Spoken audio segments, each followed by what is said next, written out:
Good morning, ladies and gentlemen. I almost had all my prep on point. I had it almost on point before I went to bed last night. I just saw in the intro there. God damn it. Forgot to change that one picture. So there had to be one hiccup, right? There had to be one hiccup because it is 8 a.m. Pacific time. It is freaking 8 a.m. Pacific time, folks. Before we dive into the chat, because I see the boys are still here. Just some quick housekeeping notes. Welcome, everybody, this early morning. Yes, I have my coffee with me to the City Life Project YouTube channel.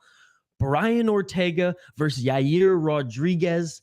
UFC Long Island, baby. Where all the longshoremen are. Where the New York Islanders of the NHL play.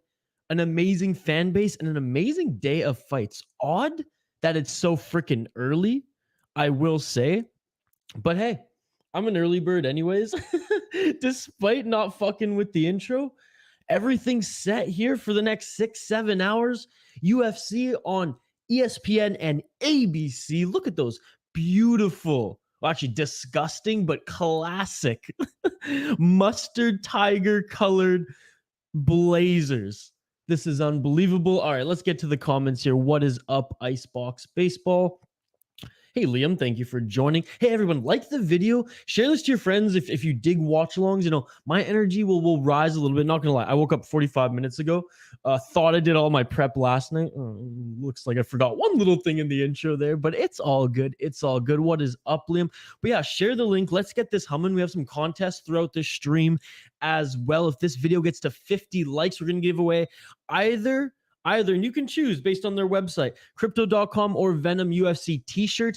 If this channel somehow gets to 250 subscribers at the end of this stream in 7 hours, we'll give away a Derek Lewis bobblehead courtesy of MMA Bobbleheads. Yes, Icebox, I've been watching your videos, buddy. Ortega, yes, let me know in the chat who you think is going to win the main event. We have a whole slew of amazing prelims, as you can see right now on the screen. We got our first one coming up here momentarily, as well as a great card. I mean, an underrated card. A few names that a lot of people don't know of, but I mean, Shane Burgos and Jourdain. Yes, I got my Canadian flag ready for the guy. Let's freaking go. That's going to be the people's main event. That might be the best fight of the night. Let's get through the comments here. It's a comment-driven live stream, so keep them coming. What up? Yeah, it's 11 on the East Coast. It's 8. What is up, Khabib? Thank you so much for joining, Khabib Nurmagomedov, the GOAT of the lightweight division, 29-0, baby. Let's go. You want Rodriguez? Okay. It's going to be an interesting one. Regardless, both of them deserve the title shot again on their next fight. It's funny, and let me know what you think about this in the chat too. It's funny that their stock both rose off losses because Yair Rodriguez had that unbelievable 5-round war with Max Holloway, and Brian Ortega almost won the belt twice against Alexander Volkanovski. He even admitted so in his presser, folks, that at one point in the guillotine, he was like, in a couple of seconds, and no, like he was there. And then he got out of it and he's like, oh shit, he's a tough son of a bitch. And then with the triangle choke too, right?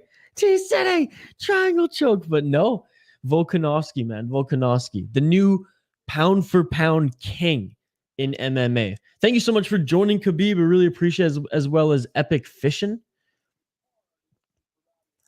And hello, play-by-play YouTuber. Who do I want to win? That's... Honestly, out of these two, I don't really have any skin in the game. I really like Ortega. I really like Yair Rodriguez. In the co-main event, though, Michelle Waterson, Gomez, and Amanda's Lemos. Lemos was choked out by Andrade with that crazy standing guillotine. Just it was like a couple months ago or something like that. What do you guys think is going to go down in that match? Again, between Ortega and Yair Rodriguez, personally, I don't really care. Before they go on, I'll give you my prediction. I still need to think about it. It's still early. I need to have at least one cup of coffee in me first. I'm the best. Oh, thank you very much. You're the best. You're the GOAT. You're 29-0. The Washington Nationals got beat bad by the Braves. It was amazing. Oh, there you go. I don't watch much baseball. when I was watching some of your clips. I pretty much watch hockey, a little cross, and UFC or MMA. I can't keep saying UFC because I do watch Bellator whenever it's on. PFL too. I've been following the PFL season. It's whack. Don't get me wrong, but it's kind of fun. It's kind of fun. No, I know it's you. I recognize your logo, and I mean, who else would be interacting with me in the morning here, right? Keep up the good work. Keep up the grind with all your channels, and everyone. Hey, if you like epic fishing, if you like epic gaming, if you like epic plays, check out the man, the myth, the legend. Oh, yes, I do have my soundboard here today, too, folks. Got a few UFC sound bites queued up here. Got Big John. Let's get it off! And a few more. So it's going to be fun, folks. It's going to be fun. I changed it from epic plays to epic fishing. I'm going to start making fishing videos. Sweet, man. Jacob loves THPN, who joins the channel a lot, makes a lot of fishing videos. And I actually just, I had a extra USB or USD card that I found. SD card, Jesus. Wake up, Miesha. I found an old SD cards of Kyle, who's the co-creator and co-host of the City Life Project YouTube channel. And he had a bunch of fishing videos from an old GoPro. So I'm going to edit that up in the next couple of days and post something there as well. By the way, in the chat, let me know if you can hear my TV or I'm turning the volume up just a touch. It's Jessica Penne and Emily Ducote. That's what I'm just gonna say. They're about to line up here soon. That's I just have to hear a little bit. Okay, it looks like it's not picking up on my mic. That's good. Just for the name pronunciation, you know. Same with hockey. I'm terrible at it. I'm absolutely terrible at it. But again, shout out to Epic Fishing. Shout out to Habib. Shout out to play-by-play YouTuber. Yo, Murphy versus Tate. Yes.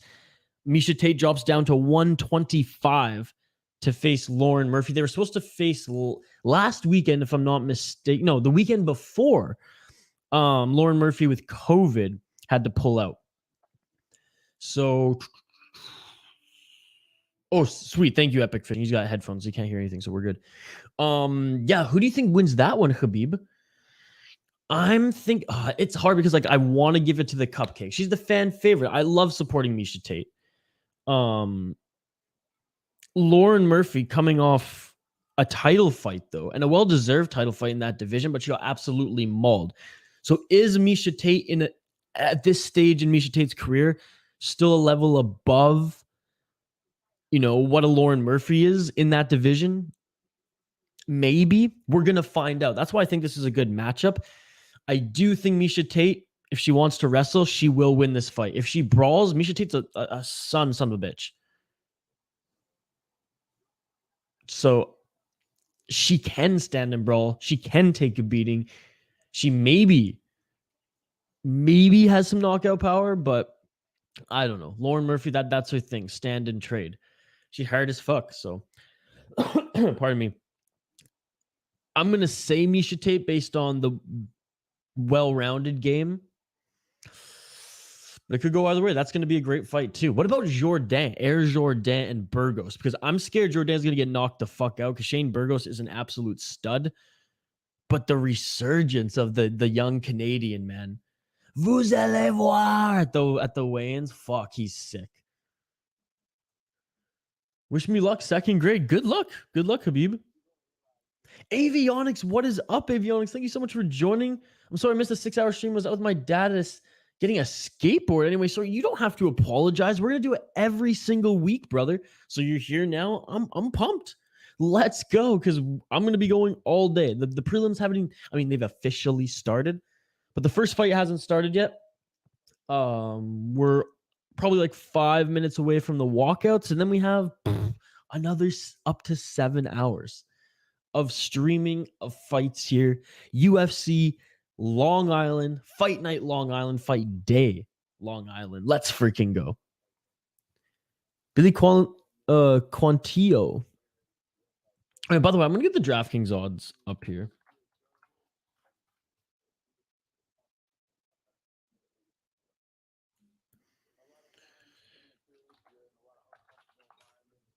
No, I mean last time was fun checking the live odds during the fights and how they would swing and how actually like in moments of the fights there's some opportunities to lay some good bets. I forget what this stream is going to be and throughout the entire event, so 6 to 7 hours.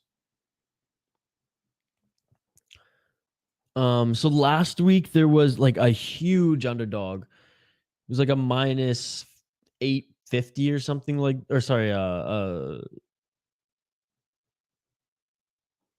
trying to remember what the odds were exactly.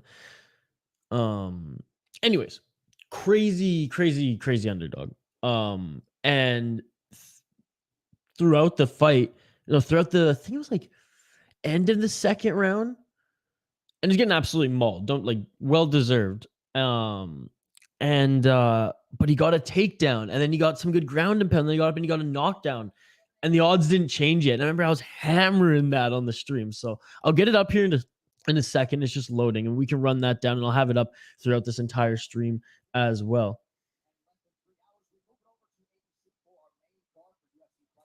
Burgos were Contillo. Was that their last fight? Because he's against Jourdain today, unless it was canceled.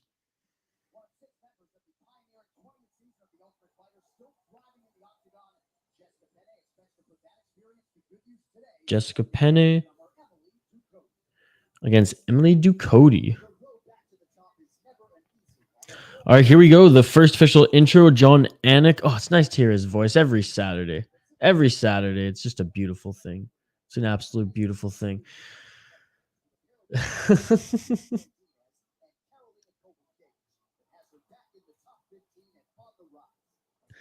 Please make Blades versus Aspinall. Yes, every Saturday, bro. I will be doing this on this channel. We started it last week. We're going to keep doing it. Just like Glover Teixeira says, I'm going to keep going. No, it was at UFC 268. Okay. I will, you know what? Can you do me a favor, Khabib? I just posted another video like 6 hours ago on the channel, Friday fights. Comment that fight. Just comment Burgos Quantillo, and I will add it to my rotation in my Friday fight segment on the channel. All right. So go check that out. And I think you'll really like that series too. Dude, the Blades versus Aspinall card, I mean, it sucks Darren Till's not going to be on it. But honestly, I like Chris Curtis more. So let's go. Let's be honest. Who's more exciting to fight right now? Sorry, who's more exciting to watch right now?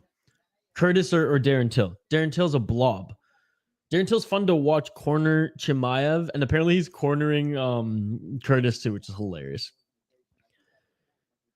All right, both fighters are, the walkouts are happening now. We're like 3 to 4 minutes away from the first fight today, folks.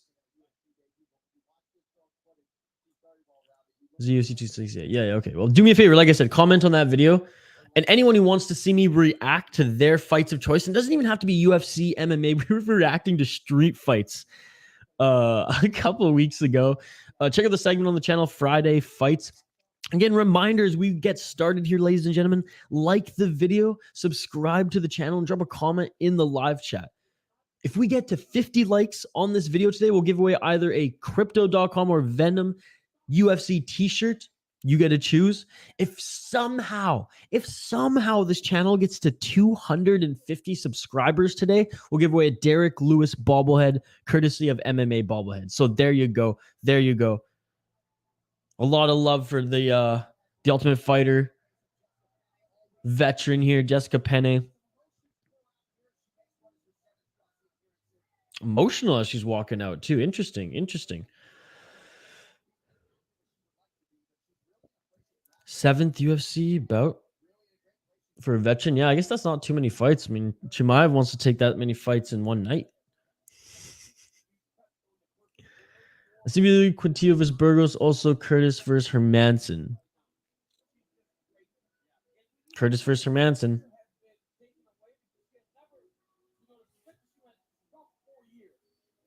Yeah, because Till was supposed to fight him, and then Chris Curtis, being the absolute beauty that he is, and the UFC re-sign. We got a contract extension too.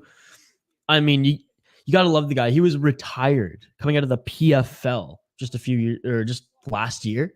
It's unbelievable. Again, thanks everyone joining us live here on the City Life Project YouTube channel. If you're scrolling through Twitter and you see this, please migrate over to YouTube if you want to jump in the conversation or if you want to enter our contest. And all you have to do to enter the contest is like the video, subscribe to the channel, and drop a comment in the live chat. That's it.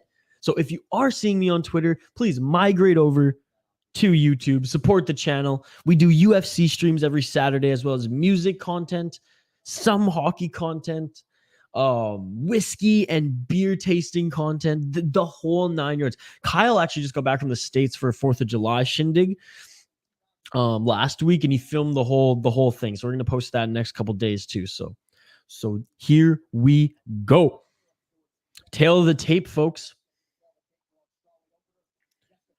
Curtis faked last fight to body kicked, acted like low blow. I mean, it kind of went back and forth, I think. I don't know. Who are you? The thing is, like, in the octagon, there's not a lot of faking stuff like that. Like, there's a handful of times where there's embellishment. Whereas, like, you look in hockey, and hockey is a very, like, small scale too. You look at basketball and fucking soccer. Both of those are just, like, disgusting in my opinion. It just makes me sick. UFC, I feel like it's less about wanting a break and more like, oh, I got nicked, and yeah, maybe it's not bad, but hey, they hit me. I don't know. Fair enough. I'm just gonna defend Chris Curtis as verbosely as I can. Oh yes, DraftKings odds. Sorry, folks.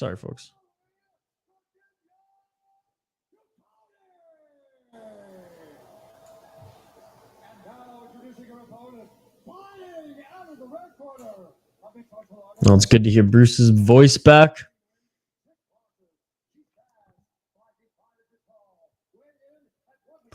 Oh, crazy. Holy shit, folks. And I should have known this right off the bat. We had 2 fights canceled today. Rip Techno. We've had 2 fights canceled today already. That's fucked up. Maybe we're only going to be 6 hours. So Philip Rowe and Abu Bakar Nurmagomedov and Herbert Burns and Hussein Askabov was canceled as well. Wow. So here we go, folks. The first Ducote Penne. Let's get it all. Let's go as they take center octagon. Avionics, it literally just started. Who do I think is going to win? I'm giving it to Penne. I'm going with the experience. Let's check the DraftKings on Penne plus 135. Ducote, the favorite at minus 185.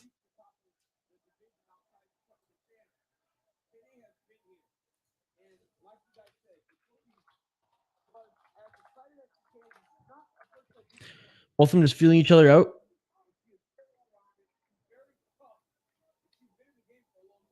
It was plus 850. That's what I was talking about in the last stream. Right, Jessica Penne, even though I think is going to take this one, the underdog here, plus 135. Emily Ducote, minus 185. Will continue to chime in on those live odds throughout this fight. We're 1 minute in. They're just feeling each other out. Oh, Ducote with a nice counter there. But yeah, they're just trading. They're just feeling each other out, trying to gauge each other's timing right now. By the way, you guys like my mug? It's one of my favorites.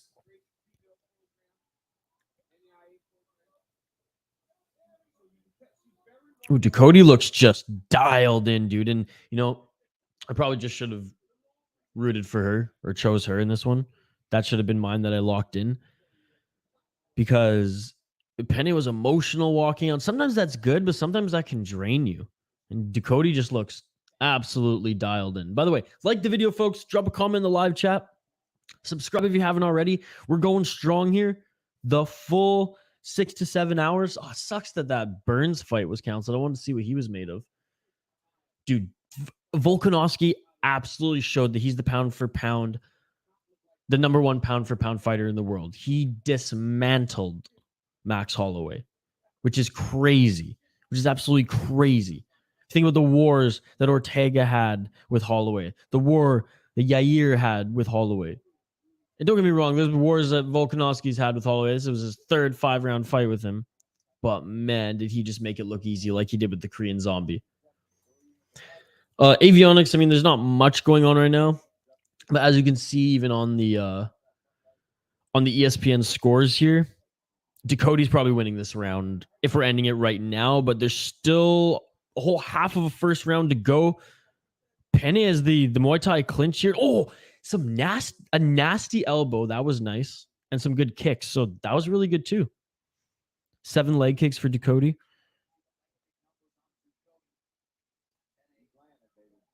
He's landing, baby, as Felder says.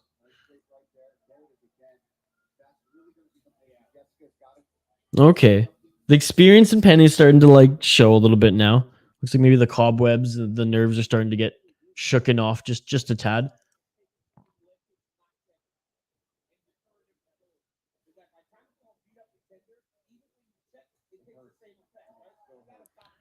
But yeah, no. DC on the commentary, he's right. You got to start checking some of those leg kicks. I like how they're just standing and trading. Let's freaking go. The first freaking fight of the morning here on the West Coast. And I mean, they're fighting. UFC Long Island here on the City Light Project YouTube channel. Don't forget to like, subscribe, drop a comment in the live chat for a chance to win some prizes. We get to 50 likes on the video, and we'll give away a Crypto.com or Venom UFC t-shirt. If we somehow get to 200 subscribers or 250 subscribers on the channel, by the end of the stream, we'll give away a Derek Lewis bobblehead to a lucky fan, lucky viewer who dropped a comment in the chat. Keep the comments coming, folks, as it's a comment-driven live stream as well. Santos for Chev robbery. Santos should have got the belt. Yes. Agreed. And I hate to say that because Shevchenko is one of my favorite fighters, and I have an she's my celebrity crush right now too. But you're totally right. That first round, it was the second round that they also gave to Shevchenko. Bad judging. 27 seconds left in this first round. These two women just standing and trading. Absolutely love it. These strawweight girls, these strawweight absolute beasts.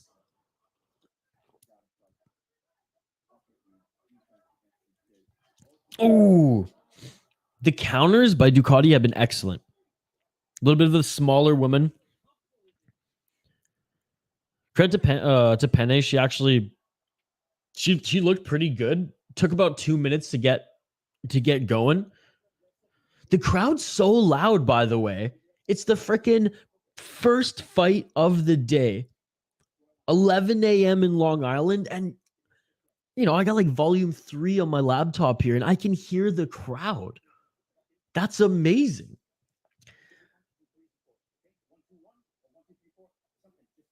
Yes, indeed. As you can see on the stats here, a lot thrown. Ducote 28 for 62 total strike. 28 of those, like I said, significant strikes.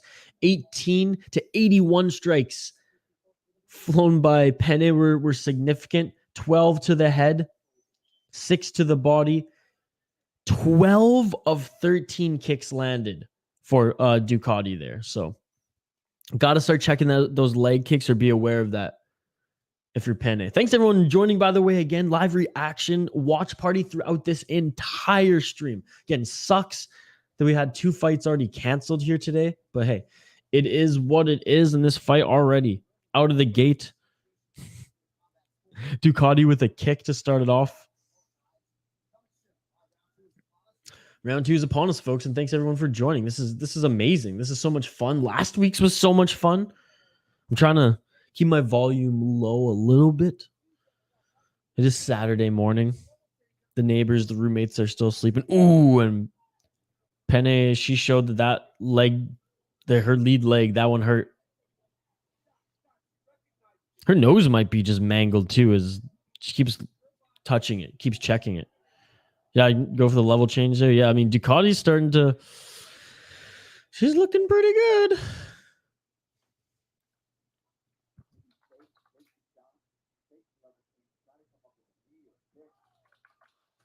Needs to do something, though, because Ducote's just stalking her.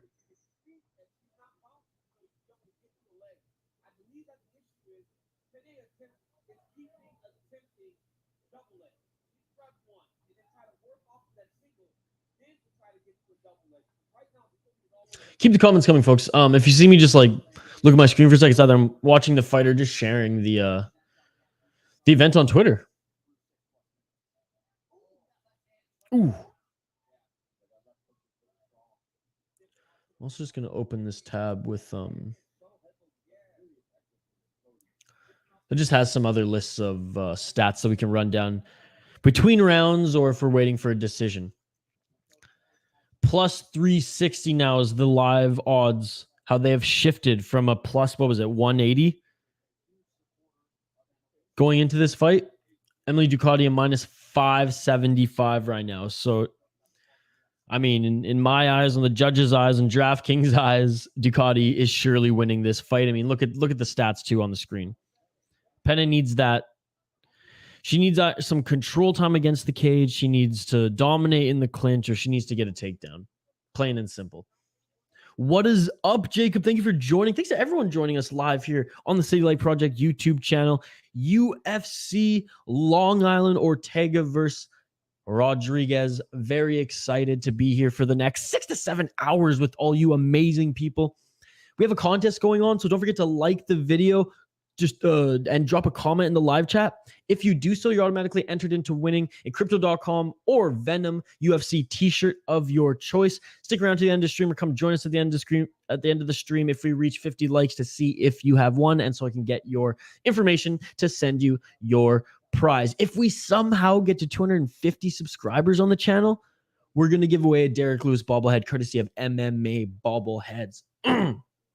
Let me know in the chat if you set your alarm to Ariel Helwani's. Ew, ew.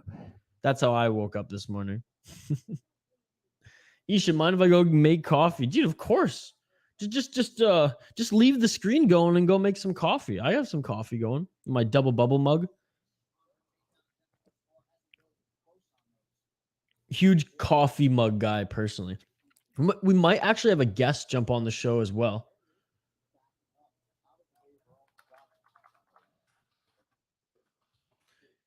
The owner of Wabasha Brewing in Minnesota, or actually, sorry, in St. Paul, Minnesota. Huge MMA fan, huge UFC fan. Brian Ortega is his boy. He might jump on sometime throughout the stream as well. He wanted to jump on like right off the bat, but he's like, the kids are going nuts. That's okay, brother. That's okay. You have the link. You let me know whenever you want to jump on. We have time. Speaking of time, I'm having a blast right now. I'm having the time of my life. Thank you very much, those, for joining us as well. I just slept for the first time in 4 days, dude. I only had 2 hours and 47 minutes of sleep, but I'm feeling pretty good, to be honest. I had so much editing to do last night. And to be honest, I'm posting, and right after this stream, doing the last few touches on a video for this Soda Pod YouTube channel, going through all the footage and interviews and stuff like that. Oh, Penne just got rocked there. Go do all the footage of stuff when I did my tour in Minnesota. Okay, here we go. I mean, Penne's got heart, but she's getting rocked. Ooh, she needs that. Yeah, she needs that success in the clinch, because that's the only area in this fight where Penne has been able to have some success. Dude, the Strickland should have kept to the game plan. And that's the end of round 2, ladies and gentlemen. I have to think that Ducote is up. I don't even think it's close. Yeah, Strickland was supposed to take him down, was supposed to play mixed martial arts. He wanted to test himself. He wanted to see if he was as good of a kickboxer as, the best in the world in Alex Pereira. And he was not. Who do you think wins against Izzy and Pereira in MMA, though? The one thing is Izzy could make it boring. Why is it the trend now to shit on Israel Adesanya, by the way? Regardless, if Izzy wrestles and plays jiu-jitsu, Izzy's a very well-rounded fighter. We haven't just seen him do that, because his opponents as of late have all just wanted to stand and bang with him. Let me know in the comments below. By the way, we have a poll question on our live chat here. It's easy. Ortega, Yair, who do you got? Let me know in the live chat with a comment. Like the video, subscribe to the channel, and drop a comment in the live chat for a chance to win a UFC, Crypto.com, or Venom t-shirt. You get to choose. If we get to 50 likes on the video, we'll pick a winner in the live chat. So you have to comment and you have to stick around till the end of the show or come back and join us at the end of the show. Is he bored? Is Izzy bored or are you bored of Izzy? And here we go. Third round is upon us. I got Ducote winning this one. DraftKings has Ducote winning this one. Penne plus 550. Ducote minus 1100. Penne for knockout. Muay Thai clinch elbow knockout. That's the bet right now, folks. That's the bet. Penne win with the knockout. Let's go. Drop it, drop it, drop it. DraftKings. Oh, that leg. That leg's fucked. That leg's fucked. Penne's leg is fucked. Ducote's going to finish this out, folks. Ducote's going to finish this out.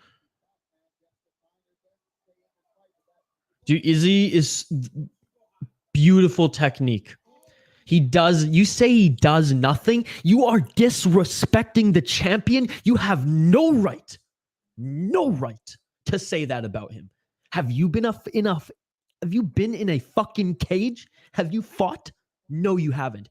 Do you train like him? Do you so much perfect technique that you barely get hit? And you're going to call him boring? No, I'm sorry. People call George St. Pierre boring because he went the distance in his fights, and everyone is calling him the GOAT now. Izzy, far from that, has a lot to prove, but there is no way that you can say he does nothing. Boring? Maybe the style is boring. I have time for that. But you saying he does nothing? I'm sorry. You are being disrespectful, and I will defend him. I think that's bullshit. So there's my honest opinion. I'm glad you're joining. I'm glad you're getting me fired up and we can have this conversation. I wholeheartedly disagree with you. And I'm going to fight back when you say shit like that because that's disrespectful to Adesanya. You can say he's boring. You cannot say he did nothing. That's like saying Ducote's doing nothing. Ducote winning this fight. Let me know who you have winning this fight. Cool. Have you fought in a cage, though? That's what I'm saying. It's the example in like, we're the viewers. We're not the athletes, right? So it could be boring, but the guy won the fight and dominated the fight. So he didn't do nothing. I'm just challenging your literal comment there. You said he did nothing. That is a bold-faced lie. That is bullshit. He did more than enough in my mind to win that fight. Did he go full Clay Guida, Diego Sanchez? No. Dude, that's awesome. I do a little, well, I used to do some martial arts. Really want to get back into jiu-jitsu, but keep the training coming. And if you want to compete, I mean, man, all the props to you. You'll get all my support here on the City Light Project YouTube channel. And by the way, it's nothing but love. I just love getting fired up with the comments, with the conversation. That's what it's about here. That's what these watch-alongs and watch parties are all about. I cannot believe Penne is still in this. She can barely walk on that leg. I'm back. 4 hours of free time. Let's freaking go. JK, Izzy does fun. Could be, I know, we're just playing. And you can send me some controversial takes. And you know what? You don't have to agree with me. I'm gonna like you regardless because you're a beauty. You're supporting the City Light Project YouTube channel. And I just cannot say thank you enough. And I love when we can have these conversations. We get fired up about things. So thank you very much. And Avionics, what is up? Thank you so much, buddy. Glad to see you again. Thank you. Thank you for supporting this channel of mine. And to anybody who's seeing us on Twitter, please migrate over to YouTube so you can join the conversation. And Penne is still just throwing. So you know what? Nothing but respect for Penne. Her leg, her face is battered.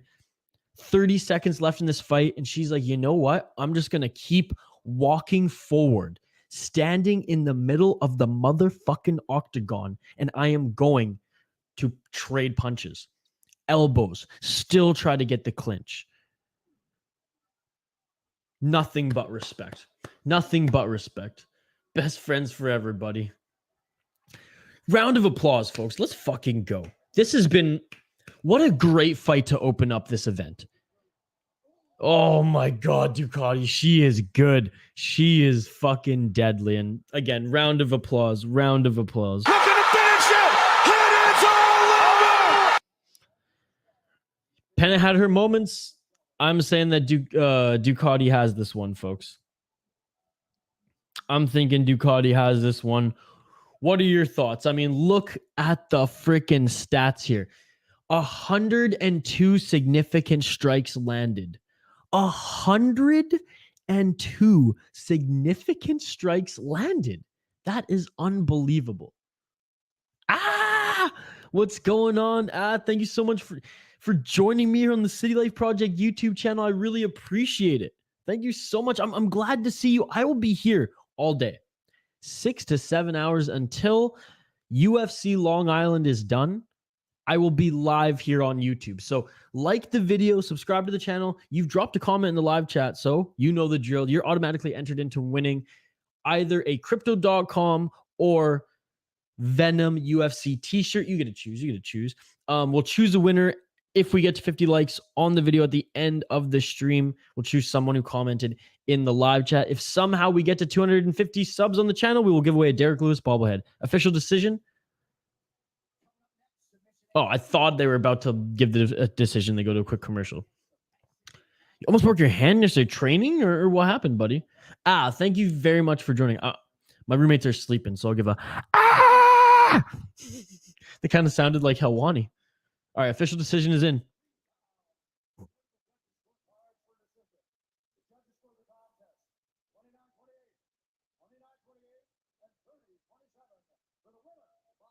(29-28) by 2 judges. Yeah. The last judge had it right. I think it was a little too close. 28-27. All right. Who am I to judge? Who am I to judge? I jumped off my couch and hit the side. Ooh. Oh, look at Cormier in that suit. Folks, it's an ugly fucking suit, but it's amazing. UFC on ABC. UFC, this is a historic day, ladies and gentlemen, in Long Island. On Long Island, sorry. Unbelievable. Unbelievable. Shout out to everyone who's joining us live here on the City Light Project YouTube channel. Don't forget to like the video, subscribe to the channel. The channel not only does live streams of UFC every Saturday, we have Friday fights, fight reactions. We have a music content. We have a ton of great stuff there. So subscribe. There's probably something for you. We are also live on Twitter right now, but Twitter, they removed their live chat option. So if you are viewing on Twitter, please migrate over to YouTube so that you can join us in the live chat. Just going to share this link on Twitter quick.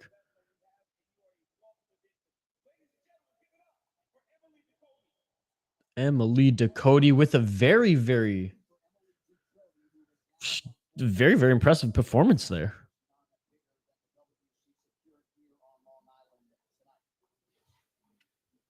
I'm impressed.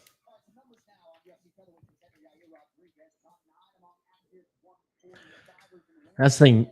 I think Ortega has fought better guys than Yair throughout his career. However, Yair's just like, look what he did with Holloway.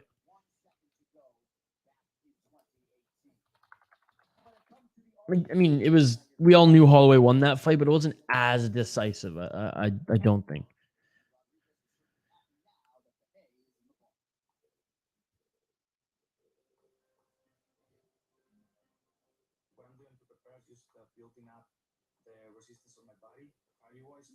I know Yair's faced quite a bit of injuries throughout his career as well. I'll get right back to the comments here in a sec, folks. So keep them coming. You know it. It's a comment-driven live stream. I'll be right back to them in a sec. Just want to share the link on my social media. I'm going to continue to do that throughout this entire live stream. Who won? Ducote won. Ducote won. Unanimous decision. 2 judges had it closer than I thought.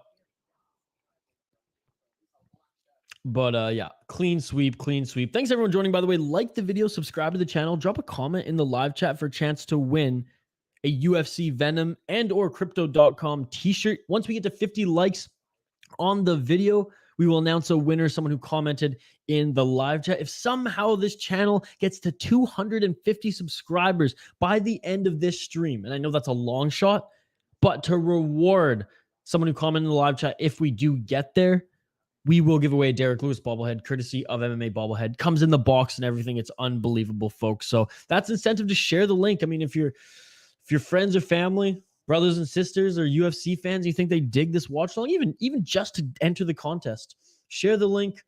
You can find me on Twitter, by the way, if you're on Twitter, at VI Sports Talk. All the information is on the bottom bar on this screen.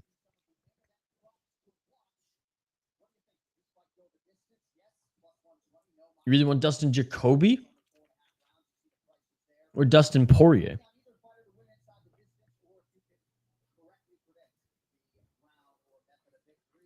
Oh, Khabib, you're a nice person. I mean, I don't judge you. You jumped over the cage to go slap Dylan Dennis. If anything, that makes you a better person. Am I right? This is going to be a great fight for the, I guess it should have been the third fight of the night, but we had 2 fights canceled today. But this one's going to be a great one against Dwight Grant and Dustin Stoltzfus. Wow. Dwight Grant, who has just some bombs, right? Like that guy can put motherfuckers away. Dwight Grant, the small underdog, plus 105. Dustin, minus 125. Oh, of course. Yeah. My bad. Room for the American. Well, the Americans. There's one Canadian on the card today, which is fucking sweet. Jourdain.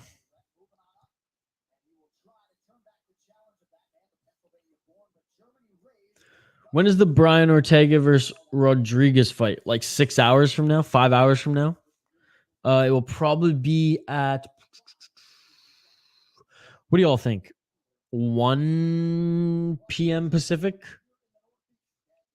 4 p.m. Eastern, something like that, around that time, 1:30, 4:30.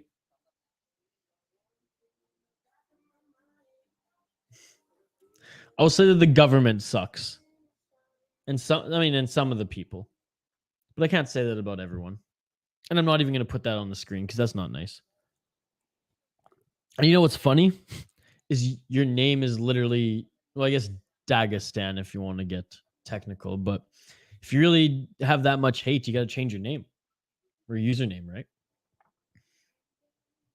Yeah, 4 or 5 Eastern is when the main event will most likely kick off here. Let's check. What are we at for likes on the video right now? We're trying to get to 50, and some people may say that's a long shot, but I don't think so.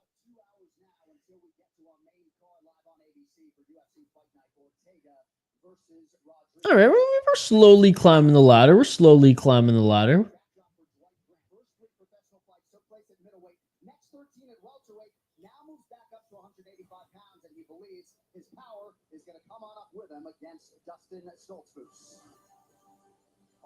Again, it doesn't matter. I'm doing UFC streams, hockey streams, whatever it is. For some reason, the State of Hoppy, my co-host, wants to send me DMs and not just comment in the live chat. Every time. It's almost a meme now. He doesn't know it, but every time I bring it up here. I know. Khabib is from Dagestan. You're Khabib, right? 29-0, the GOAT. But yes, Hoppy, I am streaming already.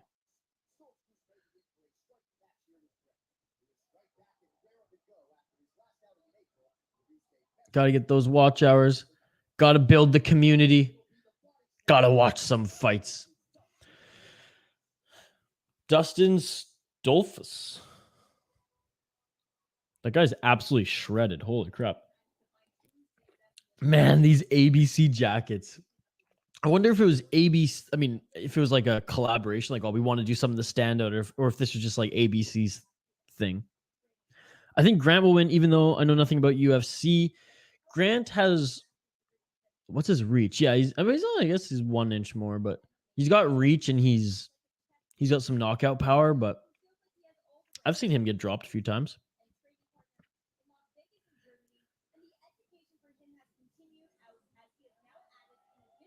Yeah, and it looks like Justin better, more actually on the significant strikes, orthodox stance.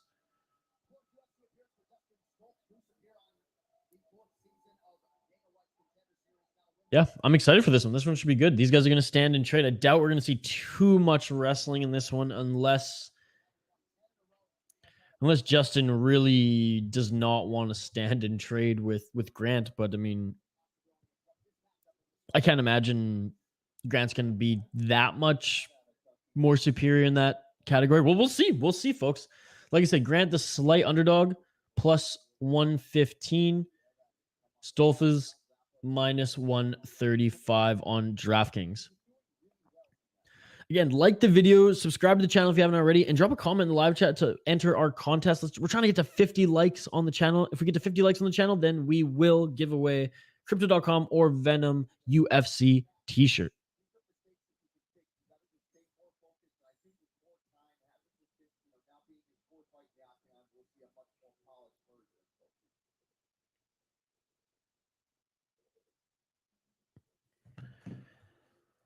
Here we go. Here we go.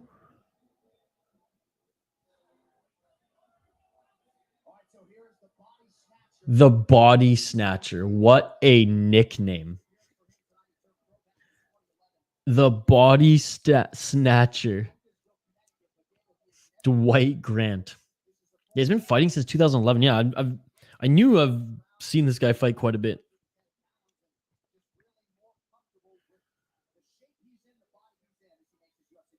He just looks dialed in. And I know even at the weigh-ins and like the stare downs, like respectful, like stole Stoltzfus' hand and everything, but like he was just dialed in.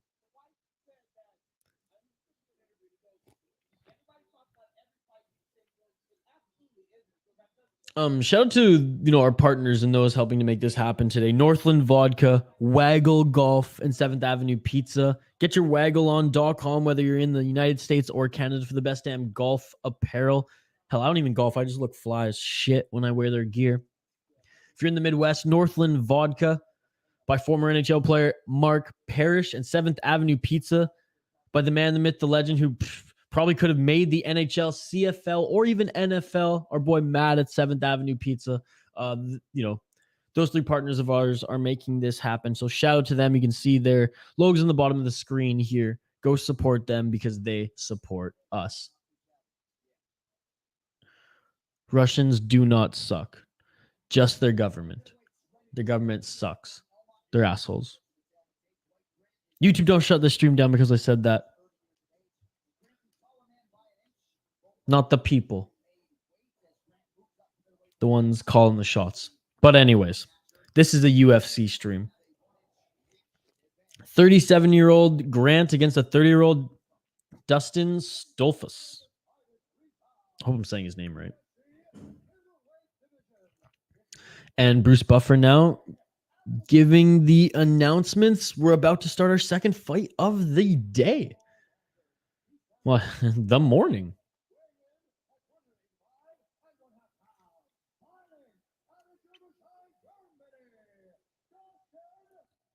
Fighting out of Germany. I love it. It's like noon and these guys are just downing beers. I mean, I'd be doing the same thing. I wish I had some beers to down, but it's only 9 a.m. on Pacific time right now. I'm going to pace myself. I got one more cup of coffee. We'll take a break after this fight so I can fill up my coffee mug again. The Body Snatcher. Let's freaking go.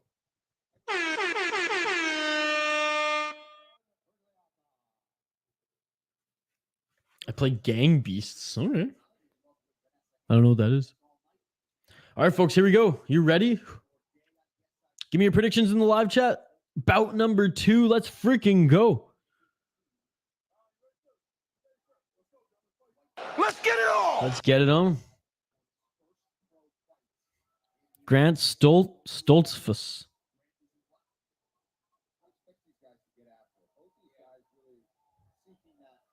Love the broadcast, by the way. Anik, Felder, and DC, they're my favorite. I do like Bisbing on there, but this team, this rotation, they're my favorite.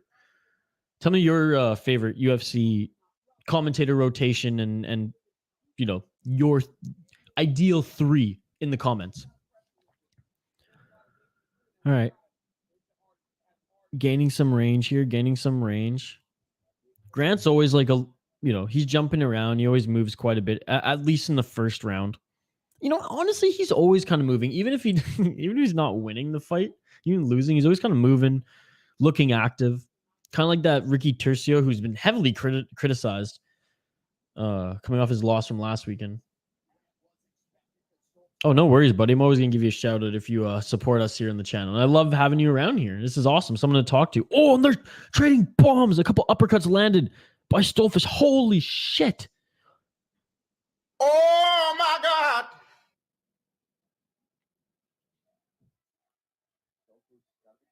Yeah, Stoltzfus was even just trying to throw some kicks out there. These guys are already starting to trade, though, folks.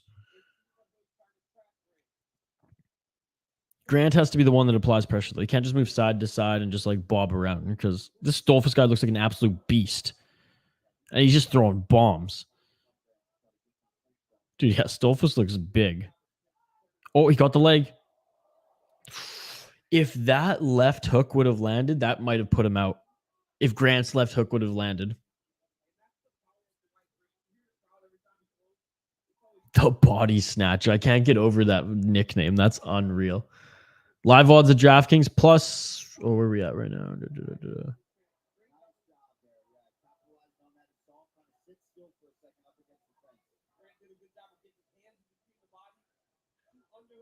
Oh, right now it's dead even, minus 115 each. Grant was a slight underdog coming in. 2 minutes and 30 seconds left in this first round. Okay, never mind. Why did it switch again?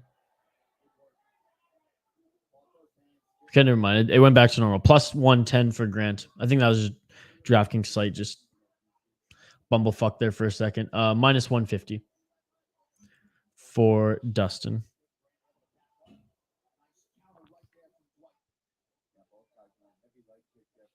Ooh. Hey, so far so good as far as the entertainment factor here today, folks. And thanks everyone joining. Like the video, drop a comment in the live chat, and subscribe to the channel. We do live full UFC streams every Saturday that there is an event on this channel. Every Friday we do fight reactions. And if you're into music, whiskey, and beer, well, this place is the place for you, as we do tastings. We do vlogs. And we produce a ton of music content as well. Ooh, that was a good kick. Just trading some kicks, and it looks like there's a little cut on Stoltzfus. Oh, Grant lands 2 good ones there.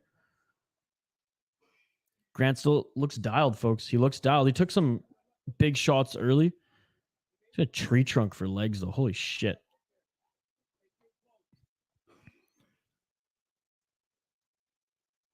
Oh, they're just looking for that blow. You can see. I wonder, who do you think is going to go for the level change first? Because right now it looks like Grant's like, okay, I'm starting to understand your timing, starting to know your range. Yeah, that with the right on cue, that counter. It took him like 3 minutes to download all his data, but it looks like Grant's actually kind of. What? And he ducks under the spinning back fist attack. Is this guy in the Matrix? What is going on right now? And he dodges the spinning back kick. Is Stoltzfus just being desperate, or is he just lazy right now? Because, like, you can't keep doing this shit or Grant's going to catch you. 24 seconds left in the first round. Khabib hates beer. Well, barrel-aged imperial stouts, peanut butter beers. Those are where it's at. If you just want to watch my co-host spill a beer, it's pretty funny. Oh, nice exchange at the end there. Dan Mergliotta is so funny, that ref. He's just, you can tell he's a fan. He's just standing there, oh, so happy, just chill. This is awesome. What a fight. Oh, man. Plus 120 for Dwight Grant, minus 160 for Dustin Stoltzfus.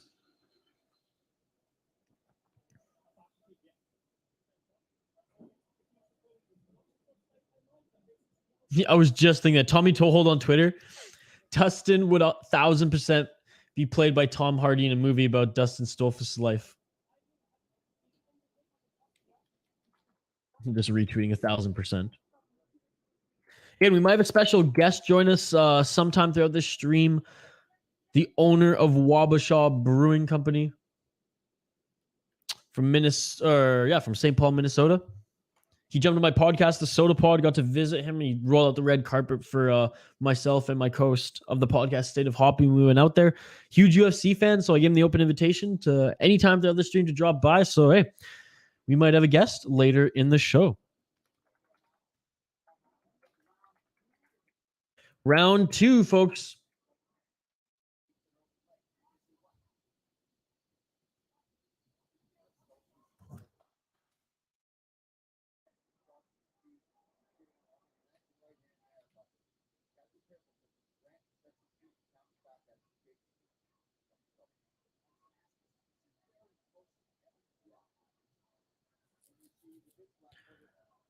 What do you guys think? Early round 2, we're 30 seconds in. Who do you think got round 1? How close was it? Who do you think's going to gas first? Because, I mean, they're just standing and trading. Oh, look at that. Stoltzfus, I mean, I thought maybe he was a little bit more wary, maybe a little bit more shook than he actually was. And maybe he was at the end of that first round. But he's looking a lot good now. He's taunting Grant. Grant's still moving around like I said he would.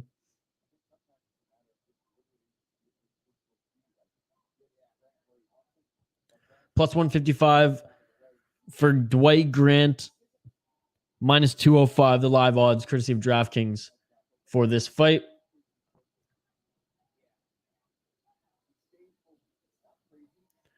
Danbury lost to Mike Jackson. The fuck faked.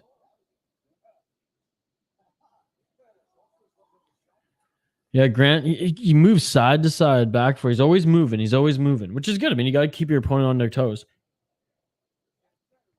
That kick didn't really land. That could have been dangerous for Grant. I mean, Grant's head movement's still been really good throughout this fight. Again, thanks everyone tuning in. Like, subscribe, share this link to your friends. If you have friends or anyone you think would dig these live streams, by all means. We're going to be here for up to 7 hours, folks. Disqualification.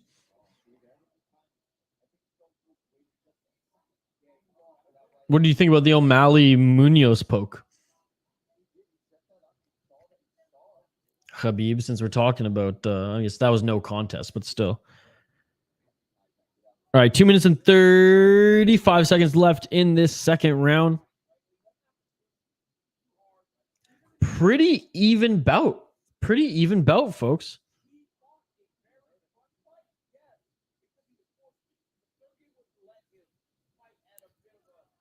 Stoltzfus, the one who's kind of walking forward. But, oh, nice knee. Nice knee by Stoltzfus coming in. Grant still looks okay. Starting to slow down a tad, but he's still moving. 37-year-old. Man, their head movement encounters, I mean, they're in position. They're just like a tad too late. And that's credit to how quickly their defense is in here. Stoltzfus going for the level change part to secure this round. But Grant doing an incredible job with the takedown defense. Dummy Munoz.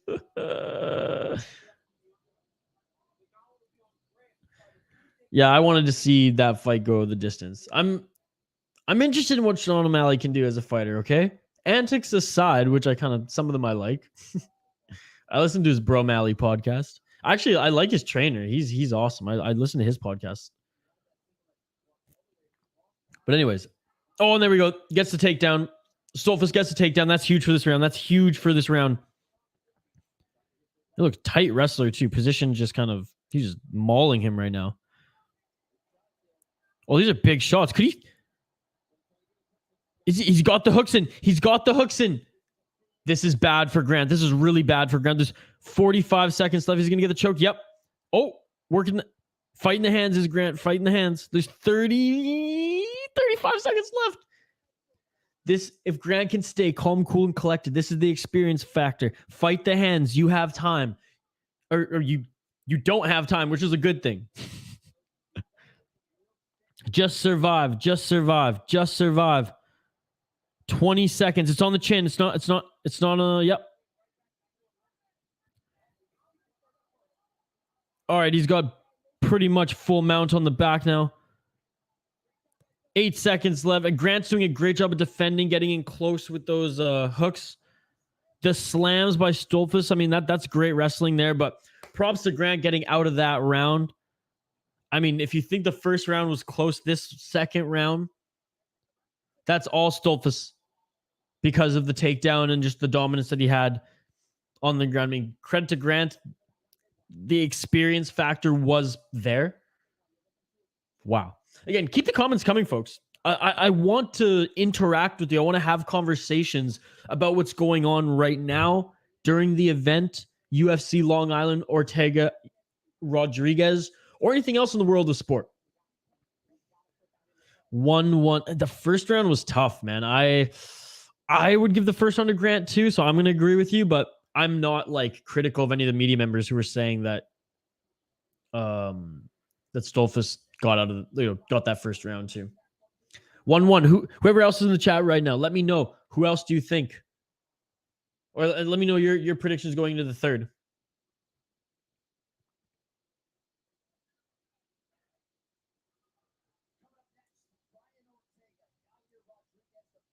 Plus 340.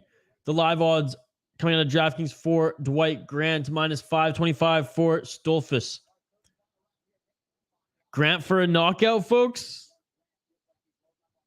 He's loading up on punches. Plus 340. It's not a bad bet.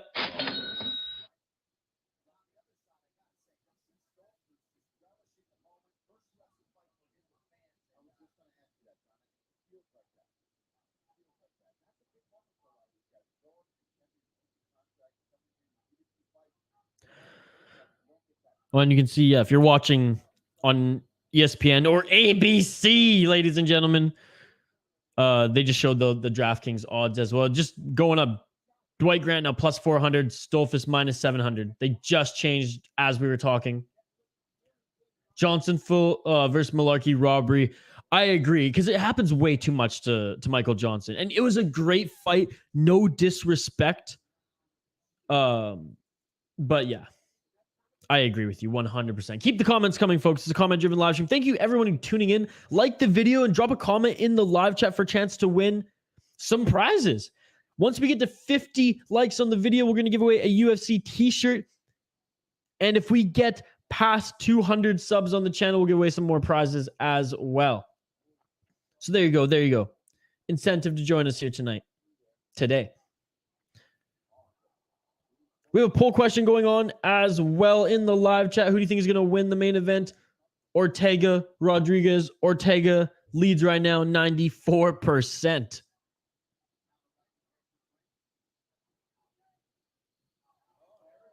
Grant's looking good in this third round, folks.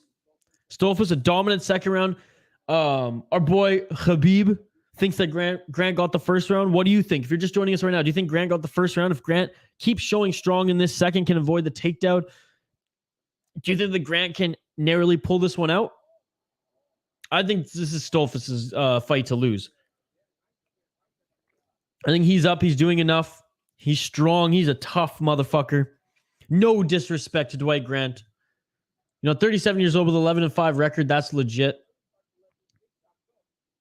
He's doing everything right, but I'm mauling for the level change right now. Got out of the way there, did Grant, though. That's good. He just needs a bomb. He needs to knock him out.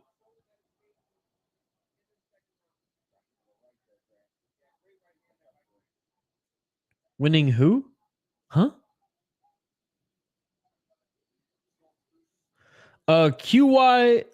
Ortega submits Yair in the second round. Well, thank you so much for that prediction. And thank you so much for joining. Welcome to the live stream. Miss spinning kick there from Stoltzfus. Welcome to the live stream, QYI. Thank you so much for joining. I'm going to give you the Jamaican horns. And thank you for giving your prediction. Did you... What a takedown slam. Here we go. Boom! Oh my God! Dustin Stoltzfus with the absolute Matt Hughes style wrestling slam, folks. He is going to win this fight. 1 minute and 30 seconds left. He is going to win this fight. Stoltzfus is going to win this fight. Just picked him up over the shoulder like a fucking bag. Like this was bag training and just slammed him to the ground. Poor Dustin Grant. I was rooting for the veteran, but he ain't walking out of this one, folks.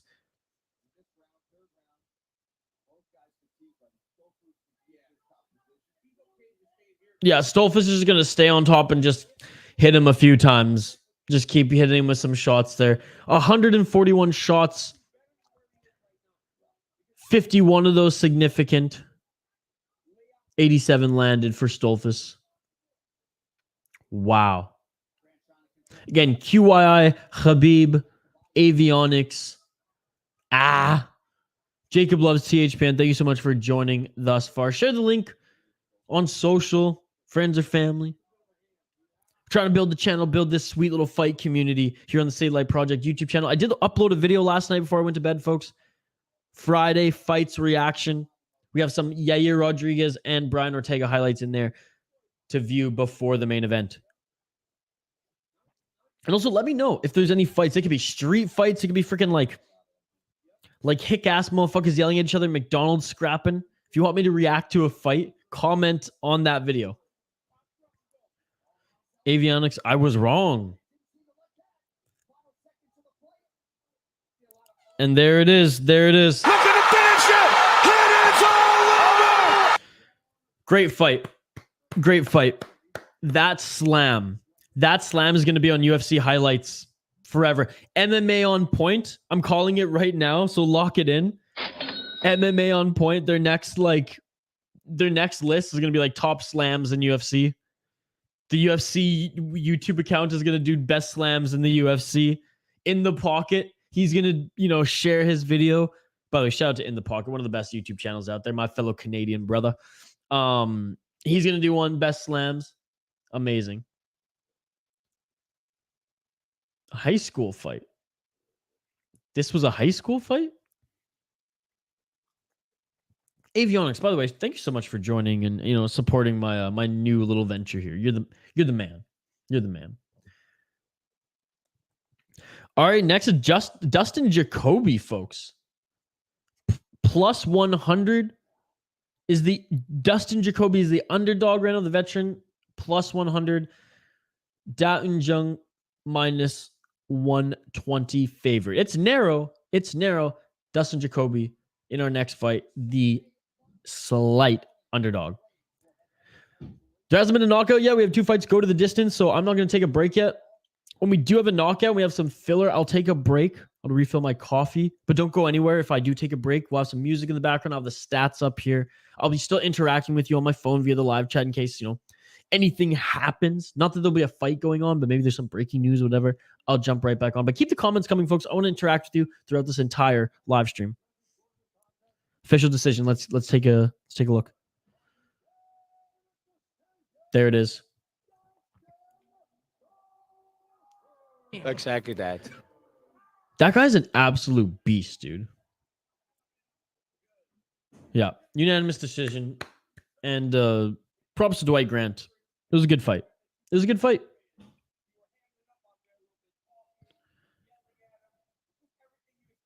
Oh, I love these ABC yellow jackets, folks. These are sick. Do you like the yellow jackets? The Blazers, I should say.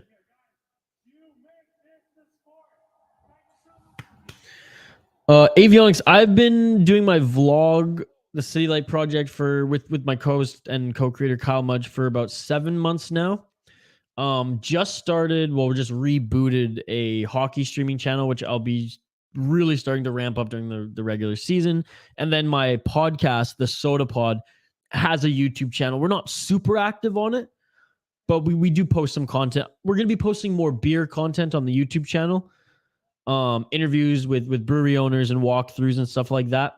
But please support the City Light projects. We'll be doing UFC streams every Saturday. We have music content that drops every day. We have vlogs as well as beer, spirits, and whiskey tastings. So there you go. There you go. Really ramping up the City Life project. And I appreciate the support.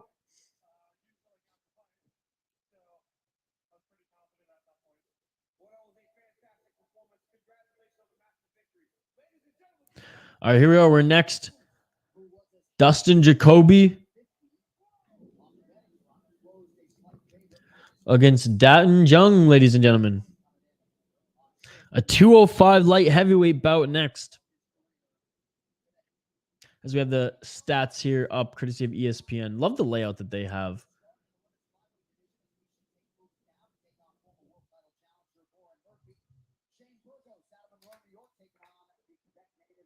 God, I can't wait. I can't wait for the Shane Burgos Charles Jourdain fight. That's the people's main event, folks.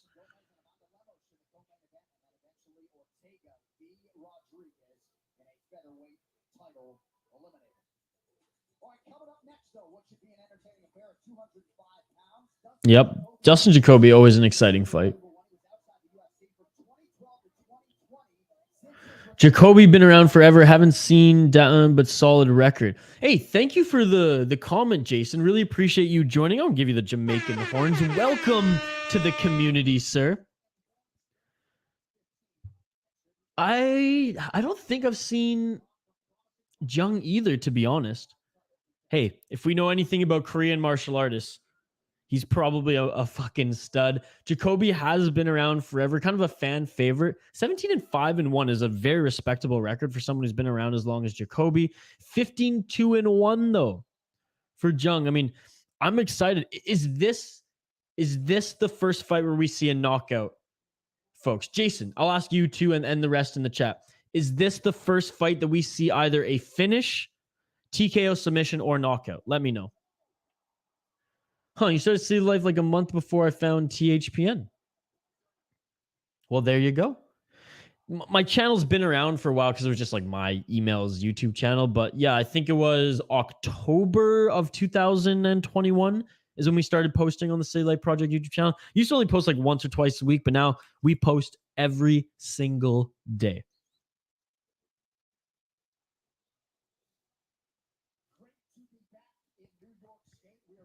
I want Jung to win. Locking it in. Again, shout out to you, Habib, Avionics, Jason, QYI, you're amazing. By the way, Jason, QYI, and everyone else in the chat, if you've liked the video, if you dropped a comment in the live chat, boom, you're automatically entered into winning our contest today. If we get to 50 likes on the video, we'll give away, of your choosing, either a Crypto.com shirt or Venom UFC t-shirt. If we somehow get to 250 subscribers, I know that's far-fetched, but if we somehow do, we'll give away to someone in the chat a Derek Lewis MMA bobblehead courtesy of MMA Bobbleheads. The surging Daun Jung against veteran Dustin Jacoby. Let's go. Yeah, dude, Jacoby's been around forever, man. 2011 is when he's made his debut. Yep, I remember that. Jung will win. Yeah, Dung got some KO power. Okay, locking it in, everyone here. And we all think, I'll go with it too. I'm jumping on the train. Let's go. Oh, he's strong. I'm just looking at the preview. He's tough. Oh, he's like a 205 Korean zombie. All right, locking it in. Jung, let's go. And he just looks like such a nice guy, right? Like Jacoby looks like a killer. Jung's just like, I'm gonna kill you. He's taking out the gatekeeper here by TKO, locking it in. Thank you, Jason, for the prediction. Thanks everyone here for the prediction. Dude, this guy, it just looks like the nicest guy ever. Like, he's just like, thank you. Thank you. I'm the fucking shit. Thank you. Sub for Jacoby. Yes, let's do it. Sub for Jacoby. I'm going Jung. I'm going Jung. Shout out to everyone joining, by the way, live here on the City Light Project YouTube channel. We do live watch parties every single Saturday throughout the entire event. That's right. If it goes 6, 7, or 8 hours, I will be here the entire time hanging out with you all. We'll have live updates, live reactions. You have the stats in front of you. You have a great community in the live chat to hang out with. And we have contests and prizes throughout this entire stream. So let's get this video to 50 likes and we'll give away our first prize. And let's jack up the subs. Let's try to get this to over 200 subs and we'll give away some prizes. 250 subs, which is far-fetched, we'll give away the grand prize. But hey, if we hit 200 subs, I'll give something else away. I'll give away another prize, whether it's a gift card to the UFC store or something, folks. I promise you that. Your support means so much to us. And as we continue to build this channel, I want to give back to those who help, from the beginning, like you all joining us here today. There you go. There's my heartfelt speech, by the way. If you're on Twitter, by the way, migrate over to YouTube and join us there so you can chime into the live chat. Big, shout out to MMA On Point, the whole team there, and the Ringer MMA Twitter community who just has welcomed me in with open arms. I was always kind of part of the community from afar, listening to the podcast on the Spotify green rooms and whatever, live rooms they were using. But they welcomed me in with open arms, so shout out to them. Oh, thank you very much, Habib. Thank you very much. You are. That shit beautiful than a motherfucker. Thank you so much.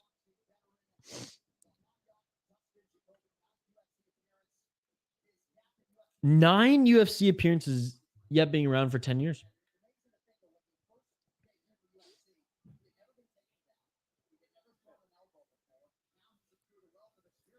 All right. I'm excited for this one. I'm excited to see what this Jung guy has. I might have seen him fight before, but I just, there's so many every card. Some just aren't as memorable as others, especially if you have cards that are just stacked with submissions. Like, what's the card? Was it 2 or 3 weeks ago? There was a fight night that only had 2 fights go the distance. We're 2 fights in, both of them gone the distance thus far.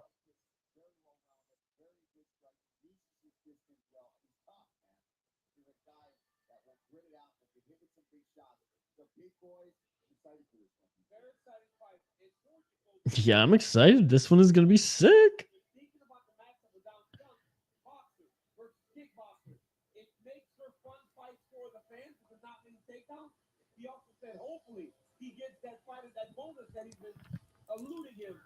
Yeah, Jacoby doesn't want to go to the ground. I can't imagine Jung's going to want to go to the ground. This might be a stand-up war, folks.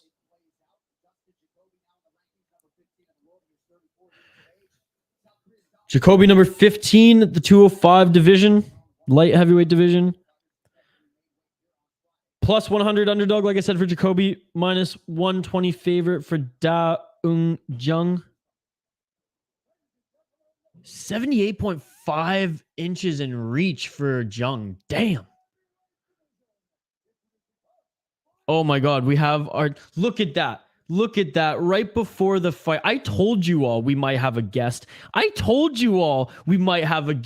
The man, the myth, the legend. My friend Jason, owner of Wabasha Brewing in the great state of Minnesota, the great city of St. Paul. Jason, what's up? Long overdue, buddy. How's it going?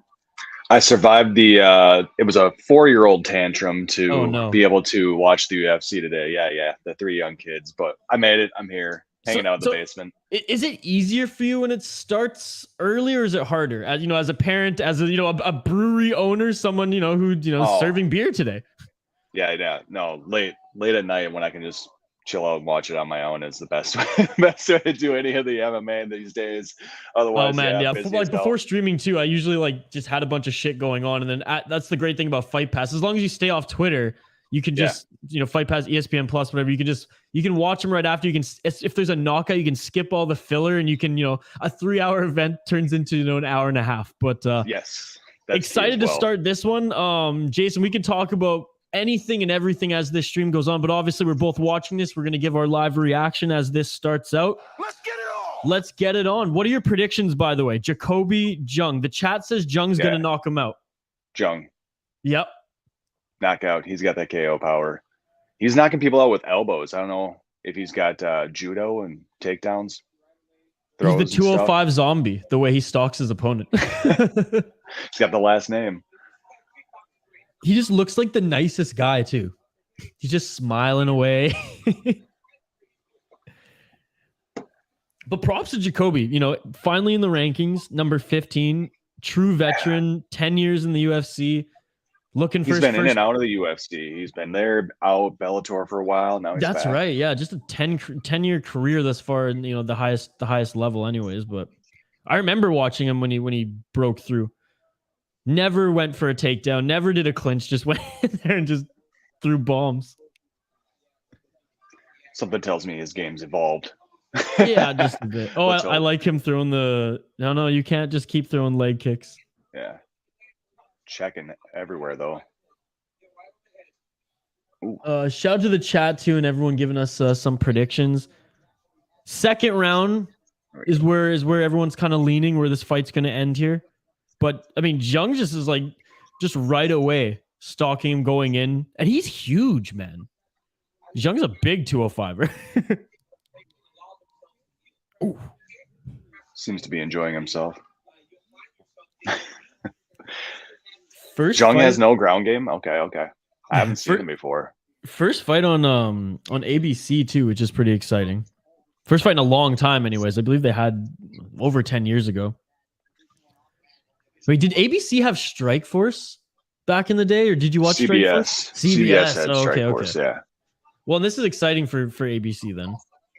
ABC's never had it though, right? Or no, because this is like number 3 or something weird. Like yeah. They done they done events here and there, but before the Fox days.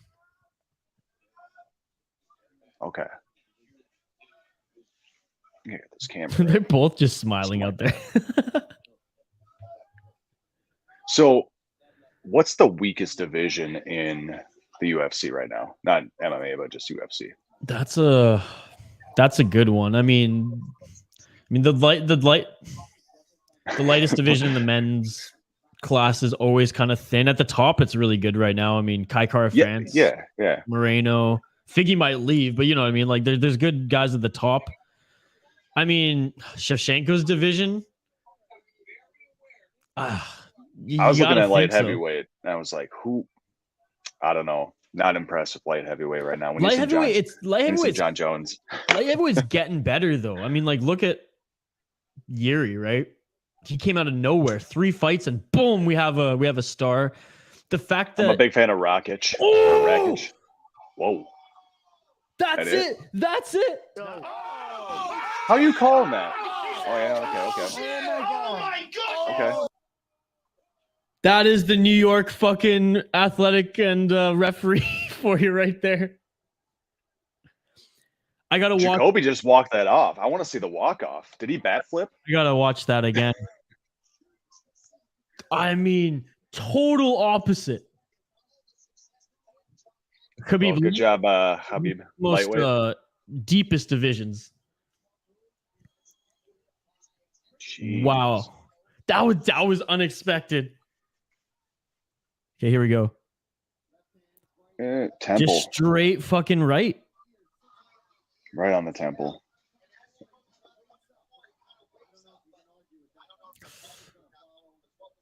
Oh yeah, he's out there. You see. Oh yeah. Oh, good. The ref is in the perfect spot too. Yeah. Good. Yeah. It's so tough, like for us the fans, right? Because you want the refs to give them at every second, but when the refs see that they're out, I'm all aboard. Like if you're out, save them because like the brain's already done.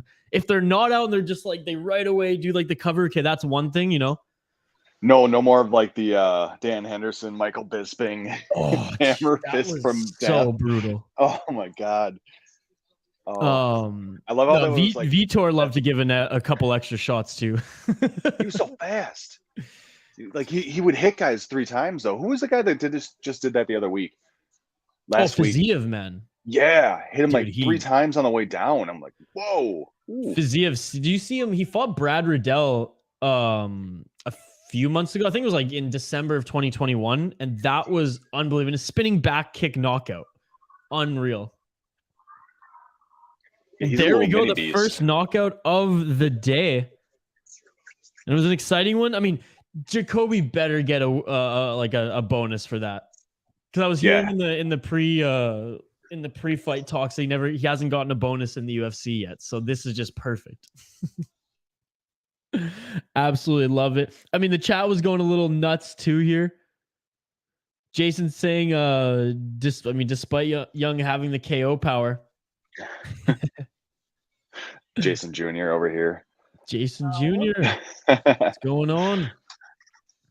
You watching the fights? Oh, I got AirPods in. He can't hear you. Sorry. Which makes it even more awkward for him, I suppose, coming in. All right, so I thought this fight was You were going to take a break after the first knockout. Yeah, I am going to grab some coffee and I'll put some music on in a sec here, but I just some of that good old caffeine. Yes. So this morning I thought that the Burns fight was canceled, but did they just bring someone in as a last minute replacement? I didn't see. Let's take a look here. Just gave somebody a fat chunk of money. Hell yeah. Okay, Bill Algeo, he's going to fight Herbert Burns this morning, though. It did say that fight was canceled, so I'm curious to see what happens. I'm just going to go. What was it canceled for? I signed on here live and just brought on the list and was like 2 fights canceled. And shit, I didn't even see why. So let me actually take a look on Twitter here. I don't see it. Oh. The old Google turned up nothing. It could just be the ESPN site messing up. It wouldn't be it wouldn't be the first time. Let's see. Dude, those ABC Blazers they have on are amazing. So bad they're good. Yoink. Ooh. That super slow-mo replay they have is just brutal. You see the punches land. Yeah. I mean, he came too quick, but he was not looking good.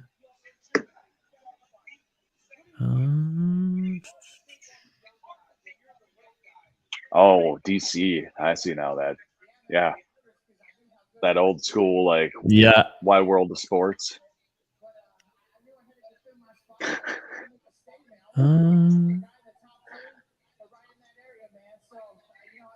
Are there more ABC fight cards planned right now, or is this like a one-off? Yeah, not that I know of. I'm thinking this is a one-off, but if it does well, I mean, I imagine they'll keep it going.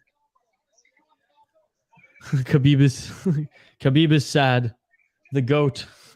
Not happy that Jacoby won.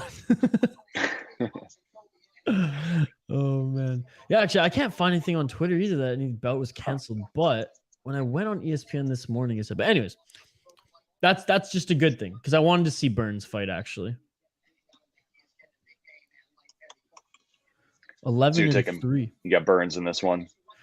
I got Burns in this one. I've only seen Algeo fight once, so I'm not too familiar with him. It's crazy, man, when I started watching UFC back then, I mean, you probably can empathize. We knew the entire roster. Whereas now, it's quadrupled in size of once they start fighting, I'm like, okay, I remember who you are. But if they haven't won 3, 4, 5 in a row and aren't getting pumped by the UFC and I don't have them on Twitter, I don't know who half these people are. It's crazy. I completely sympathize. I feel the same way. Yeah, no, I try. And I don't miss a card, but I feel like I've been missing more prelims lately. Yeah, and there just seems to be some new talent. But then I look at their records and I'm like, oh, they've had 4 UFC fights already. I'm like, exactly. When like some of these people come up and they're like 30, like Volkanovski, for example, right? I was like, where did this guy come from? Oh, he had like 7 fights. Like, are you kidding me? And won every single one. I want to hate that guy so bad. I know you hate him, but he's the number one.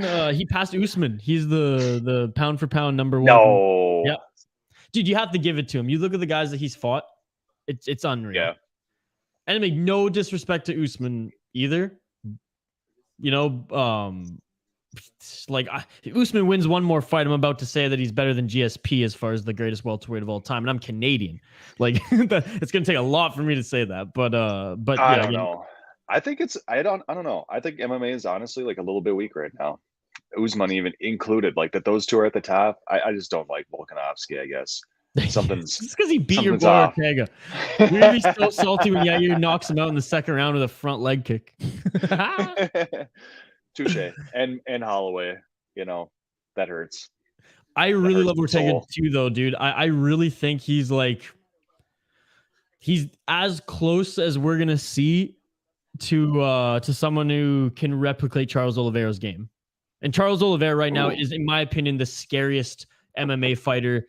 Behind Valentina Shevchenko as like the most well-rounded guy who you put him on the ground, you want to stand up with him, it doesn't matter. He can beat you. And it's kind of the same with Valentina, although I think what's her name? The Brazilian got robbed of a win last fight. Valentina's kind of just competing in her own league. She looks bored out there now.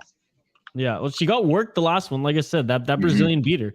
That first and second round, neither of those should have gone to Valentina, but I digress. Archduke, what's going on? Saying, hey, Isha and Jason. Ramon. I cannot ever recall a boxing match so early in the day on TV. Well, it's MMA first of all, so that's probably why. And yeah, it's interesting. It's interesting that this one's early. Something to do with having to make it work with ABC for sure. But then next week it's London, right, Jason? So isn't that time? That's what I figured. This one would be. That's what I thought. The London card's always earlier. So this is in the US too. Yeah, but the London card isn't this early. But I think Long Island. Yeah. Anyways, I didn't even check at the place anymore. But man, can you imagine going to a Vegas fight where it's like MMA all day and then hit up the boxing match at night? Like, is there a Madison Square Garden card or something tonight that they're? I don't know if it's tonight, but there was some promotional weekend. I think it's the Jake Paul fight. There probably is a boxing match tonight. Oh, is it Jake? No, is that canceled? I don't even know anymore. No, they brought. Follow all that drama. Fury pulled out, but he's fighting an actual boxer now, which is Sam Rockman Jr. Yeah, which is going to be interesting. Okay, it's MMA. Yeah. HBO Showtime, they would not allow an 8 a.m. Pacific start. No, they gotta. I've been falling asleep during like main events lately. Dude, it's been tough. Like, they're ending at 10:30 Pacific. For you guys, it's midnight. I mean, yeah, exactly. Anything in that time zone, I'm just like, oh, that's how you know you're getting old. Yeah. All right. Before I fell asleep during the Izzy one. Yeah. That one. We'll have the next knockout and the next break. We'll have a conversation about the last pay-per-view, and hell, even the one before, because that Esparza fight was a fucking joke and a disgrace. She shouldn't even have the belt. Neither of them. You should have just like taken the belt and no, we'll have a number one contender with 2 others and fight for you to think about what you just did here. The old Dana would have done that, but anyways, let's take a 5-minute break, Jason. We'll just jump back in the lobby here. I'm gonna refill my coffee, grab some water, grab a snack. I advise you and those in the chat to do the same. Stick with us, though. Don't go anywhere because we will be right back in about, like I said, 4 to 5 minutes for Burns, Algeo. Here, the third or fourth fight. I can't even keep track anymore. The prelims have been so much fun. We just saw the first knockout of the day. So we will be back. We got Jason, owner of Wabasha Brewing Company, riding shotgun with us here. We'll dive into a little Wabasha stuff as well later in the stream, but we'll see you in about 3 to 5 minutes on the other side here. Thanks to everyone tuning into the Stay Light Project YouTube channel. Like, subscribe, check out Wabasha on social media, and we'll see you after the break.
as soon as I change this banner.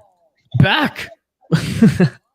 Just jamming to that music, man. Dude, it's so good. It's so good. getting into I used it in a vlog recently, and there's like a Santana like solo that's like 3 minutes at the end of it. And I just like, instead of cutting the extra video, I like just kept it going to have that solo in there in the last vlog. Anyways, Gilbert Dorino Burns' brother. That's what I thought going into this. I figured that. The broadcast didn't play it up too much, which, I thought was kind of respectable. Give the guy like his independence, allow him to pave his own way. Don't always be like, oh, it's Gilbert's brother, Gilbert brother, because we all know Gilbert's a fucking legend. Is it his younger brother or older brother? I believe so. Younger brother? Ooh, man. Imagine being that guy's younger brother. He's going to be tough. You watched the Chimaev Burns fight, eh? Oh, yeah. What an absolute war that was. I hope they run it back. 5 rounds. That would be unreal. Yeah, they got to. Yeah. They have to run that one back. That was such All right, here we go. Let's get it all. The no-nonsense Keith Peterson. Thanks, everyone who's joined us back on the City Light Project YouTube channel. And already Burns going for a throw. Pressure. He wants to get him to the ground right away and show off that jiu-jitsu.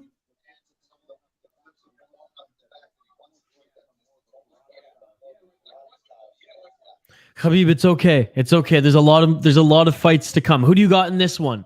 Algeo Burns. Who do you got? DraftKings right now, the live odds. Let me refresh this right now and see where they're at. Burns, the slight underdog at 160. Algeo minus 215. And Burns gets him to the ground. Ooh. Oh. He looks like his brother with his jiu-jitsu. Holy shit. Smothering. Oh my God. He's got his back already. And he's got the underhooks. Triangle. Oh, triangle. Yeah, Triangle. Tight. It's been a long Triangle time. And potential armbar. Nice and he's secured the arm. Dude, this guy's done. He's going to tap. Let's go. Let's go. Into mount. Dude, mounted triangle with the armbar if he wants. Dude, he's turning red. He's turning red. On the elbows. Dude, this Algeo's a tough son of a bitch. No kidding. He's got to get a better angle on that. He's got to pull the head down. He's got to pull his head down. He wants that arm. He's really after that arm. Did he tap? Oh, no. He just moved. Don't gas out here either, though. I know. Dude, props to Algeo. Is he kneeing him in the face? That first one, I think it went through. I wish there was more Pride rules. I'm a Pride rules guy. Oh, dude. I watch so much Pride on Fight Pass. I absolutely. My dad got me into UFC with the early stuff. It's funny. I wasn't allowed to watch like PG-13 movies or anything like that, but I was allowed to watch like UFC 1, 2, and 3. Looking back, I'm like, what was that? Come on. It's martial arts, though. Dude, but that's the thing. I did Kung Fu growing up. Like, yeah, I was allowed to watch The Matrix, Bruce Lee movies, all that stuff. Like trained professionals trying to destroy each other. BJ Penn licking the blood off his fucking mitts. Yeah, what a savage. And not COVID. Not COVID Pride friendly. Vanderlei alone is like the best movie character ever created, but in real life. Murder. Yes. Those stare downs with like Mirko and nothing better. Just roided to the gills. Yeah. No shoulders. Dude. His like traps are so big they like went above his ears. Dude, Algeo's on top now, taunting him. But that's the one thing about Burns, dude. He obviously doesn't want to take shots. Like, this is not ideal. But like, look at this. He's the really jiu-jitsu specialist. He's okay in his guard.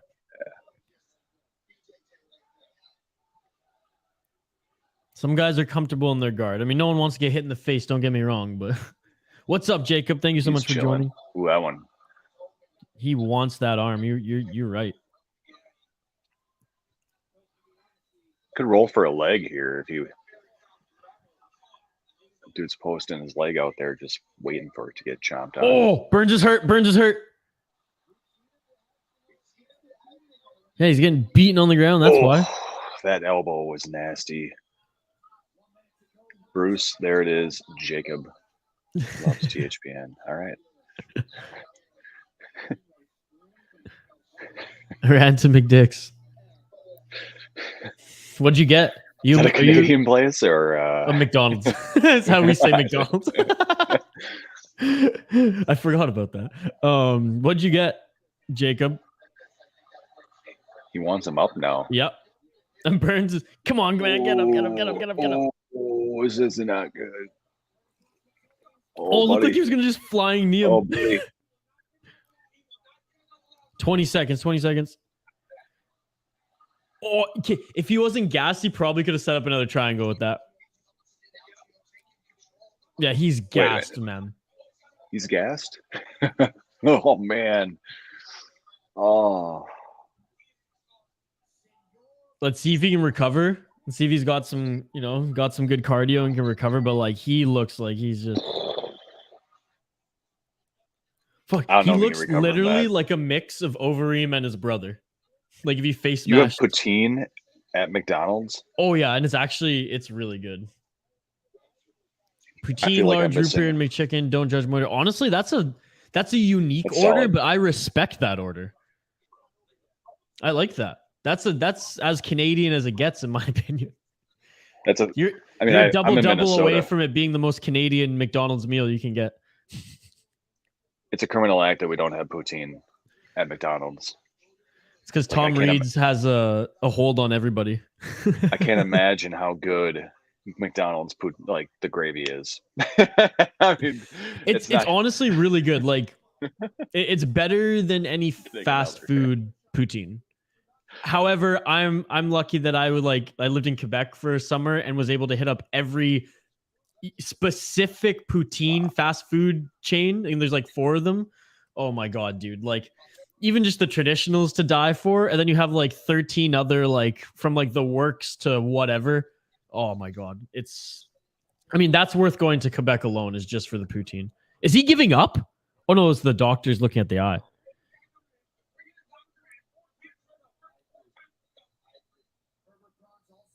That's funny.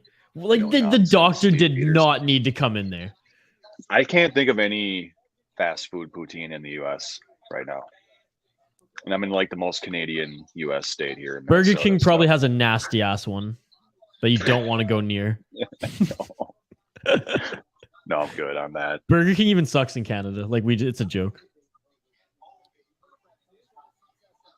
They even Herbert can get. He got the takedown. He got the takedown, but he loses position again. Yeah, he needs some work in MMA. I'm sure he can grapple like crazy, but yeah. This ain't a jiu-jitsu competition. And I always wonder too, and this is just like crazy UFC fan talking, but like compared to jiu-jitsu mats, this mat must not be easy to roll on. Like they say it's like fucking sandpaper. Yeah, it's like grippy, sticky. Yeah, and you're used to, a mat, right? Like actual foam. I don't know. Again, maybe just one of my nerd fight thoughts coming out. Oh yes, heel hook there, but he just used it to sweep. Yeah, I don't know what he's doing, man. There it is. Oh! There it is. He can't hold on to it. Correct, Jacob.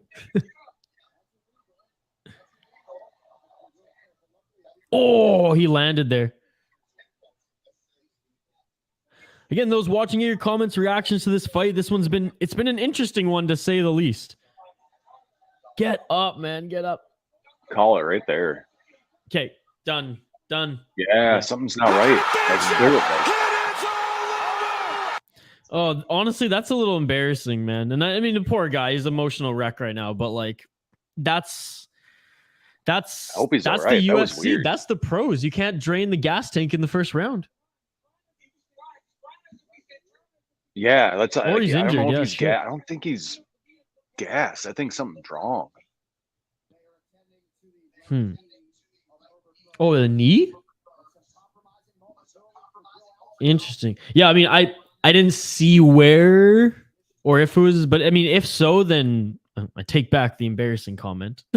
Then that's, truly warranted if is an injury. Because yeah, he looks like he's in incredible pain right now. Because I first thought it was like an emotional reaction, like, damn.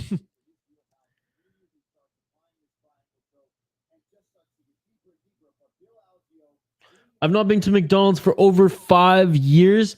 I'm honestly tempted with this McDonald's talk now to like DoorDash McDonald's breakfast. Last time I was on this stream, I went 7 hours and I had rice and coffee that got me through it. I got a good like trail mix bowl here in front of me now. But now all this McDonald's talk, that's all I can think about is I just want some hash browns. You know what really though has been haunting me? Is Quick Trip. I'm having Quick Trip withdrawals.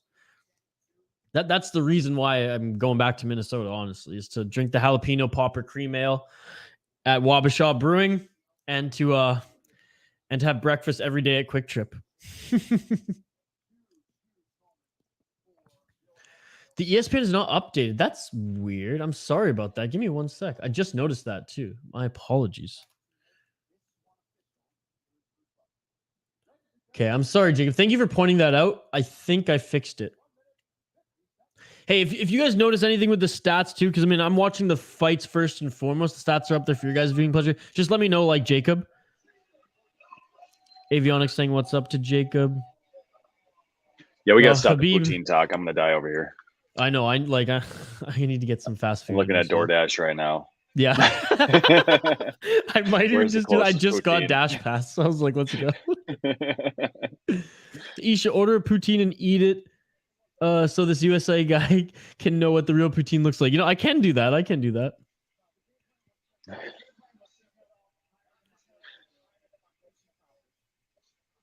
There's one place around here that does a dynamite poutine for delivery. Oh, really? I had the one at Tom Reed's. It was really good. I was impressed. The Crooked Pint. That's what it is. Okay. I love myself a good poutine. And Jacob, Dustin Jacoby actually knocked out Dang Jung. It was he knocked out the favorite, and Dang Jung was the favorite to knock him out. So that was pretty cool. Yeah, Jacoby and then Algeo. By the way, shout out to Khabib Nurmagomedov, all the way, from AKA joining us here, Jason, all day. He's been here all day. It's pretty awesome. I mean, it's a high level name. I'll be right back. I gotta set up some Minecraft. For the no here. worries, buddy. No worries. Minecraft always comes first. All right, I'll see you in a bit, Jason. Again, Jason from Wabasha, folks. Wabasha Brewing, one of the best breweries in Minnesota, St. Paul, Minnesota. Huge UFC fan. I had the pleasure of meeting him when I did a little brewery tour out there a few months ago. We've been wanting to do some UFC content again since. So, hey, I told him to open invitation to jump on the streams. Breaking news. Center Ice Brew in St. Louis is permanently closed. Don't say that. Don't say that. I heard they were moving. Don't say that. I heard they were moving, Archduke. Tell me it ain't so. Tell me they're moving.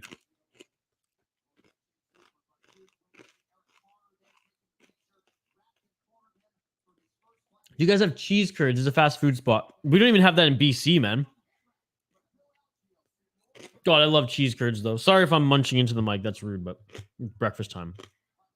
Let me know in the chat if I should get some McDonald's via DoorDash. I'm again crying. So how many of your picks have lost this far, Habib?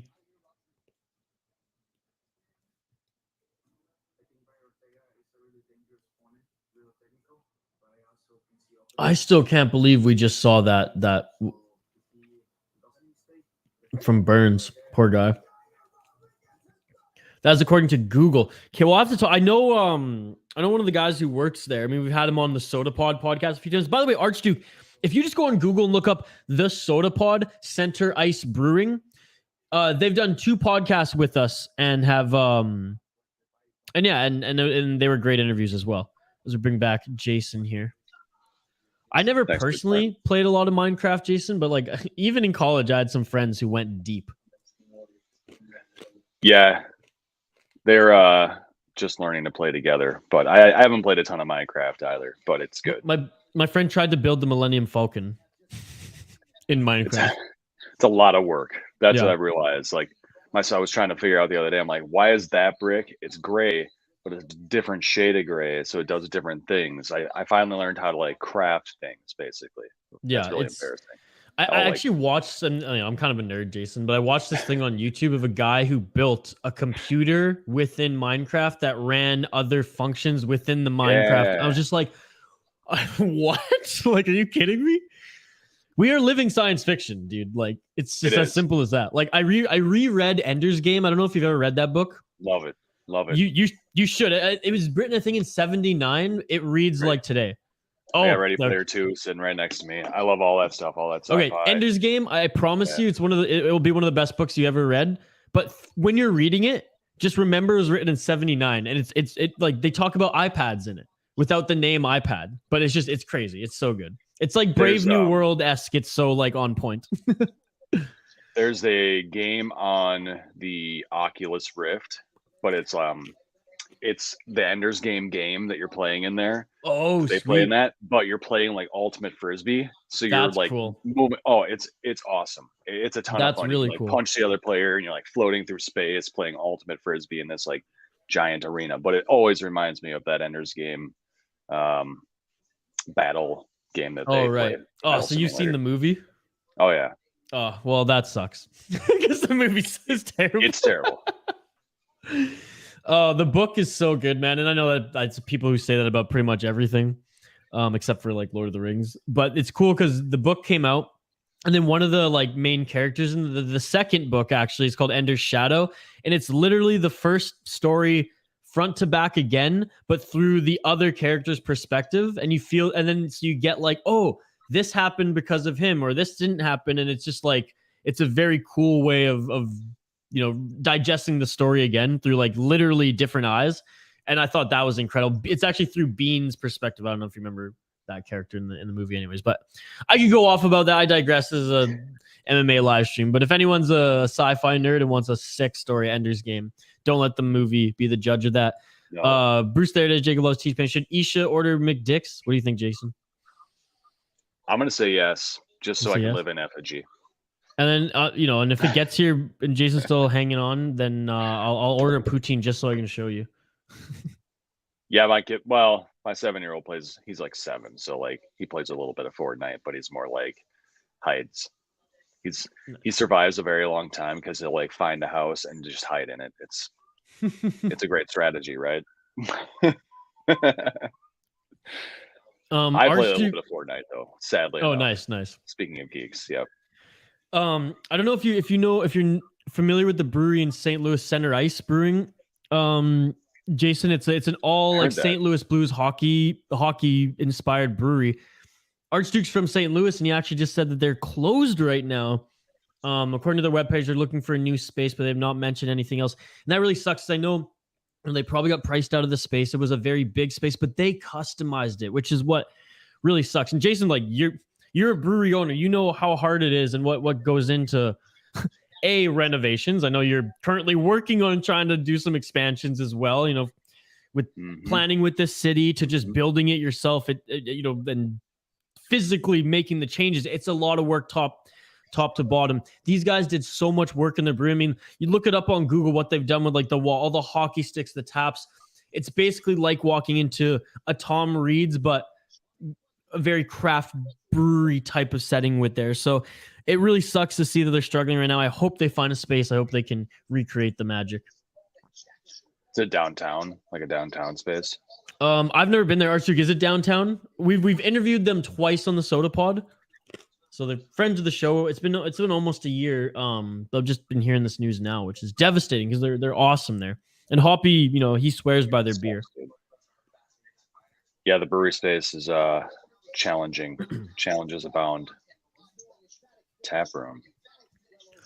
Jason, I have to say though, I've been telling everybody about the jalapeno cream ale you guys have out here, and they don't believe me. They're like, spicy beer, whatever. I'm like, no, you don't get it. Like, I didn't get it. You won't get it until you just like, Try it. It's truly in my top 5 of all time. And like since coming home from Minnesota, I've still dabbled quite a bit. Been actually really diving into the barrel aged stuff now since I got my taste of that in Minnesota. Like some of the stuff out here and from California is just very, very nice. But long the short of it, haven't found anything that's really just made me smile as much as that cream ale of yours. I appreciate that. It just won the we got a bronze medal. You know, I'm a super competitive person, so like we got bronze. I'm like, oh, it's on now. Like, so we won bronze just last week in the U.S. Beer Open Championships with that beer, and yeah, it's doing great. I mean, we want to all of our beer. We want to have the medal award winning level quality on the national level, world level, whatever. You know, that's a different ball game out there, but definitely we're just working hard every day on like improving our recipes, improving our brewing process, and trying to get there. It's no different than the fight game, I figure. Like, no, yeah, of they course. really go hand in hand. Archie saying it is downtown. It is also very close to St. Louis' largest microbrewery, Schlaffy's. Yeah, if it's downtown, that's rough right now. That's rough. Every downtown type of place. If it's anything, I'm assuming St. Louis is like similar to St. Paul, Minneapolis type of, you know, lots of business people that are no longer officing in those areas, just kind of drug the customers out. So yeah, no, absolutely. Again, shout out to everyone joining us on this live stream, the City Light Project YouTube channel. Every Saturday we do live streams throughout the entire event, 6-7 hours. We're here. Well, I'm here anyways. Jason's kind enough to ride shotgun today. He's out camping last week, so I mean that's awesome. It's been so freaking, the weather's been so crazy on Vancouver Island this year, man, that like even today, like the sun's peeking out a bit, but it's probably gonna just monsoon rain again. Like I've had 3 days of hot summer weather. It's just been raining, so I envy everyone in Minnesota who's complaining about the heat and who's camping right now. Yeah, that's the Minnesota way. Complain in the winter that it's too cold. Complain in the summer it's too hot. I just complain that it rains 12 months out of the year. There's always something to talk about when it comes to the weather in this state.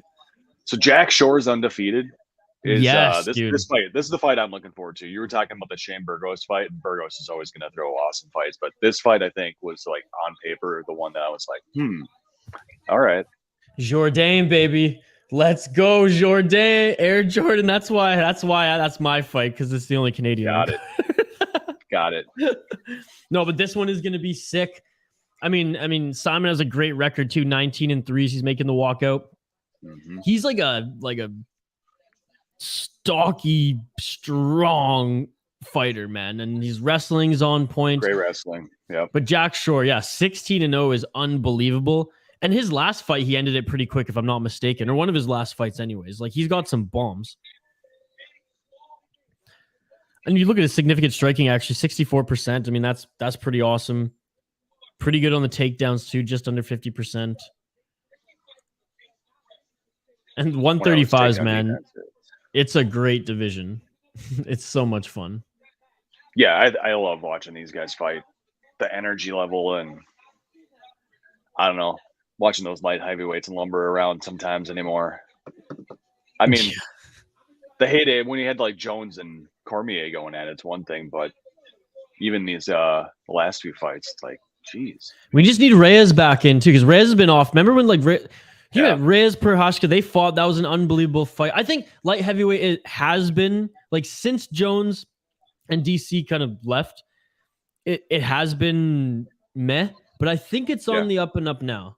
There's some guys right off the top of my head. I can't their names aren't coming to me, but I think there are some prospects coming up in light heavyweight that are going to be fun. And if Reyes gets back into it, shoot, man. And like I'm gonna root for Glover until he's gone. Like that guy's gonna keep going fucking right. He was 28 seconds away from winning that fight against Yair Prochazka. 28 seconds away from winning that fight.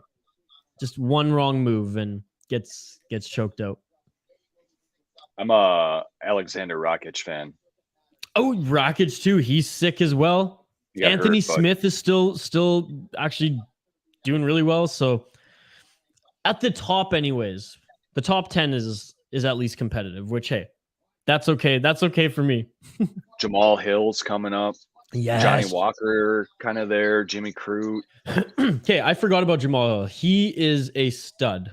I really like what he brings. And Santos is still kicking it.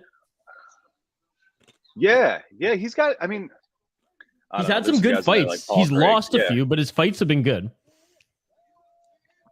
So Krylov is another one of those guys who I feel like it's like, how have you never really made it to the top there? He always had so much promise. He came in super young. And Kalaev too. He's up there in light heavyweight. So like I said, they just haven't all popped yet. Like the rivalries haven't, blossomed like DC and Jones yet, One of the funniest things I ever saw was women complaining about the snow while wearing a Let It Snow t-shirt. Yes. That's about it. While skiing. Habib, you're just crying. You're just crying and crying and crying in the chat. Habib, so as far as your picks, where are you at right now? What's your record? I want to see the numbers. I want to see the stats. Oh, I should do that before that. I didn't even really give my official pick. Sometimes I should start with the stream because it'll give me like a good intro segment. By the way, let's check out the stat or the odds here. Ricky Simone, the slight underdog at plus 135. Jack Shore coming in before the bell at minus 175, the favorite. We'll continue to check on that throughout the fight and see how it shifts. But here we go. Let's get it on. Let's get it on.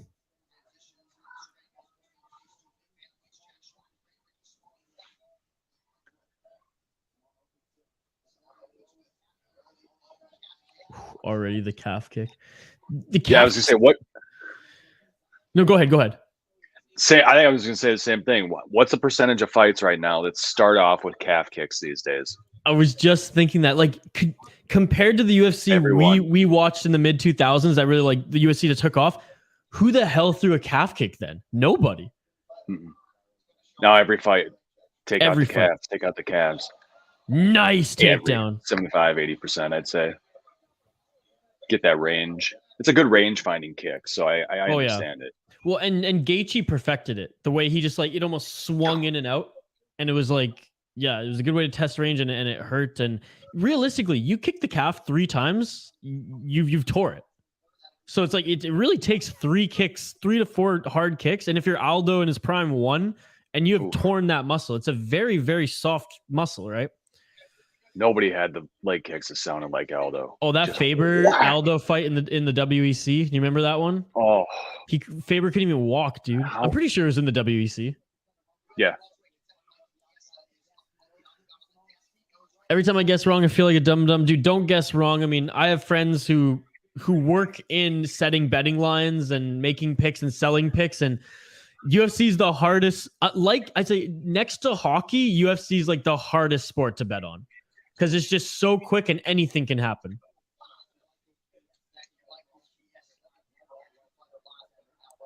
Yeah, I would agree. I can pick fights, but like betting on fights is a whole other ordeal. Once you throw the odds in and everything, it throws me off. Which, I mean, I suppose you should just bet in what you believe in, but no, and that's what's fun about it. We're just at the 3-minute mark of the first round. Right now, it's kind of a toss-up, but I think Simon's winning purely on the takedowns, just on points wise. Yeah. Doing damage, neither of these guys have done a lot of damage yet. But thank you for joining, Karen. Really appreciate it. Ironically, when Archduke asks, "Have you met a Karen shows up." But hey, it is what it is. Well, look like Shore actually was looking for the level change there. Then Simon looks like he's got some power in those punches. Oh, that was smart. Ooh, body nice shot dig. to the level change. But Jack Shore is a beast. And the 13 and 14 ranked guys, I love this. Someone's going to get a nice bump in the rankings after this one. You can like, subscribe, drop a comment in the live chat. Upon liking for a chance to win some prizes, we get 50 likes on this video, and we'll give away a UFC t-shirt. If we get past 200 subs, and I know that's crazy, folks, but if we get past 200 subs, we're going to give away a Derek Lewis bobblehead, courtesy of MMA Bobbleheads. So if that's not incentive to share this link with your friends and family, I don't know what is.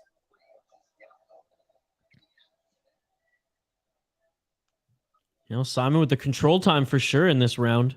But Jack Shore, I mean, doing everything right defensively, and like No welts on the face. His leg's a little bruised, but Yeah, with those 2 kicks, that left calf is glowing red. yeah, what's an easy sport to bet on? Archduke with a great comment here. What would be a quote unquote easy sport to bet on? Cricket. I have no idea. Those games go like 24 hours sometimes? Yeah. Yeah. Could you imagine the live odds for like someone at DraftKings or whatever, just like constantly updating that? Soccer, somebody that really knows soccer, I think, could be successful. But yep, no, that's true.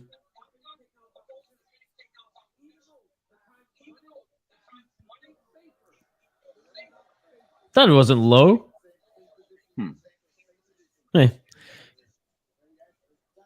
the refs. I thought it was breaking them apart. Yeah, me too. I do like it's a catch-22 because I like how the officials in the UFC now are caring more about the fighters. I really do versus the entertainment. But at the end of but sometimes it's too much because they're still cage fighting. So it's like we're getting there. We're evolving. We're evolving, but we still haven't found that perfect one.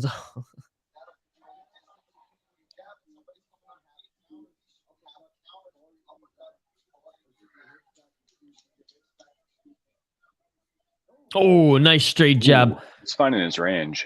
Yeah. The straight jab is another thing. We saw like George St. Pierre do it in the mid 2000s, but no one else. And now everyone's doing that. Like Volkanovski, that lunge in. Yep. Well, St. Pierre would do like the Superman jab, which was nuts. And actually, there's a hockey player who used to play with for the Canucks and the Anaheim Ducks, Kevin Bieksa, and he used to do the Superman punch every time he fought. It was hilarious on the ice, and he would do the Superman jab because he'd grab the jersey, let go, almost face wash, and then just jump and punch. And he'd hit him every time, and it was like perfect technique. And every time I saw him, like that guy watched George St. Pierre, like no joke. GSP had that Kyokushin karate entry where it's in out, and so that's how you throw that jab, just right on the forehead. What was that Josh Koscheck fight? Oh yeah. Oh man, I remember I even watched that Ultimate Fighter season when they were coaching against each other, George St. Pierre and Koscheck, and I remember George St. Pierre brought in his Muay Thai coach. Yeah, the drunk one. Yeah, from France. And he's like, yeah, this guy, he doesn't train like the normal people. He gets a little drunk before the training sessions. That's a pretty good impersonation there. Canadian. I spent 29 years making fun of Quebecers. I shouldn't say that, making fun of them. I was in French immersion too, so like, je parle français. My aunt lives in Quebec. I feel like I have a little bit of rope to rip on them because they're not really Canada. Even though Jourdain is fucking from Quebec and I'm going to be flying the Canadian flag. Good fight here, man. Yeah. I think this might, so far anyways, be Jack Shore's biggest test in the UFC. It could go down. I mean, I know we're early in the second round. We're just shy of a minute in, but this is like, this is a hard matchup for him.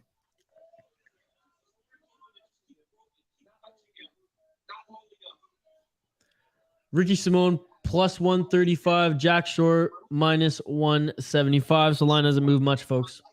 Shown on screen now, 205 Shore. Oh, just negative changed. 205. Crazy. So Shore's still the favorite. Mm-hmm. I think if Simone comes out of this on everyone's card winning the round, then it's going to change. But man, Twitter's really... I just did a quick scroll of Twitter and everyone's rooting for Yair, man. It's going to be interesting. I'm usually jiu-jitsu over striking, but in this case, I don't know. And control time by Simon. And the smart fight by Simon here, for sure. Lock those arms, hold them against the cage. Yep. Just hang on them. Throw a couple of punches here and there. As soon as you can find that. Legs are tree trunks. Jesus. And he always throws something before the takedown. Second slam of the evening, folks. Go. Second slam of the evening. Matt Hughes, you would be proud. If Matt Hughes is watching, he'd be proud right now. There's two Matt Hughes slams tonight. Hell yeah. Yeah, Dwight Grant got slammed earlier today as well. But that, like I was saying though, man, Simon, whether it's in the center, he'll have the left hook or body shot, then go in the level change there, broke the clinch, elbow, and then went down. I mean, DC's probably just swooning right now in the broadcast. The easiest sporting event, if this counts to bet on, would be the Nathan's hot dog eating contest, as long as Joey Chestnut is in it. Absolutely. Absolutely. Hey, the Ocho, only bet is the prop on like how many he's gonna get, right? Yeah. Like it was like 75 this year, I heard. I'm like, I would have bet the under on that. 75. He's an absolute monster, that guy. Oh, Shore got clipped. Full mount. Oh. He's trying to submit him. Is this Darce? Head and arm. And Shore, that's it. Wow. Ooh. And Shore suffers his first professional loss in mixed martial arts. The underdog comes out on top. I hope some people cash some money with that one. I'm gonna keep my eye out for this guy. Look at Algeo. He's fucking impressed too. What a That's hell the of best a Simone's looked. That kid's been coming up for a while, but I mean, his fitness looks on point. His boxing looked really good there. His body blows. Oh, right on the temple. Yeah.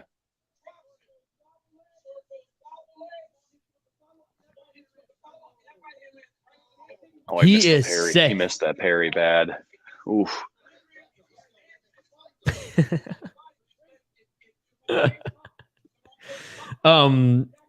What's going on in the chat? I thought it was a bot come in, and I banned them right away, and it was actually just one of the users here getting an extra view. He's like, that was me. The I Love Hot Moms account. Oh man. Well, it's good. Lungiambula is next, and the reach on this guy, my God. But here we go. The string of knockouts now. I love it. That one, that was awesome. And you love this. I mean, you never like to see like a win streak get broken, but you like to see guys get tested who are on these win streaks with competition. You said Simon's been on the up and up. I mean, he looks jacked, and like he's going to go up in the rankings. Like, what do you think? He might even go up as far as 10. He might even crack 10. And then you're going to fight some real contenders. Whoa, that name. You did pretty good on that. I'm not How even close was try. I think you got it. Lungiambula? Yeah. Pronouncing hockey names and doing a little bit of broadcasting when I was younger helped a bit. But I mean, ask Hoppy. I can barely pronounce like English words, but names I'm all right with. Just not Russian names. I can't do Russian names. Versus newcomer to the UFC, Puna Soriano. Okay, Soriano, the newcomer then, eh? 4-0. How good is like middleweight has never suffered in the UFC, I feel like. Yeah. When Silva was on top, and then as soon as he was gone, it was like, the Weidman, and then it just kept going. Then it's just like great after great, champions. I mean, I can't wait to see Weidman fight again. Not even for him to win or lose, just to for the story, because that guy's been battling, recovering. So Simon's got Sean O'Malley, Frankie Edgar, Song Yadong, and Pedro Munoz up ahead of him. That's up to number 9. Okay. That's a tough mountain to climb there. I'm taking Simon over O'Malley. Let's see Simon and O'Malley. Let's go. That's the next fight. Call out. Yep. And O'Malley would love that because it's not as big of competition, Right. He wants to stay undefeated. Like Dominic Cruz or somebody right now. Dominic O'Malley would be fun. That'd be fun, but again, is that O'Malley's biggest challenge? I mean, no. Let's be honest. Love Cruz, but he's not the Cruz that Cody Garbrandt fought. That was crazy. That was like Cody Garbrandt was on like the Russian gas or something for that fight because like he never looked that good again. And like he looked better than Anderson Silva. He was like breakdancing and dodging shit. He looked like Holloway and Silva combined. That was nuts. I really liked him, but he what a fall from grace. Yeah, his body changed after that. I mean, all sorts of stuff happens, injuries and whatnot, so it's hard to tell. But was chin too. His chin went from like being pretty good to just being like when Kai Kara France cracked him. I was like, all right, man, like that was it. Call it. Man, Moreno and Kai Kara France next in 2 weeks. Oh, that's gonna be. I saw that. I thought Moreno won the last fight against Figgy. I'm not gonna lie, I really did. It was close. I thought he did enough to win it. I love Brandon Moreno. Like he had the belt at the time, right? Yep. When he won, that was the most emotional like celebration I've seen anybody in the UFC when they won. Like he almost didn't like believe it at first. He was like looking around and then it like hit him and he like started crying and like even Figueiredo lifted him up. Like that was cool. Again, shout out to everyone joining us live on the City Light Project YouTube channel. Like, subscribe, drop a comment in the live chat to get in on our contest. If we get 50 likes on the video by the end of the stream, we will give away a UFC t-shirt, either crypto.com or Venom, to some lucky person in the chat. If we somehow blow up, if this goes viral midstream, we hit 200 subscribers or 200 plus subscribers, we'll give away a custom Derek Lewis bobblehead, courtesy of MMA Bobblehead. So share the link if that's not incentive to. I don't know what is. And if you're in the Midwest, if you're in Minnesota, check the shelves. And if you're in St. Paul, visit Jason at Wabasha Brewing Company. I mean, what do we have brewing this summer? I've been seeing some of the sweet things you got coming out on Twitter. But as we have a little bit of a break here as the fighters prepare to walk out, pump up Wabasha. Let's talk about what's going on there. Well, tonight we're pouring samples at the Saints game, so can't complain about that. Come hang out in the grass beer corner with me if you're going to the Saints tonight. That's gonna be a blast. Other than that, we just put out our second lager. We worked on a Mexican style lager earlier in the year, and now we're working on like a Dortmunder style. So 6%. It's called Summer Seance. It's got a little bit like citrus, lemon peel, some like summer melons in the aroma and taste, but it's a more potent lager, almost something we would call it like a Imperial sometimes at that 6%, but it's at the high end. And then we got a Hefeweizen coming out next week, so that's going to be a good summer drinking beer. The number one crusher though right now is the strawberry rhubarb Kolsch. That thing's everywhere. I got to get it into cans for next year. I mean, this is just year 0 right now, so it's a lot of fun just to see how things go. We've brewed like 5 times as much of it this year already as they've ever brewed before, and it's still just destroying. So getting into more and more bars around town, and also just the number one tap beer around. So how long is that one going to be kicking around? And I'm just knowing because I might be there in a couple months and I'm hoping to try it. Yeah, I think we're going to keep it around till like September, October. We'll see how it runs. That's promising. We got a bunch of other like seasonal stuff to move in. So yeah, of course, that's promising. We'll stay in touch. Like if it's right on the deadline, and you may have to like set some aside or get some. We'll figure something out. We'll keep it around as long as people keep drinking it. That's the thing. It's like as long as it stays warm outside, that beer will be drank out on the patio. It's the perfect patio beer. Well, I love Hefeweizens. I love Kolsch's. I mean, when I went to Udapils, they blew me away with what they do there with those. And I mean, I can't wait to try your guys's when I'm out in Minnesota again.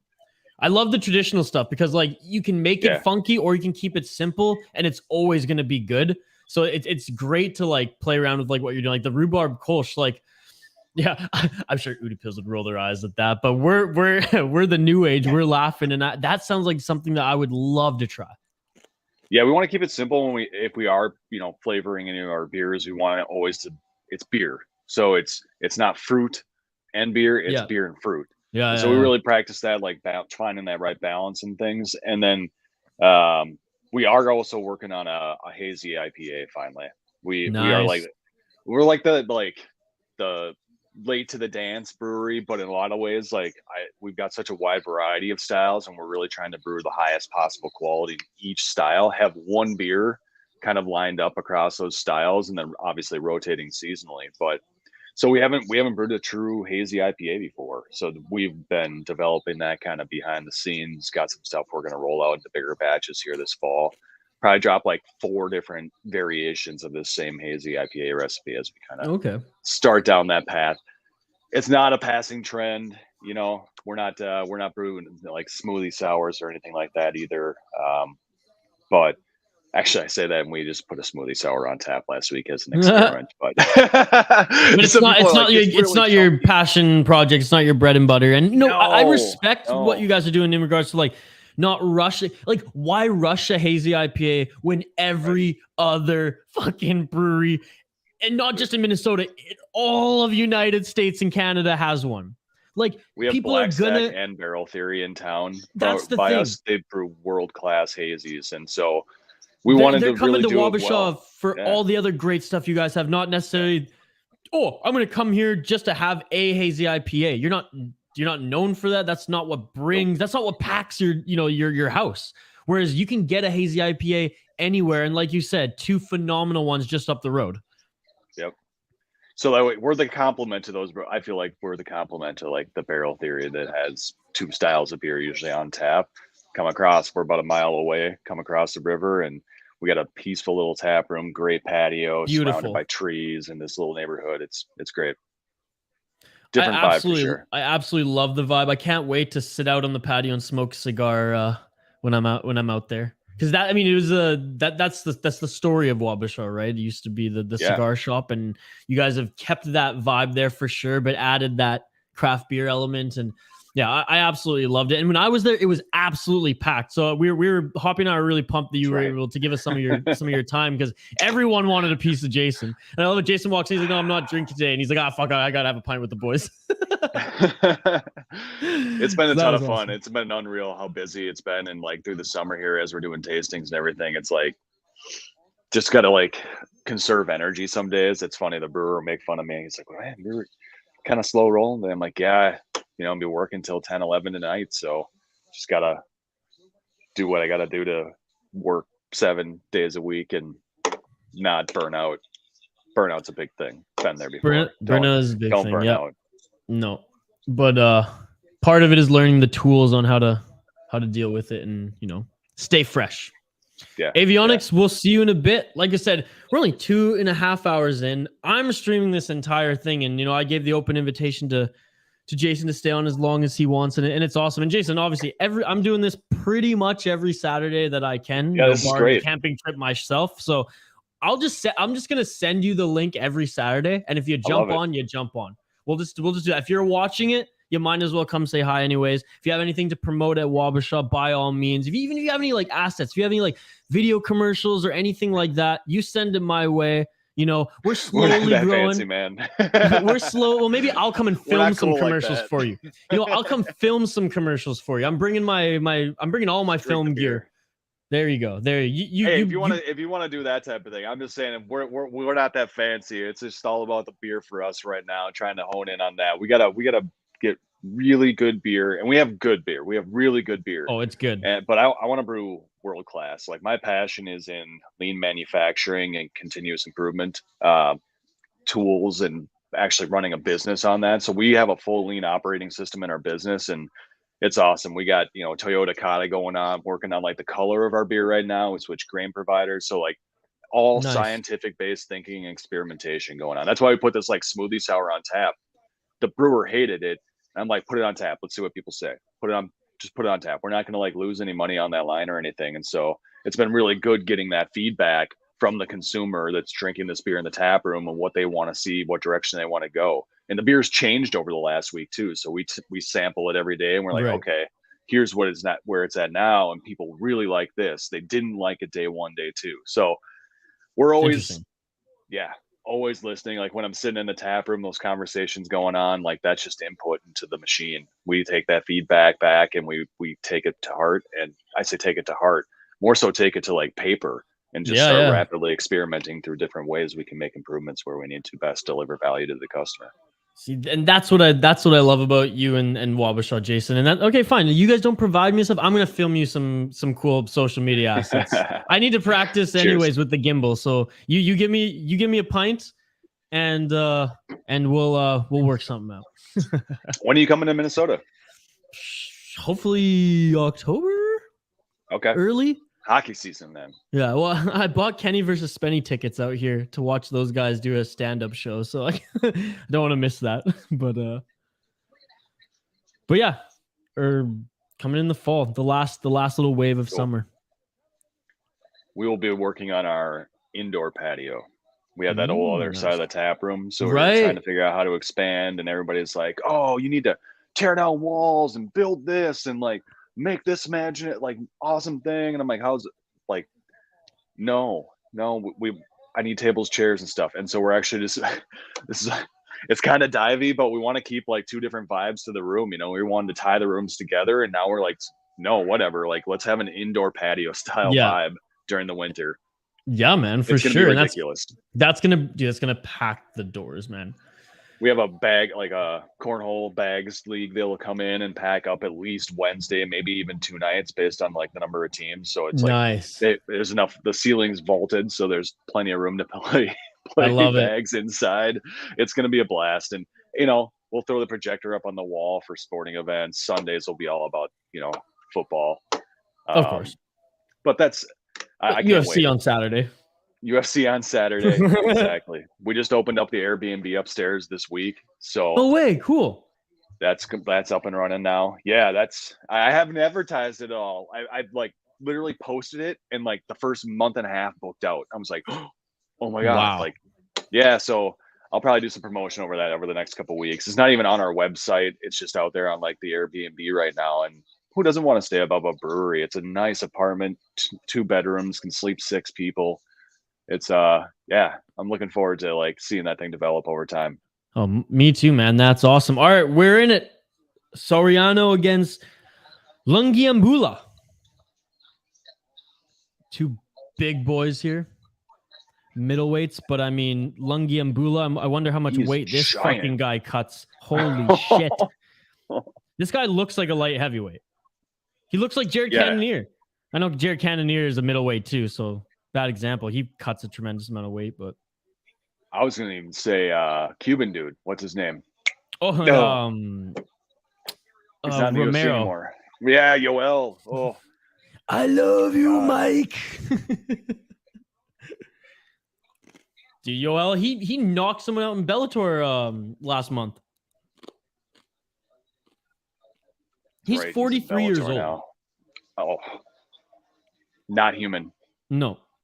I mean, it's the same with like Glover Teixeira, man. Like he was beating Prohaska. I don't think people give him enough credit. This guy like was beating this young kung fu master or samurai karate master. Prohaska's a character. I like that guy. Oh, me too. Soriano got backed up by Lungiambula. So is this Soriano's debut? The record I saw before had him undefeated, but then the TV showed a different record. Oh, let me look on Sure Dog. Yeah, it's 8-2. Ooh. Oof. Ouch. I felt the wind from that missed punch in my living room. I mean, yeah. Oh, yeah. Oh, what? Dude, this guy has some power. What? That leg just got guillotine. Oh. Here's corner. Don't choke him.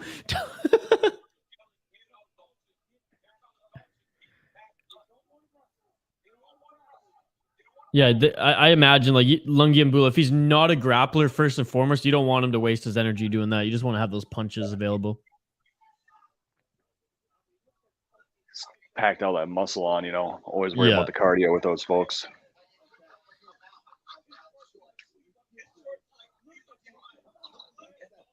Dude, he's got some friggin' tree trunk for legs. Holy shit. He's fast.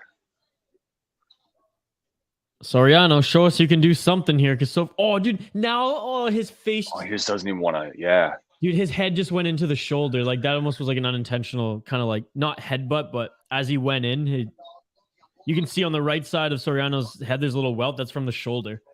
He just went right into it. Gun shy because Lungiambula is so much faster. Hey, okay, let me check the lines right now.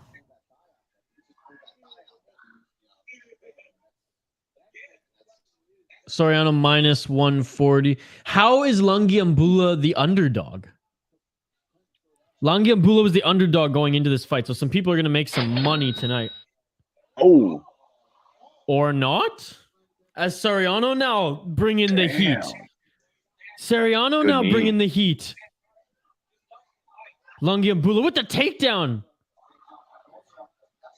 I mean, even if he can just get back up here, that's huge for this round scoring-wise.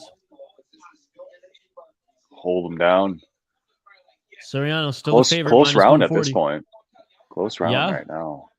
I mean, that knockdown with the kick, though, depends how much the judges like damage versus takedown and control, but we'll see.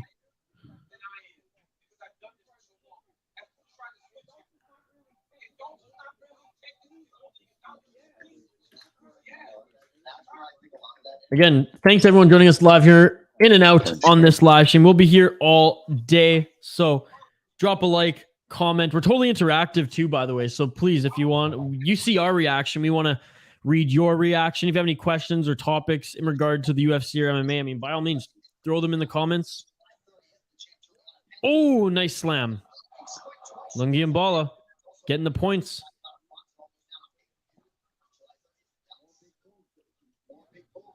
Smart with those takedowns. Yeah, I mean, I got this round. Well, we'll see what his cardio's like, and if he's gonna keep throwing this guy around, if that's gonna wear on him a bit. Smart recovery, just sitting on him there for last minute 15. I think Lungiambula pulled out that round, but Soriano looked good. I mean, there's some spots where Soriano looked good. Oh, and Soriano, part of that Vegas team. This coach, I think he's Ngannou's coach. He's been working with a lot of guys. Fun first round. That's what we'd like to see. Yeah, and Soriano's still... Okay, now both. Soriano minus 105, Lungiambula minus 125. So it's too close. It's too close to call right now.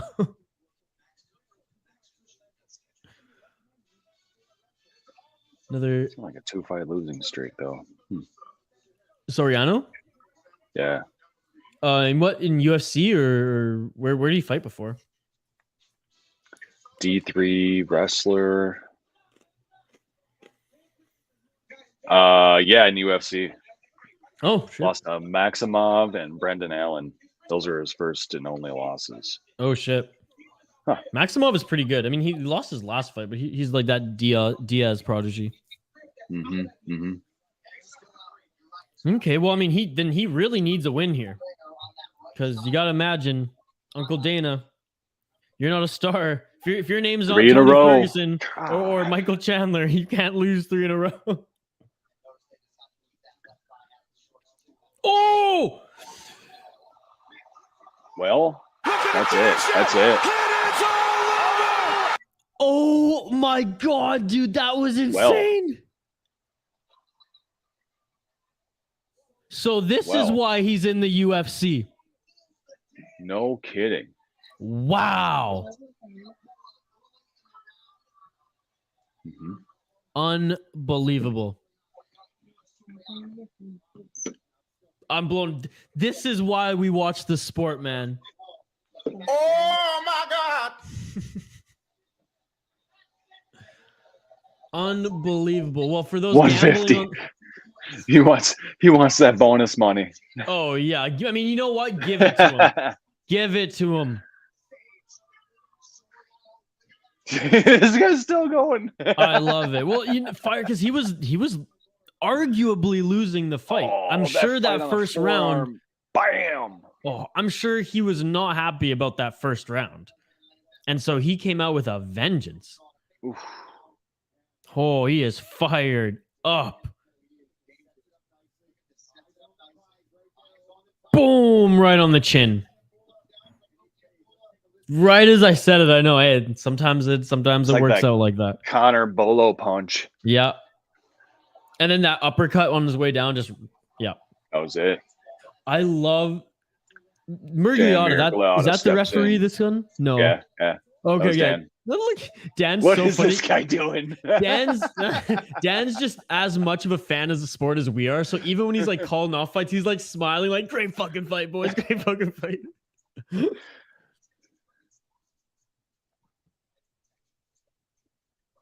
Was this the last one on the prelims? I believe it. Yeah, it was last prelim.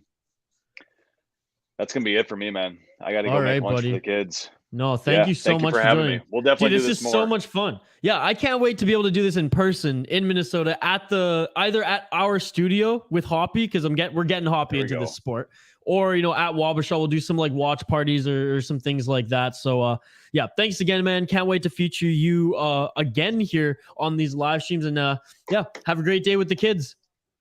Appreciate it. Thanks for everybody. Good chatting with everyone. Enjoy the rest of the night. This the main card is gonna be awesome. So I gotta figure out how I'm gonna watch this while playing daddy daycare upstairs. So have a great one, everybody. Enjoy it. Go drink some brews at Wabasha soon. Thanks, Isha. Peace. No problem, man. Have a good one. Have a good one. Jason from Wabasha Brewing. What an absolute beauty. Friend of the Soda Pod podcast, friend of mine, now friend of the City Life Project. Again, if you're in the Midwest, go support Wabasha. Some of the best beer in St. Paul. What a main card as the prelims wrap up, folks. We're starting the main card with I knocked my headphones off. I'm so pumped. Top flyweight contender Lauren Murphy and Miesha Tate, who dropped down to 125 to make her flyweight debut. We'll take a quick break so I can switch over to TSN from Fight Pass, because Canada, UFC, the deal with ESPN, you know how it is. But please don't go anywhere. Do not go anywhere during the break, because we will be right back, folks. We will be right back with more live reaction, commentary, taking your comments. We're going to give away some prizes, folks.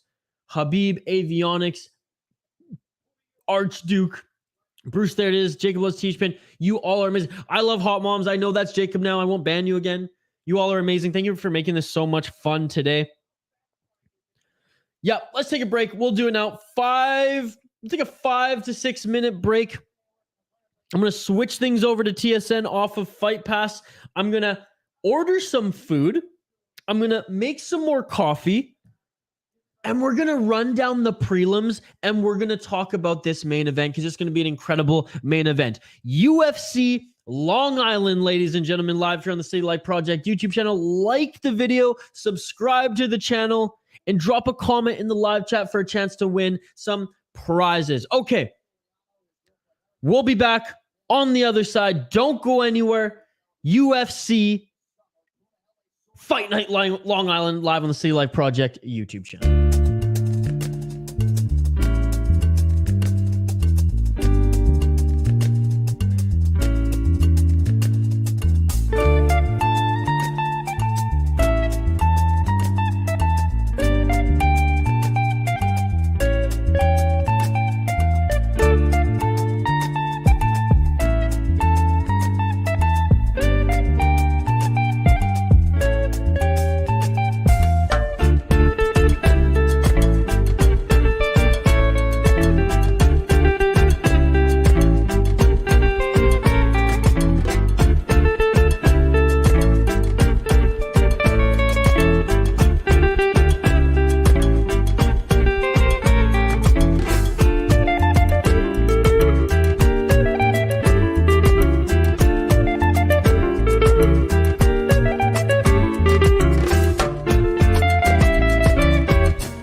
And we are back live here on the City Life Project YouTube channel for UFC Long Island Fight Day. UFC Fight Night Long Island, even though it's during the day. Welcome to everyone. I know we've had some regulars who stuck by throughout this entire live stream. For those of you, I say thank you very much. You are amazing. Let's try to get this video to 50 likes. We have 3 more hours to get this video to 60 likes, folks. So let's do it. Help us do it. Sorry, to 50 likes. We have 3 more hours to get this video to 50 likes. When we do, a lucky listener and viewer who has commented in the live chat will win an either Venom or Crypto.com UFC shirt, whichever one you like the most. If we somehow, and I know we hit 160 subscribers, so we're almost there. If we somehow hit 200 subscribers plus on this stream, we'll give away a Derek Lewis bobblehead courtesy of MMA bobblehead. So there's some incentive. Like the video. If you have any other accounts, like the video. If you have friends and family who dig this stream, or if you just want to win some free shit, tell them to like the video. Drop a comment in the live chat. Everyday Hockey, who is, I operate that account, so it must be the producer. I think Murphy wins. It's a tough one. Like I said, if Miesha Tate wrestles, I think Miesha Tate wins. If Miesha Tate stands there and bangs, I mean, not looking too good. Not looking too good. Number 3 ranked, Lauren Murphy, 15-5 record. Miesha Tate coming in hot in this division, both literally and figuratively. She's goddamn gorgeous. Hello, Avionics. By the way, Avionics, thank you so much for joining. Like, you showed me support when I was with THPN, and now support, after I left THPN. So thank you so much. Thank you so much. I hope you're digging these live streams. It's fun for me.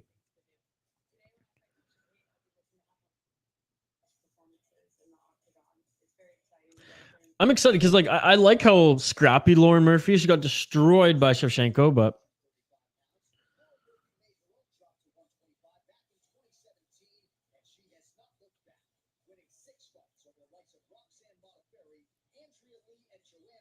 yep, the Joanne Wood one. That was a solid win.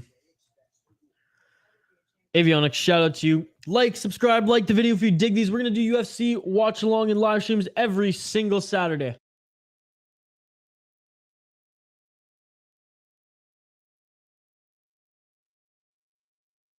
Yeah, I took like a 5 to 10 minute break. I just had to get, because it switches networks. It goes from Fight Pass on the prelims to the main cards on TSN for me, or ESPN Plus for those in the United States. I just had to settle that up. Had to refill my my trail mix bowl. I decided not to go with more coffee. We'll switch to water after the next break. Kind of how we do things here, folks. If the fight goes the distance, we keep rolling. If there's a knockout or submission and we have some time to kill, we'll obviously talk about it. But then we'll usually just take a little bit of a break.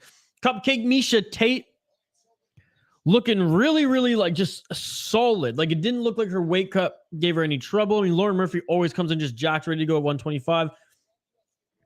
But Miesha Tate from Tacoma, Washington looks healthy, looks good to go. Oh, the whole family's there. That's funny.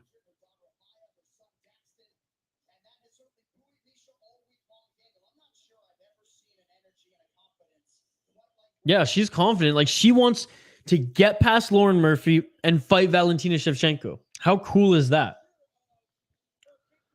Oh, yes. I left THPN and doing my own thing now. Independent Isha Jerome. What up? So yeah, that's why I'm going to be doing hockey streams on my own channel, Everyday Hockey, which my producer is commenting in the live chat. What's up, Kyle? So I'll be doing live streams on the channel when the hockey season starts and main events, Everyday Hockey. So check that out, Avionics. I'll be doing some beer stuff. Actually, I'm posting a video after this live stream on the SodaPod YouTube channel. Beer walkthroughs, reviews, things like that. And then, yeah, this channel, all my vlogs, all the music content, beer and whiskey reviews, as well as live streams for UFC every single Saturday. So there you go, Avionics. There you go. This is my new thing, and I appreciate you supporting it, brother.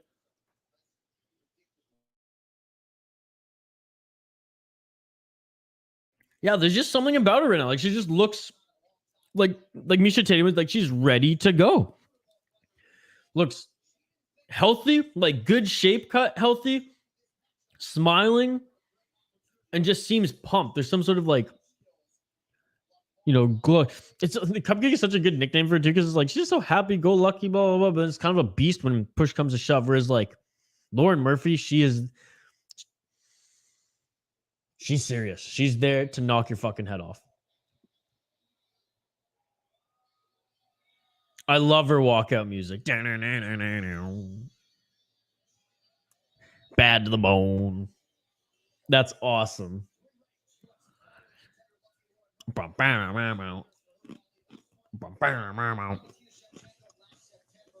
right, let's check out, courtesy of DraftKings, where we're at in the standings. Lauren Murphy, the underdog, despite being the number 3 ranked featherweight previous title contender, plus 175 for Lauren Murphy, minus 205 for the Cupcake, Miesha Tate.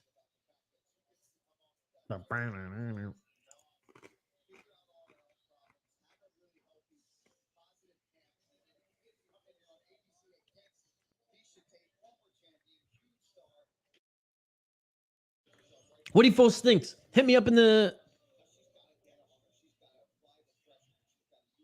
sued to everyday jockey. Oh, subscribe to Everyday Hockey. Thank you very much, brother. I appreciate it. So what do you think, folks? For those who are viewing us right now, for those who are hanging out, my B keyboard is screwed. Okay, buddy. Give me your predictions. Give me your predictions. We're about to start this one. Miesha Tate, Lauren Murphy, Long Island UFC Fight Night. We're about to get this going. Let's go.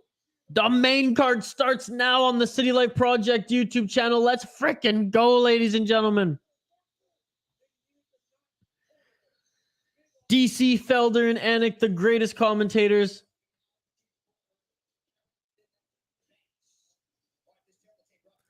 Lauren Murphy, 38 years old. Miesha Tate, 35 years old. So that's the thing. Like, if Lauren Murphy can keep going, you think Miesha Tate can keep going. I know Miesha Tate's been fighting a lot longer. 19-8 record to Lauren Murphy's 15-5 record. Plus 170 underdog. Lauren Murphy comes in closing. Minus 200 favorite Miesha Cupcake Tate. And we are live, baby, as Bruce Buffer comes in swinging. UBS Arena.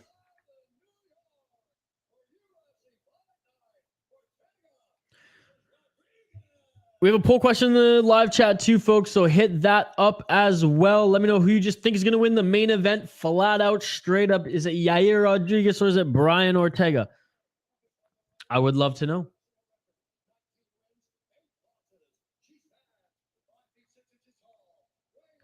Just sharing some things on Twitter as we get into this. That's the first fight of this main event, folks. The former Strikeforce Bantamweight champion, that's right, Miesha Tate, let's go, against Lauren Murphy.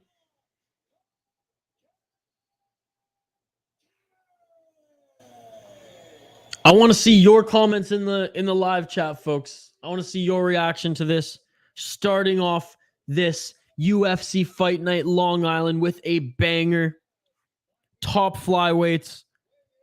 Lauren Murphy, Miesha Tate, let's freaking go.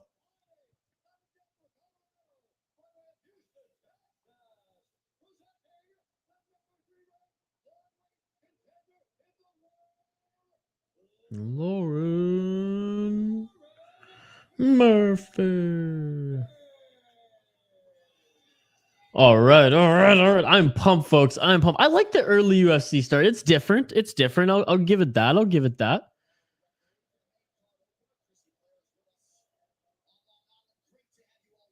All right, and we're about to get going, folks. We're about to get going here.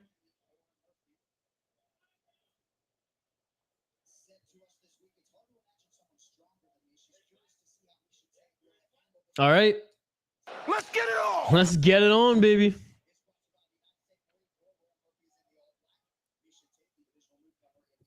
Divisional newcomer Lauren or the Miesha Tate in white, Lauren Murphy in black. Let's go. And like I said, if they want to stand in, if they're just going to stand and trade, I truly think Lauren Murphy wins this fight. If Miesha Tate wants to wrestle,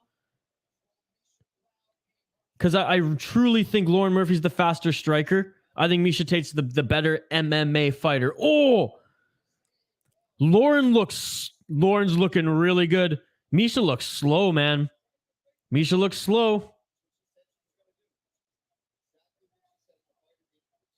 Miesha Tate just doesn't look quick coming out of the bat here. Lauren looked nice and swift. Oh,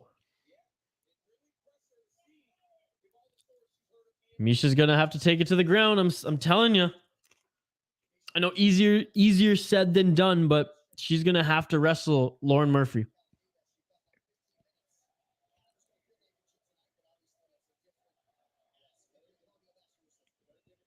Yeah, I don't know. Like, if Miesha Tate comes out and looks like this, like, there's no way she's beating Valentina Shevchenko. Oh, nice couple shots on Lauren Murphy.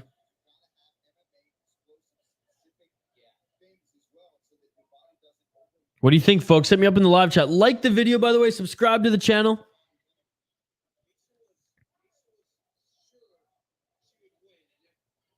If you drop a comment in the live chat, you have a chance to win some prizes. Oh, nice duck by Lauren Murphy. Tags Miesha there. Shout out to everyone who's joined us in and out of this City Light Project YouTube channel, UFC Vegas, Long Island, live stream watch party. This has been so much fun, folks. You are all amazing.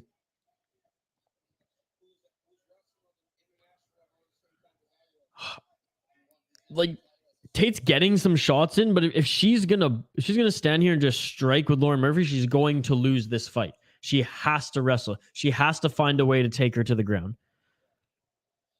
Oh, and Lauren now. Lauren wants the takedown. Yeah, I mean, Miesha, experienced wrestler. She's got decent defense, but Lauren drags it to the ground, at least scores there. Now she's got her back. Tate needs to be the aggressor in the wrestling division. Lauren Murphy's going to win this round, folks. 2 minutes and 20 seconds left. I know there's a lot of time. Why do you think Tate right now? Just experience? Right now, it looks like Lauren Murphy's getting the better of her, especially if Lauren can out-grapple her, or at least just be a threat in the grappling division. She's playing a little dirty right now. Hands on the chin. I like that. Miesha will win in the grappling and wrestling. That's my prediction. But right now, Lauren's winning the first round, I believe. Unless Miesha gets a takedown, and she gets the takedown. I'm pretty sure. I don't know if the UFC is going to count that. But if that counts, then that's huge.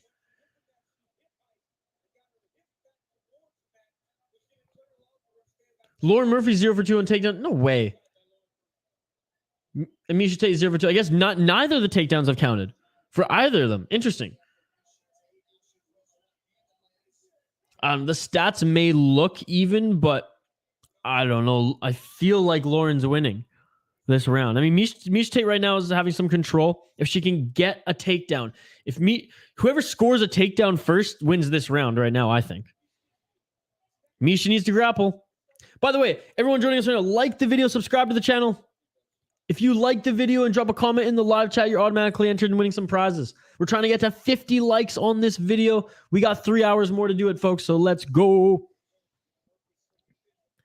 Yeah, Murphy's just a beast. And I mean, but so is Miesha Tate. Miesha Tate cut a lot of weight to get to this weight class in this division. So both very strong women. And I mean, you see Miesha Tate's grappling here. And here we go. Here we go. It might be dirty, but she has to do what she can to get that takedown.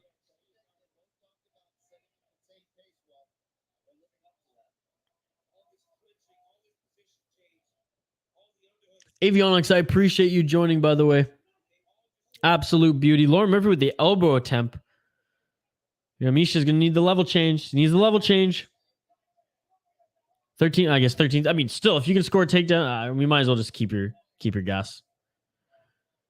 Just try to score a jab at least and not get tagged in the last 4 seconds. Still gets tagged, though. Hey, shout out to Lauren Murphy. She had a great first round. Good first round. Good first round.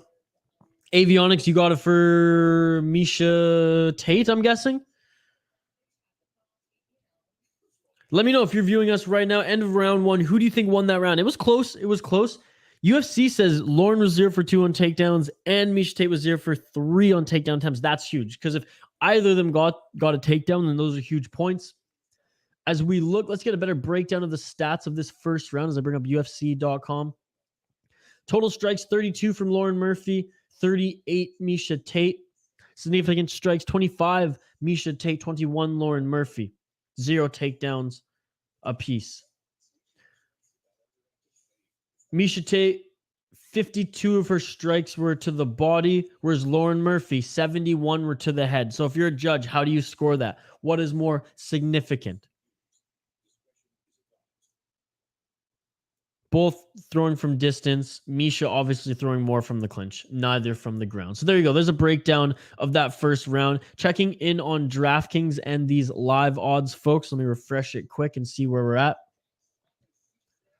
Lauren Murphy plus 100, still the underdog to Miesha Tate 135. Minus 135 as the second round is upon us. Let's get it on.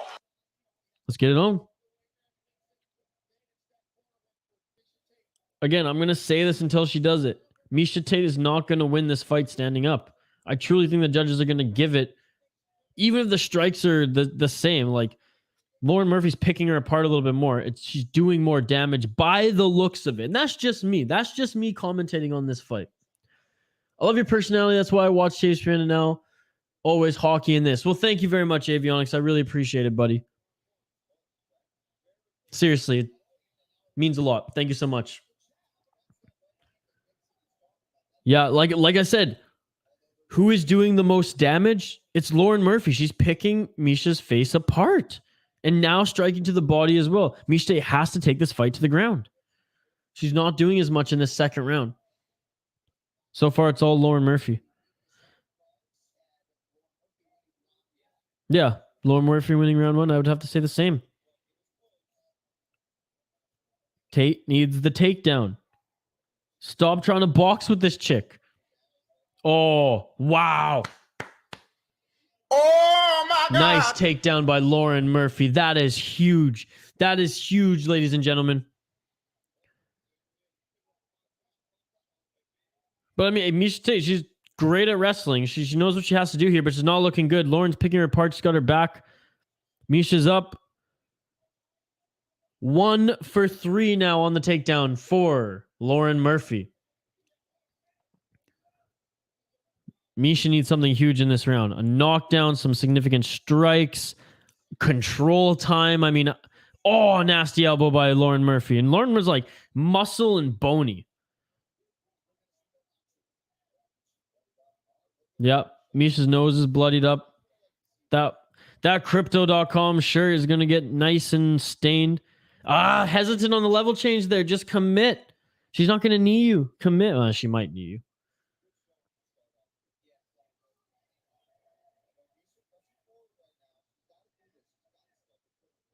I like Lauren Murphy's boxing style more. I think she's better. I think she's better. Oh, man. Yeah, Tate's taking too many. Tate is taking too many to get in the pocket. Yeah, Murphy, her jab is looking good. I mean, I'm super impressed with what I'm seeing about Lauren Murphy. Not the same fighter who fought Shevchenko, I'm telling you that. All right, buddy. So far, they're throwing strikes, though, but going into this, I said it. You can rewind the tape.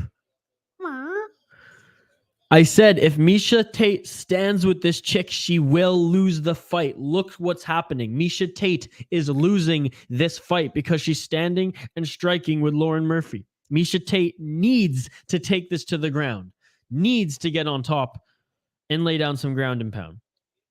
1 minute, 44 seconds left in this second round. First fight on the main card of UFC Long Island. Because Miesha kind of looks slow off the bat and oh my God. Oh. I don't know if that's going to count. Miesha almost countered. Great takedown defense. That's what's great about Miesha Tate, though. The takedown defense is incredible. No, it looks like that's not going to count. 1 for 4 now. For Lauren Murphy, come on. Get those double. You need those double. Underhooks. That's the only way it's going to happen. Man, Lauren Murphy putting on a hell of a show. Her takedown defense is incredible in its own right. I don't think that's getting enough love either.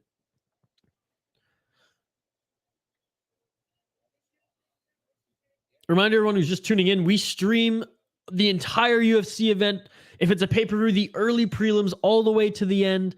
Every fight night as well, every Saturday on the City Light Project YouTube channel. So like and subscribe. And hey, if this is not incentive to like and subscribe, here's some more. Like, subscribe, or just like and comment in the live chat for a chance to win some prizes. If we get to 50 likes on this channel, I'm going to give away a Crypto.com or Venom UFC t-shirt to somebody in the live chat. You know, so stay in the live to check back later in the stream as well, so I can get your information, so I can send you the prize. And if we get to 200 plus subscribers, we surmount 200 subscribers tonight on the channel, we'll give away a Derek Lewis bobblehead, courtesy of MMA Bobblehead. How do you like them apples? Miesha Tate right now with a little bit more control time. Barely, though. Barely. And a nice knee to end things off. I mean, Lauren Murphy won that second round. Hands down. Hands down. Tell me otherwise. I dare you. Honestly. Lauren Murphy won that fight. That's crazy. Or sorry, won that round. Miesha Tate's really going to have to take this to the ground. Ground and pound will win this fight if she can get on top. Or, I mean, just doing more in the clinch. And yeah, do I sound like a broken record saying that? What did I say? Lauren Murphy, not the most incredible striker, but that's how she's carved out her career in the UFC. Yes, she got a submission here and there, but let's be honest, it's her striking. I mean, she looks more crisp. I don't know what's going on with Miesha Tate. Doesn't look that... I don't know, sharp? I mean, she looked like it going in. What do we got with the UFC?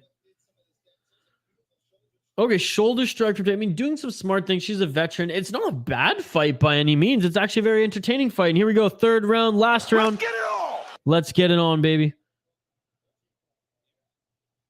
Shout out to everyone joining us live here on the Sea Light Project YouTube channel. UFC Fight Night, Long Island. You all are amazing. Thank you for joining. This is so much fun. I love just I'm watching these fights anyway, so I might as well just jump on the mic. Might as well jump on the mic, stream, hang out with you folks. Check out everything our channel has to offer, by the way, in streams every Saturday, fight reactions, music content, whiskey and beer tastings, and just the beautiful sights of Vancouver Island. So check it out, the City Light Project. Thank you. Like, subscribe, drop a comment in the live chat for a chance to win some prizes throughout this stream. We're trying to get to 50 likes on the video, folks. Let's get to 50 likes on the video. Here we go. Tate starting to find her jab a little bit too. Her shirt just bloodied. And here we go. Nice attempt at the takedown. And she gets reversed. Reversed. Oh my God. Right back up, which is nice, but she gets reversed. Lauren Murphy with the incredible takedown defense. My word. My goodness, folks. But I mean, Tate, she knows what she has to do. She has to take this fight to the ground. And Tate, her face is mangled right now. Tate needed to win this fight to get that championship opportunity. I mean, Lauren Murphy looks amazing. If Lauren Murphy beats Miesha Tate, I mean, what's next for Lauren Murphy? Another shot at the title? Or just the next top contender? I don't know. Especially coming off COVID, too. I mean, Lauren Murphy looks outstanding. Oh, man. Lauren Murphy, that right hand is just picking apart the left cheek of Miesha Tate. Miesha just wants to brawl, though. You know what? Fucking rights. I'll give it to her. She's tough as nails. She's an absolute beast. She wants to brawl. She wants to stand up and strike with Lauren Murphy. All the props to her. She's going to lose this fight if she doesn't take it to the ground and at least score a takedown or some sort of octagon control in the cage with the clinch, some strikes, and deep. Oh, Murphy with an elbow.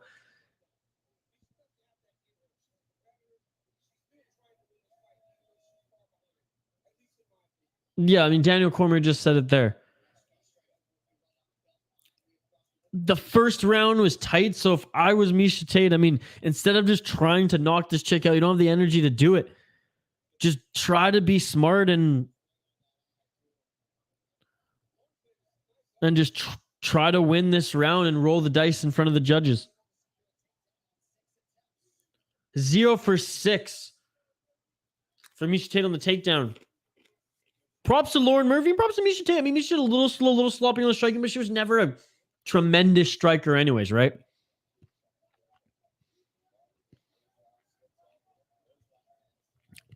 I mean, what a warrior though, Miesha Tate.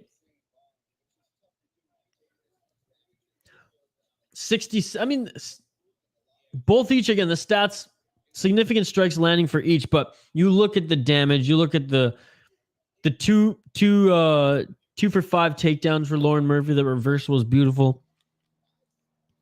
Lauren Murphy is just less banged up and doing more damage in this fight, which ultimately should be the criteria for winning a fight. And Lauren Murphy doing more than just striking, mixing in elbows, knees, takedowns. Still can't get the takedown, Miesha Tate. And you know what? Maybe it's just humbling too. Like, damn, this chick is a damn good fighter. And we went toe-to-toe for 3 rounds. And if you look at the stats, Miesha Tate she's hitting her. She's striking her. She's just not doing the same amount of damage. Because this is what Lauren Murphy loves to do. This is how Lauren Murphy thrives.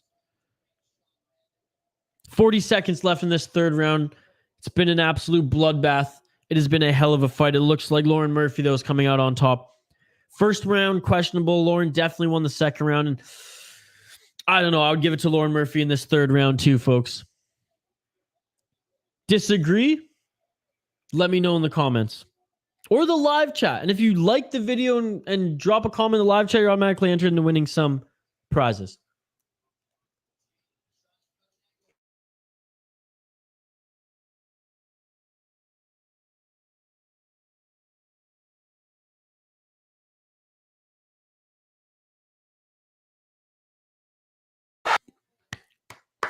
Great fight. Great fight. I think Lauren Murphy knows she won that fight. Miesha Tate, though, an absolute warrior. Putting her hands up.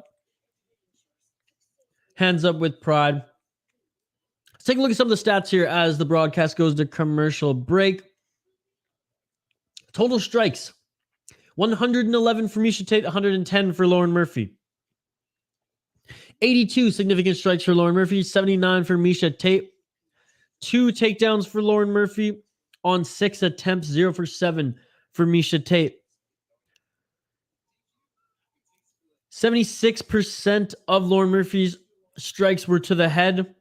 63% of Miesha Tate's shots were also to the head, 30% to the body. So she really started just to work the jab and just try to, throw some muffins there. Some cupcakes, perhaps, in the third round. Only 5 leg kicks were thrown in this entire fight, and they were thrown by Miesha Tate. Nothing too damaging, obviously. Most of the strikes, 76, were from distance from Miesha Tate, 67, Lauren Murphy. 32% of the strikes, or 32% of Lauren Murphy's strikes were thrown by the clinch. Sorry, folks. The UFC site was just updating. 24 were Miesha Tate's numbers. I don't think. Oh, yeah, and 3 whole strikes from the ground. 3 whole strikes from the ground for Lauren Murphy.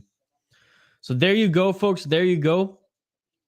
I know Avionics was rooting for Miesha Tate. Unfortunately, it looks like she's going to fall to Lauren Murphy here. Official decision coming up right now.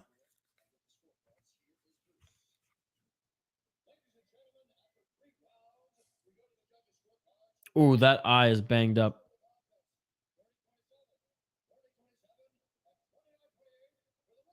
Lauren Murphy. Yeah. Lucky Lauren Murphy.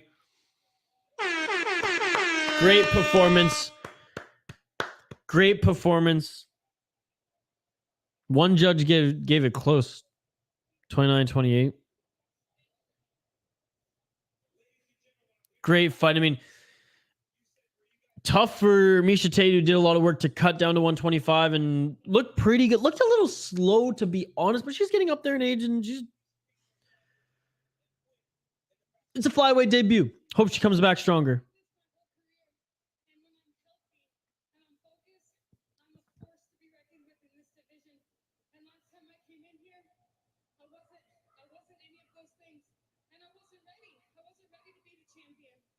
Lauren Murphy, oh man, the UFC, like fighters' speeches and stuff like that just pulls on my heartstrings. Like she's saying, the last time I was here, wasn't as focused, wasn't ready to be champion. Wow.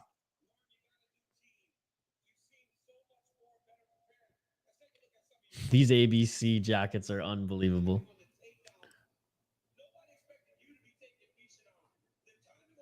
Yeah, that's the biggest thing, folks. I didn't expect Lauren Murphy to take Miesha Tate down. I thought the keys for Miesha Tate to win this fight were if she took Lauren Murphy down. Lauren Murphy, I got one headphone on, one off. I'm not entirely sure what her answers are now to Daniel Cormier here post fight. But I will say this, she probably worked on that, knowing that the Cupcake is a very, very good wrestler.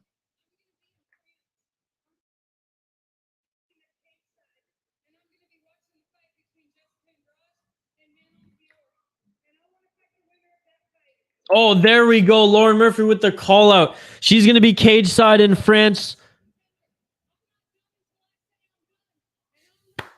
Oh, I'm getting emotional just watching this. That is awesome. 37 years old. She's like, I'll be done when I'm done. Yeah, like, damn, I'm getting emotional just watching that. I love that shit. I love that shit. Fucking rights, Lauren Murphy. What a win. What a great win. What a great win. And the next fight, folks, oh my God. The next fight, I cannot wait for. I barely can wait for. And we're going right into it. There's not going to be any filler at all, folks. Because in a 5-minute start here, Shane Burgos is going to be taking on Charles Jourdain of Canada. Shane Burgos, Jourdain, they never disappoint. They always put on exciting fights. Can't wait for this one. I mean, the main card, it has arrived. And it is, I mean, that first fight was amazing. Lauren Murphy versus Miesha Tate. Oh, Canada, baby. Because we got Shane Burgos versus Charles Jourdain next. Can't wait for that one, folks. Can't wait for that one. Let me know how your picks are doing. Maybe you only bet. Maybe you only pick the main card. That's fine. I want to know, what are your picks? Let me know in the live chat. Let me know in the live chat your picks. Like, subscribe. We do this every Saturday, folks. Every Saturday, you better believe it. We are live here. Doing UFC streams all day. All day. Just doing a quick scan on Twitter here, seeing if there's any updates, seeing if I'm missing anything. By the way, shout out to the MMA Ringer Twitter group. Let me, open their arms and let me into the group. You guys are amazing. Thank you so much. MMA on point to everyone there. You're awesome. Mac Malley, Tommy, Toehold, the whole gang, Bailey, and you guys are all amazing. Thank you so much. I'm just saying thank you. Like, they're just so good. They interact. Their content's amazing. A lot of them are active in the MMA Ringer chat as well. Man, look at these guys. Look at Anik, look at Felder, look at DC. Those three together, that's my favorite combo. I do like Bisping, don't get me wrong. Bisping and Fitzgerald actually do a really good job together. I don't like Bisping and Cruz together. Cruz is not that very good. Let's just be perfectly honest. What is up? You are back. Lauren Murphy with the emotional post-win speech there, Avionics. I was tearing up a little bit. But we have The people's main event. Oh, here it is. The people's main event next. Charles Jourdain against Shane Burgos. Oh, Canada, baby. Let's go. Avionics. I actually forever. And if Jacob's still here, I didn't end up ordering McDonald's, actually. I'm trying to be frugal and not order food. I have some leftovers, so I'll probably munch on that the next break. How we're going to do this, folks, and how we've been doing it throughout this entire stream and how we're going to keep doing these moving forward is if there's a knockout or whatever during the filler, I'll probably just take a quick break. I'll grab like a drink. I'll make some more coffee, whatever. Like this, if the fight goes the distance, only a few minutes between them, we're just going to keep the train rolling. So very excited to watch this next one. This one, in my opinion, is the people's main event. This one is the people's main event. Shane Burgos, never a dull fight. Jourdain, never a dull fight. Both of them with pretty much matching records. 14-3 for Burgos, the American. 13-4-1 for Jourdain, the Canadian. Vous allez voir. Motherfuckers, vous allez voir.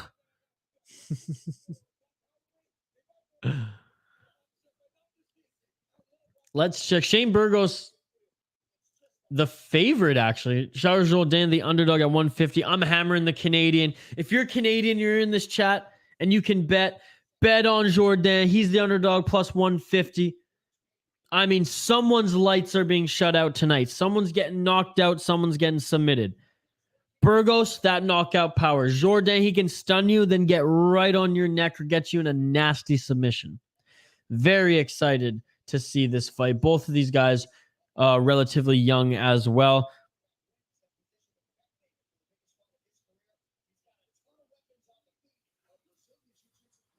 Burgos is the bigger fighter, just a bigger body, a little bit more muscle.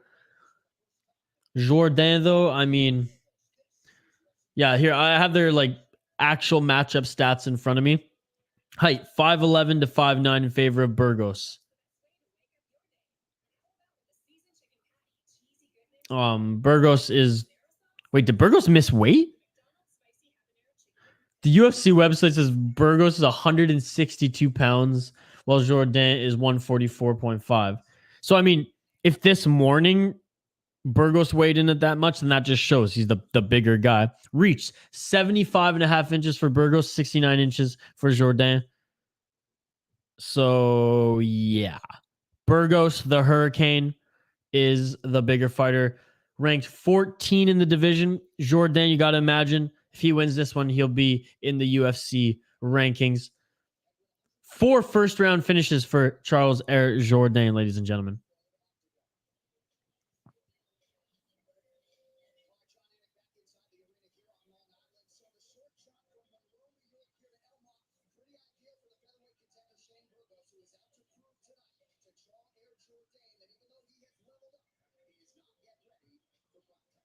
I mean, Anik said that best there on the broadcast. Burgos, he wants to be the hype train for Jourdain, who wants to rise up the rankings and take that next level and fight really, really, really competitive and talented opponents. He's got swagger, though. Yeah, I mean, well, I'm already there, Charles Jourdain. When you're fighting, I need to watch, baby. Let's go! Let's go!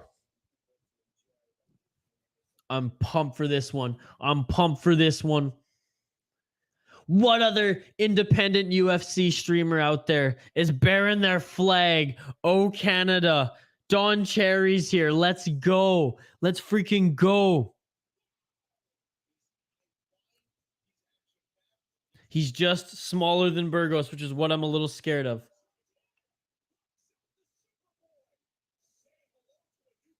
That's the only thing I'm scared of. I just got to tweet this. The people's main event.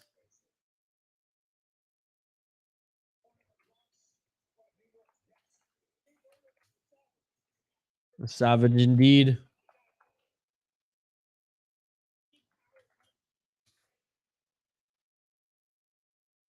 I mean, not surprised. Jourdain, the underdog, unranked. Burgos has a ton of power.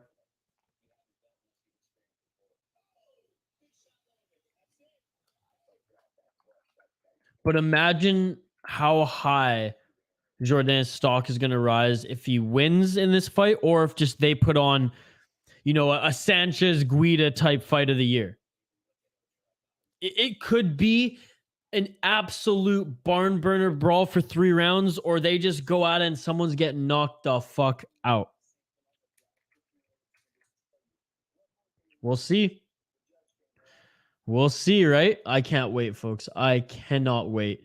We're like 3 minutes from their walkout. They're just showing their like intro hype montage right now on the broadcast. But let me know, out of this main card or throughout the prelims or anything, what was the fight that you were looking forward to the most? Let me know in the comments if you're watching this stream, or let me know in the live chat below. By the way, like the video, comment in the live chat for a chance to win some prizes. Really appreciate if you subscribe to the channel too. We have fight content every week. 2 fight content pieces a week. We have Friday fights, fight reactions every Friday, late Friday usually they drop, and then every Saturday live streams throughout the entire UFC. Here we go. This is all I have to say, folks.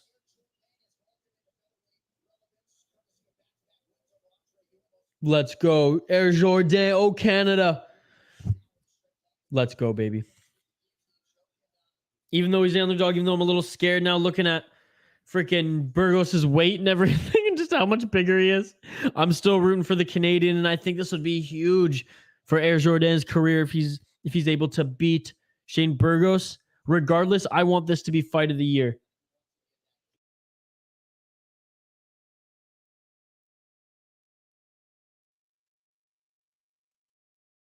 I want us to be talking about at the end of 2022.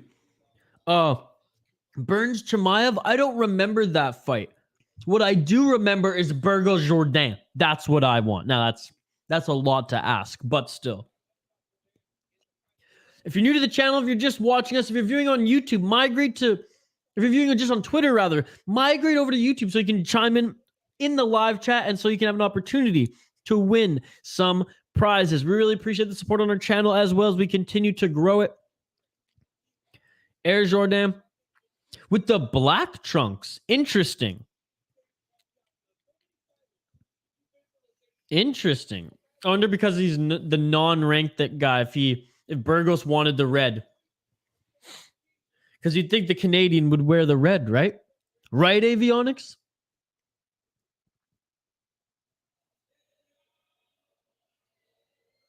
That's what I would think anyways. Great walkout song by Shane Burgos, by the way.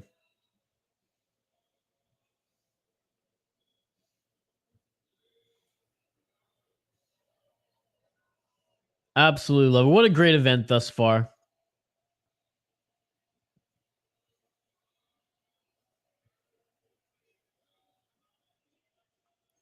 Long Island, early start.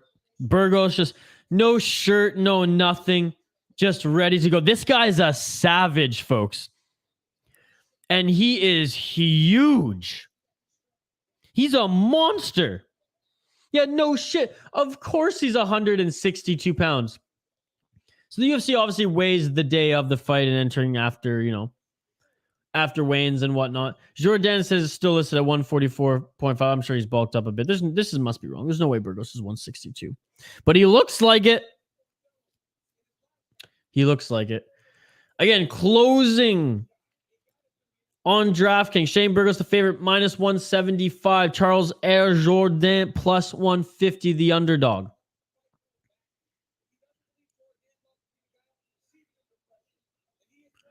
Yeah, if Jourdain doesn't like to be on the receiving end of pressure, then he's in for a fucking he's in for a hard and rocky fight, because that is all Shane.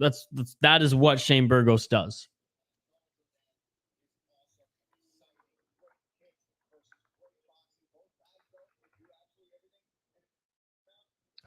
A classic USA versus Canada bout here. Let's freaking go. Jourdain's only 26 years old. 2 inches in height. And a stupid amount of reach advantage. So he's going to try to tag him and apply the pressure. Where Jourdain's going to have to get, dirty and in the pocket.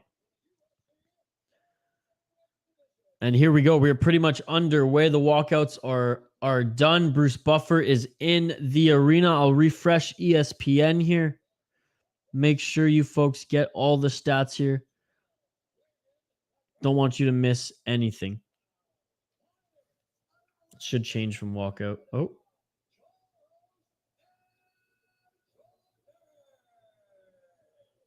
Probably a little bit better. Hopefully it refreshes here. It should in a sec. By the way, thanks everyone just joining us live here on the City Light Project YouTube channel. We do live streams every single Saturday of the UFC all day throughout the entire stream, up to 7 hours. So join us. I'm here the entire time. This is the people's main event. This is the people's main event. Let's freaking go. Let's freaking go. Oh, Canada, baby. This is the people's main event. Are you pumped? You can see that I'm pumped. Let's go. Tell me how pumped you are. Khabib saying you're the best. You're the best, Khabib. Thank you so much for joining. Let me know how excited you are for this one. The people's main event, ladies and gentlemen. Let's freaking go.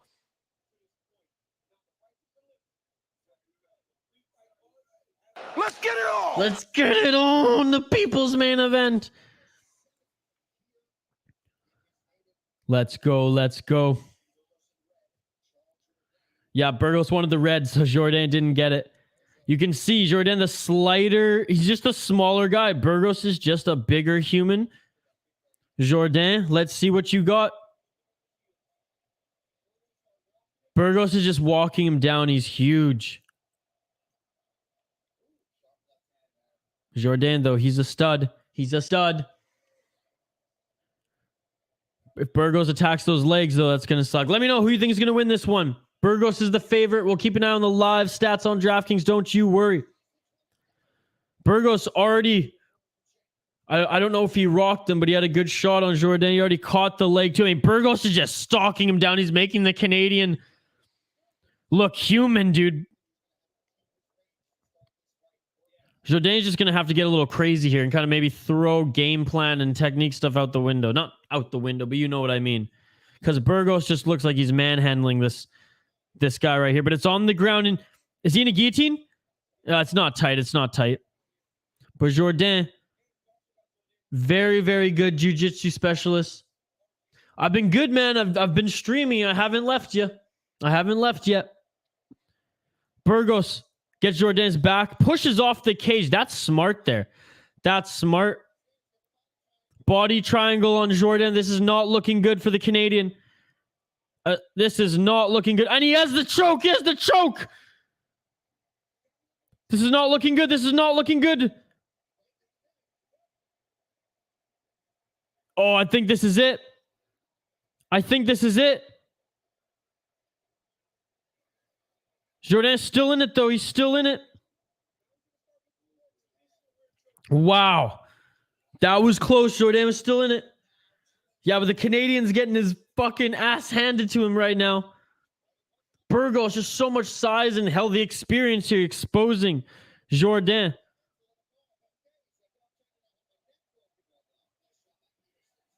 Still with the body triangle and with the back, Jourdain doing what he can. Oh, the reversal knocks out the mouthpiece of Burgos. I mean, Oh my that God. is defense. That is defense from the Canadian. And I mean, that has to show some confidence. And Burgos is probably like, okay, this kid, he's got some strength. 2 minutes and 20 seconds left in this first round of the people's main event, UFC Long Island. Thanks everyone for joining. Like the video. Let's try to get to 50 likes. Once we get to 50 likes, we're going to give away some prizes. Nice kick from Jourdain. Jourdain is pouring on it right now. Drop a comment in the live chat and like the video. Boom, you're automatically entered into winning some prizes. Once we hit 50 likes on the video, we will give away some prizes. Subscribe if you dig the content. Let's freaking go. That shit beautiful than a motherfucking. Jourdain, I mean, that is adverse. That's facing adversity. That is what the top contenders, that is what the ranked fighters do in the UFC. That's what champions do. Let's go. What an elbow. And see, right now he's pissing off. Like, Burgos is still stalking. Burgos is still, Burgos can still end this fight at any second. But Jourdain's going, you're not gonna bully me around. You're not gonna pick on me. I'm in this. This is incredible, folks. Let me know your thoughts. Let me know if you've placed any bets. The live odds right now: Shane Burgos minus 250, Charles Jourdain plus 180. I mean, this first round, you have to maybe give it to Burgos because of all that dominant time, but that was half the round. If Jourdain outstrikes him, which he has thus far, do you not think that this is just a tie? That this round is even? Is this round even? That's what I'm asking you, folks. Is this round even with 40 seconds left? Let's see how it ends. What a fight. Oh.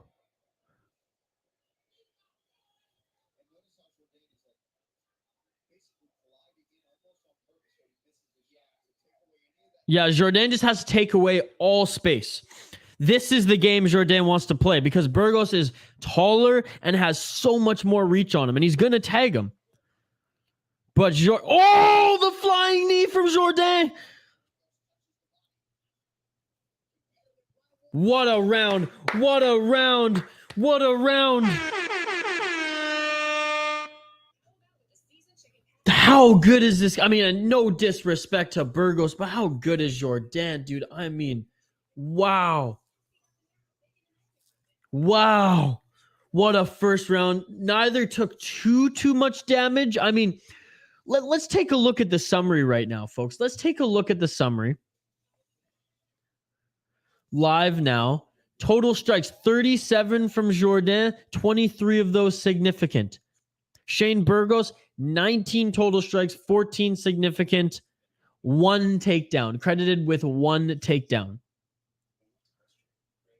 10 strikes from distance from Burgos, 4 strikes from the clinch, 13 strikes from distance from Jourdain, 10 from the clinch. Okay?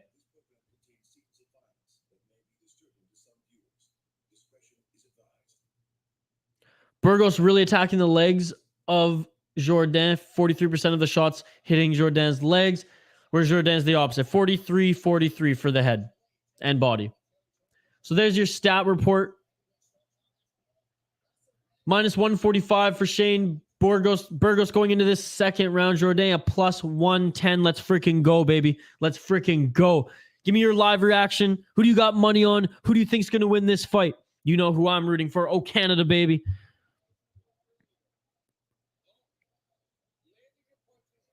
Wow. Can Jourdain keep it up for another 2 rounds, though? I think he knows his game plan now. I think he knows his game plan, and Burgos knows, I'm not going to submit this guy. I'm not going to submit this jiu-jitsu black belt. Jourdain's a little bit faster, too. And if Jourdain takes away the space, he's going to land more strikes. Burgos, though, can knock him the fuck out. That's the thing. And Jourdain knows that. That's why he's trying to take away space or just really glide in. But that was a great catch. He caught the body of Jourdain kind of swinging in. You know, that's a veteran move. And he wants that back in. Drags him to the ground. He's looking for that body triangle. Getting him back. He has his back again with the body triangle. He's looking for that same move. Just when I said I don't think he's going to try to do that again. That was kind of a mistake from Jourdain giving up that position, gliding in, because now Shane Burgos with the standing, he's on his back. This very competitive mixed martial arts bout, purely a mixed martial arts bout. We know Khabib is rooting for Jourdain. If this is all Shane Burgos is going to try to do to win this fight, and Jourdain continues to land if he gets out of it, mean, those shots from this position though are what's going to help Shane Burgos win. But if he's just looking for the submissions like this and wasting time doing so, I do not think he's going to win the fight like this. Just look on screen at the striking stats right now. Oh, it's in. It's in. No, he let go. I was scared for a sec. I thought that was in. He just will. Oh, decent scramble, but still the body triangle of Shane Burgos. But Jourdain able to get to his feet again. Incredible grappling from both of these guys.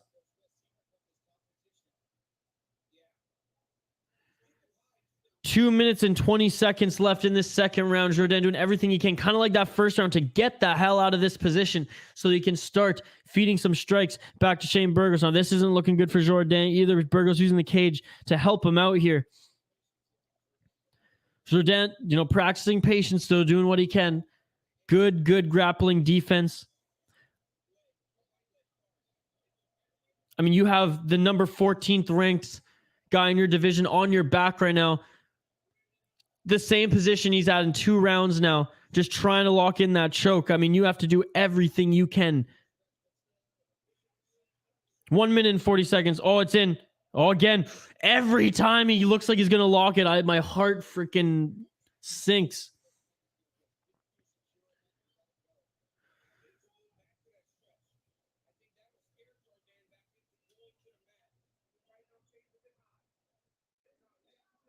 Okay. Close to the mat now, 1 minute and 25 seconds. Come on, I'm really hoping Jourdain can get out of this one. I mean, Burgos is probably going to win this round if he doesn't submit Jourdain, just because of the control.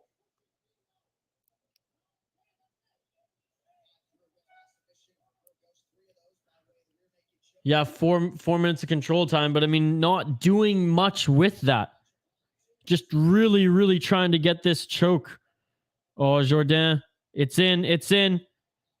It's on the mouth. It's on the mouth.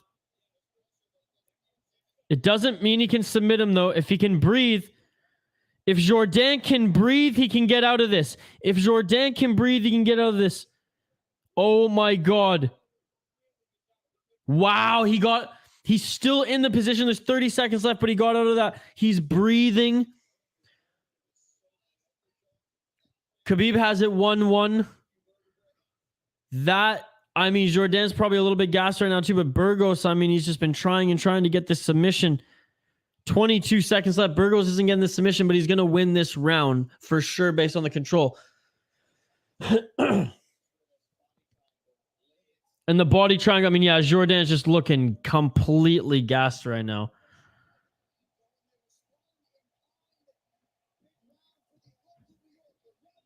Yeah, the local New Yorker and Shane Burgos, he wins that one. But Jourdain, great defense, showing that he deserves to be there in the top with these guys in that ranked conversation. This is a tremendous fight. This is a tremendous display of mixed martial arts from both opponents.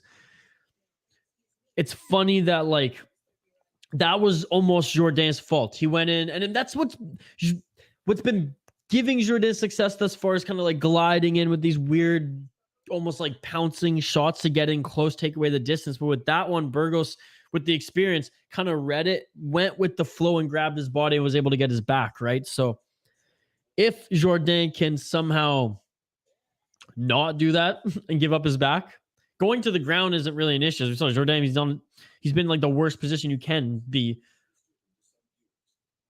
on the ground, not, mounted, being punched in the face, but from a submission angle, and he was able to get out of it. So I don't think the ground is necessarily the scare. It's just don't give up his back. Don't give up your back. Let's get it all!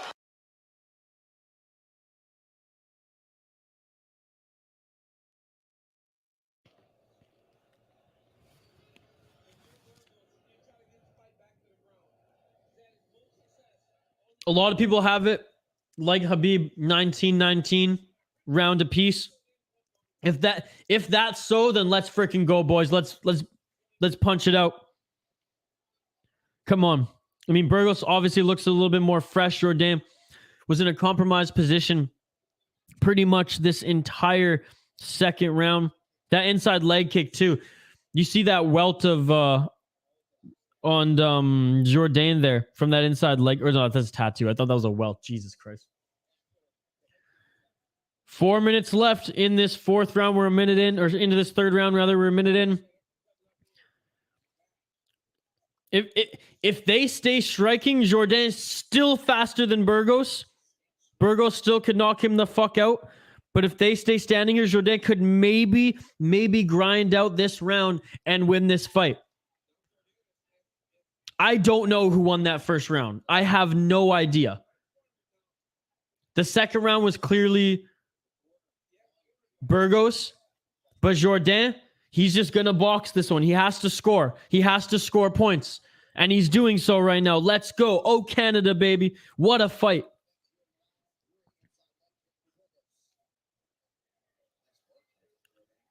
Nice work by Jourdain, man. Oh, yeah. Burgos looking for the level change. Jourdain, great. Yes, Jourdain. Yes, Jourdain. Let's go. Nice counter by Jourdain, then made him pay for it. Still not allowing Burgos to get that takedown. And Jourdain, do not let him get that takedown. Yeah, and don't go for that guillotine. Don't go. Oh, yeah. He grabbed the cage there.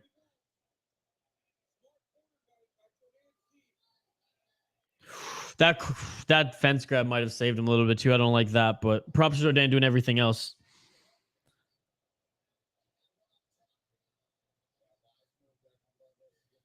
Jourdain, now just be patient, keep the position, keep the dominance. Don't let your adrenaline get too crazy right now. There's 2 minutes and 25 seconds left in this fight.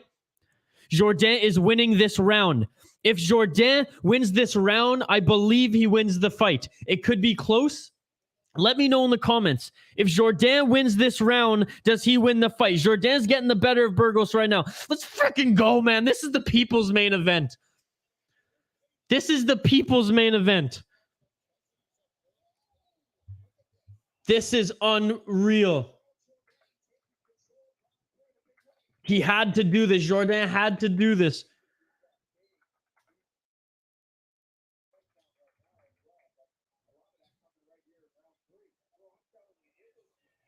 This is amazing. This is amazing. 1 minute and 35 seconds. Burgos is going to have to knock him the fuck out. Oh, and another flying knee attempt. This is a clinic. This is incredible. This is the greatest fight of Jourdain's career. Assuming he gets out of this on top. He faced adversity. He showed his grappling defense. He showed his striking dominance. This kid is for real. He's 26 years old. Vous allez voir, motherfuckers. Let's go. 1 minute left. 1 minute left. Jourdain is just putting it on Shane Burgos right now. Putting it on him. Don't get too cocky, kid. Don't get too cocky. Oh, he did the same thing. He gave him his back. Jourdain gave him his back again. Jourdain gave Burgos his back again. There's 33 seconds left. 33 seconds left, Jourdain. I know he got excited there and was just crazy throwing the fucking knees and shit, but now he cannot let Burgos take him to the ground. There's 20 seconds. These are the most important 20 seconds of Jourdain's MMA career. Stop fucking grabbing the fence, punk. Don't let... why did you do that? You just let him score. Head kick by Jourdain. What a motherfucking fight. I still think the young guy has a few things to tweak out. Like he went crazy at the end with the flying knees and all that shit when he probably just should have stayed stable because that potentially could have given Burgos a takedown. But he landed the fucking beautiful, that shit beautiful than a motherfucker. Head kick at the end. Look at the statistics. I do not care what the control time is. Throw that motherfucking control time stat out the window. Just chuck it out the window. Let's review the stats. Are you guys ready? Are you ready to review these stats with me? They're incredible. Come on, UFC. As the UFC website. All right, here we go. Total strikes 169 for Jourdain, 121 significant strikes, 78 for Burgos, 44 significant strikes, 2 of 7 takedowns, 0 for 1 on Jourdain's attempt, 3 submission attempts for Burgos, significant strikes 48% to the legs, 34% to the head for Burgos. Jourdain, 83% to the head, 34% to the body. Strikes by distance, 79 for Jourdain. In the clinch, 39 for Jourdain. 3 from the ground. From distance, 35 Burgos. 9 from the clinch. And 0 from the ground. Again, who won the first round? Who won the first round? I want to know. Avionics, I don't know. It's a close fight, although Charles Air Jourdain came out motherfucking swinging in the third round and dominated Burgos. So I'm giving it to Jourdain. Even if the first round was a tie, that third round should do enough to win it. The official decision coming in. Come on. Come on.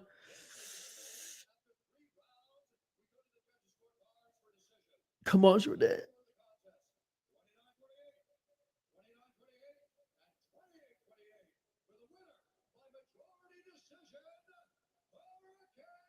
Wow. Burgos won.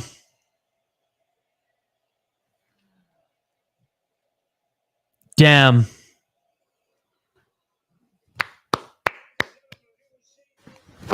Emotional damage.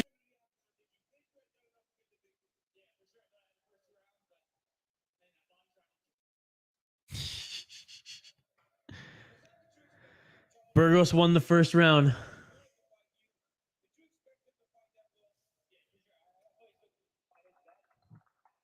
Burgos won the first round. I'm a little defeated just because, the Canadian lost. Burgos, they put on a hell of a fight of the night so far.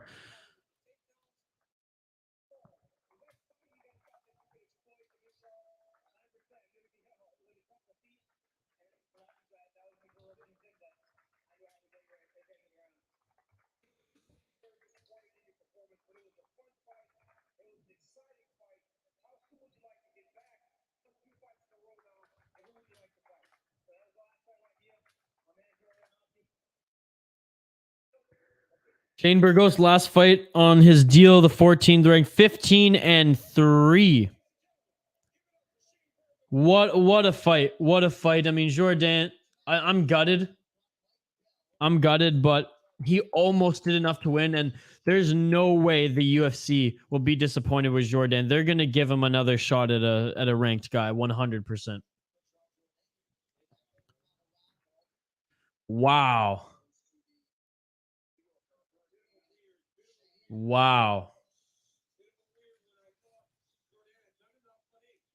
Yeah, I mean, DC, I'm with you, bud. I thought in that third round it would have made up for the close first. Let me know what you think in the comments, folks.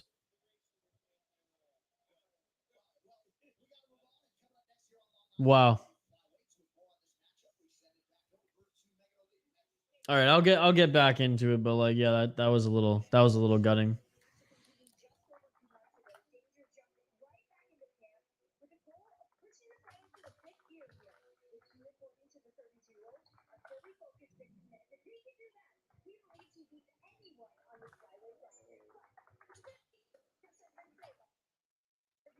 Keep the comments coming, folks, by the way. I love the interaction. Even if you're not a huge MMA fan, I love the interaction. If you want to talk a little hockey between these fights as well, I'm all ears. This one went the distance, so I'm going to stay online. No break. We're going to keep it going. Really appreciate it. I mean, share the link with your friends and family too, who you think would like this. I do hockey streams on another channel as well, but trying to build up this channel, so all the support is truly appreciated. Like, subscribe, and drop a comment in the live chat for a chance to win some prizes. We're trying to get to 50 likes on this video. It'd be the most like we have on any video on the channel, so we really, really want to get there, and I hope we can get there today.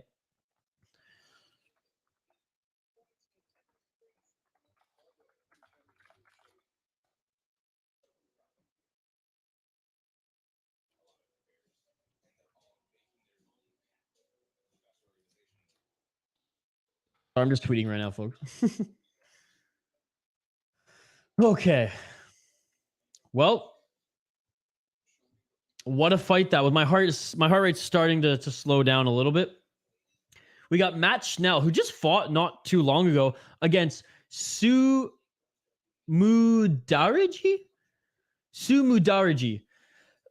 Matt Schnell, the underdog at plus 220. Sorry, folks. Mudaerji. I'll hear the broadcasters say it. But anyways, minus 260 favorite.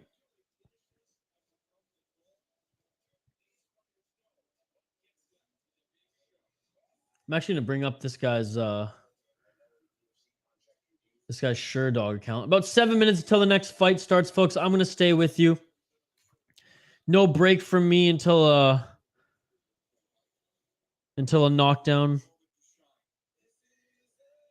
or a knockout. All right, here we go. The Tibetan Eagle. He has won his last 3 fights in the UFC. So he's on a 3-fight winning streak. This will be his 5th fight in total in the UFC. Lost his UFC debut in 2018 to Luis Smolka, but 3 wins after that.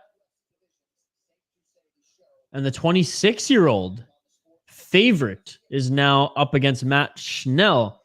Matt the Danger Schnell, 32 years old. Lost his last fight to Brandon Royval. No contest before that. Fought on 2 back-to-back Oliveira cards. Beat Tyson Nam, UFC ESPN 20 in January 2021. I mean, this guy's a UFC vet. He's been around for a long, long time, trying to get back into the win column.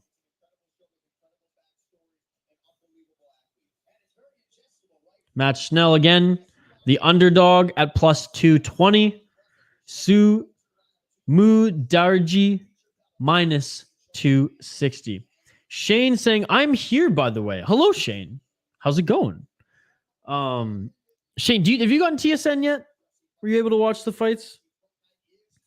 I'd give you my account, but then it signs me out. And I'm using it right now.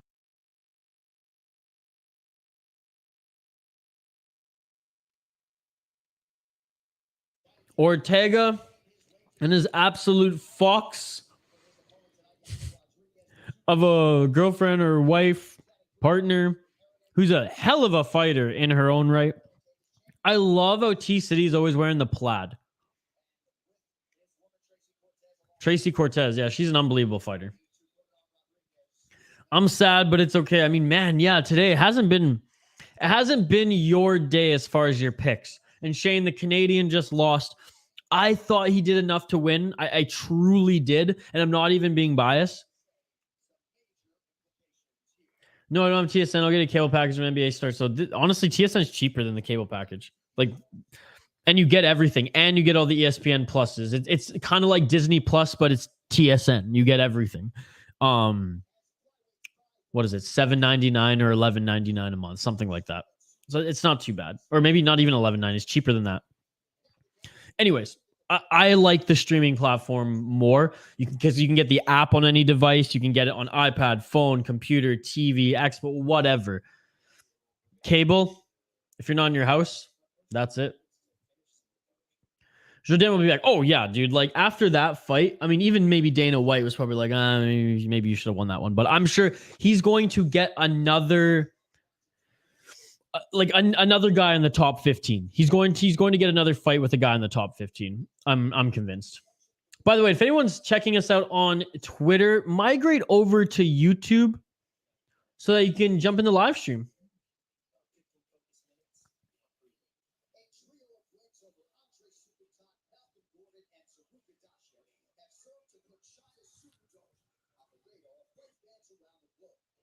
Again, folks, really appreciate you all joining here today. It's been so much fun. Even those who have come in and out, you all are amazing.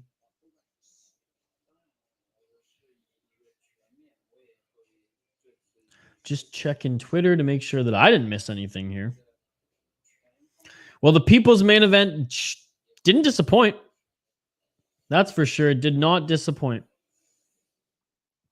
Not the outcome I wanted as a Canadian, of course.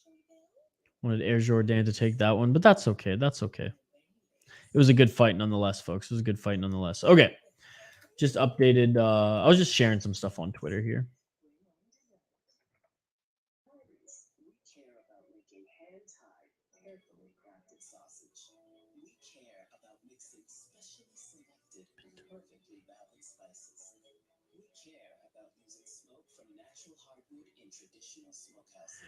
Did you order? No, I didn't actually end up ordering it, to be honest. I've just been snacking on trail mix.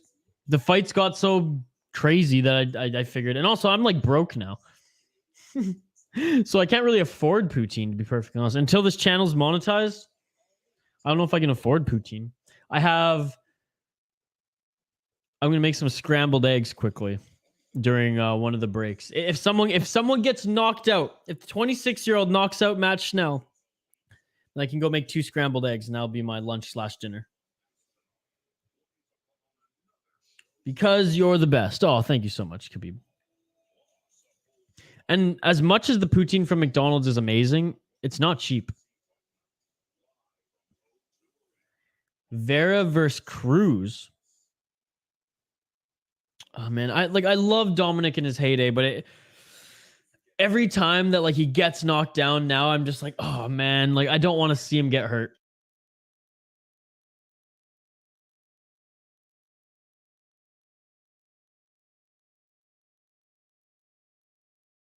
Unless Shane brings me poutine, I don't want to pay the delivery charge for DoorDash. I'll pay the Shane delivery charge, though. Looks like it's going to rain again, though. Yeah, because right after this, I'm finishing up editing some video, then I'm going to post it on the SodaPod account. Again, shout out to everyone who's joining us live here on the City Light Project YouTube channel for UFC Long Island. Yeah, he did. I like Rob Font. I think that Sean O'Malley and Rob Font would be a great fight. A true test, a true striking test for O'Malley. And then for Rob Font, it's like, okay, is this kid the real deal? Matt Schnell, he's a good fighter. I like watching him. The number 8 ranked.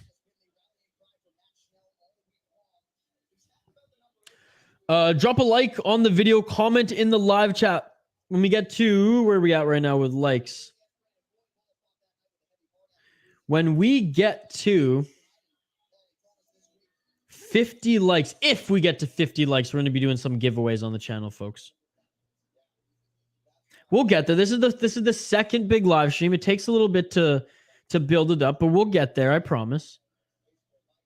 Shout out to all the new subscribers as well. You all are amazing. All you. All right, we're quite a bit a ways from from 50 likes, but tell your aunties, tell your friends, tell your families. Let's get some likes on this video.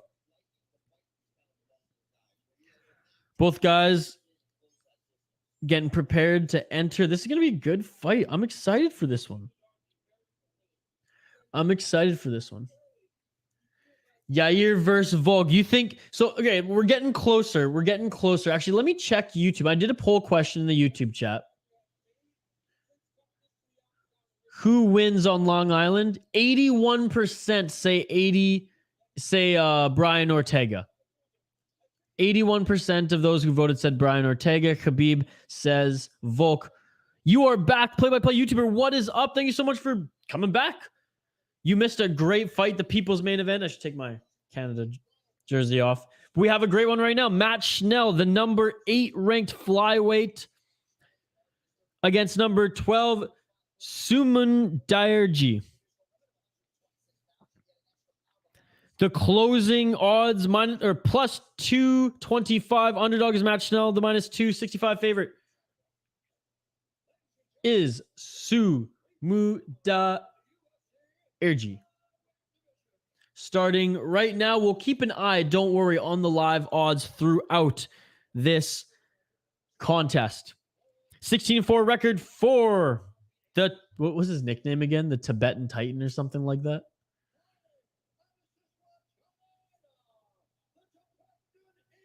The Tibetan Eagle. The Tibetan Titan would have been better. The Tibetan Eagle is his. Okay. It's not too bad. It's not too bad.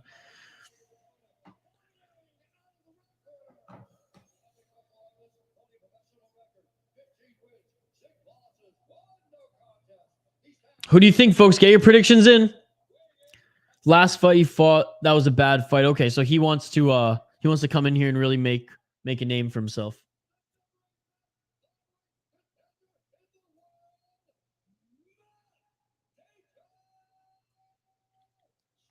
Matt Danger Schnell.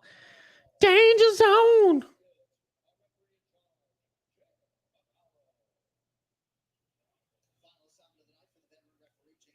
Danger zone.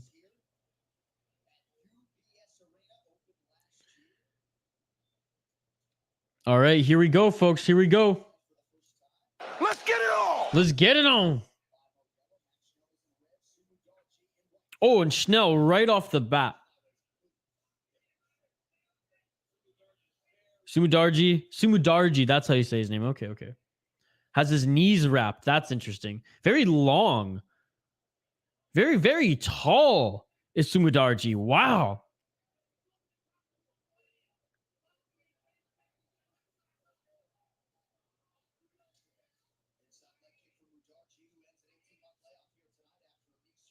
So knee surgery from Mudaerji. Wow. Okay, so he's been off for a little while. Yeah, no wonder he's wrapping his knees now. Makes a little sense. Oh, Mudaerji just got tagged. Mudaerji just got tagged, folks.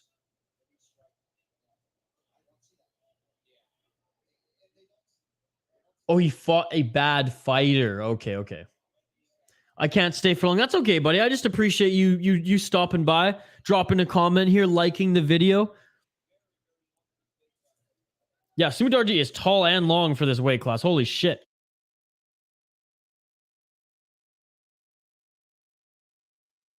No wonder his knees are getting hurt.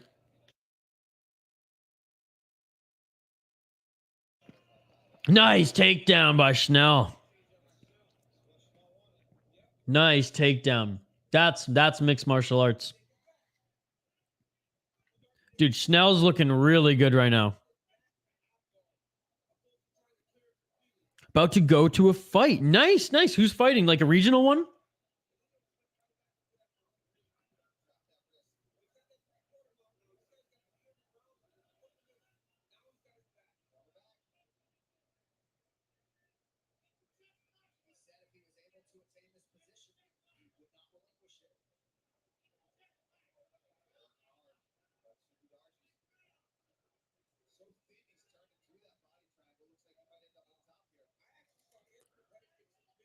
Oh, trying to set up. It looks like. I mean, the arm is in the wrong position. Mudaerji's his arm is above. He's trying to set up a triangle, but he's going to have to get his leg above that arm, Schnell, from the bottom to do so.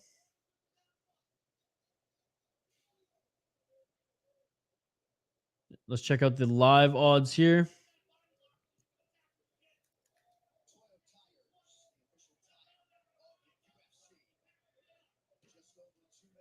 Schnell minus 130. Mudaerji minus 105.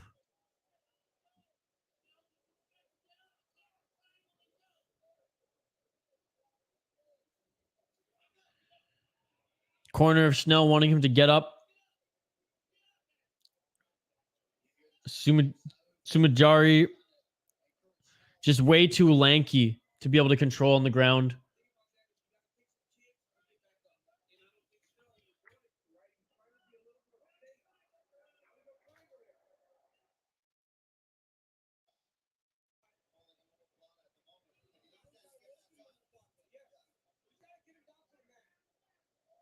Oh my God, Mudaerji just slam.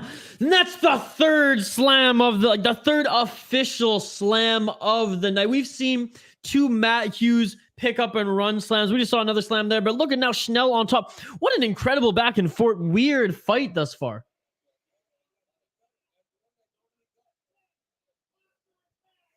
Because Shane, no one can pronounce it. Mudaerji. That's why. They're like, you know what? We're not even going to try.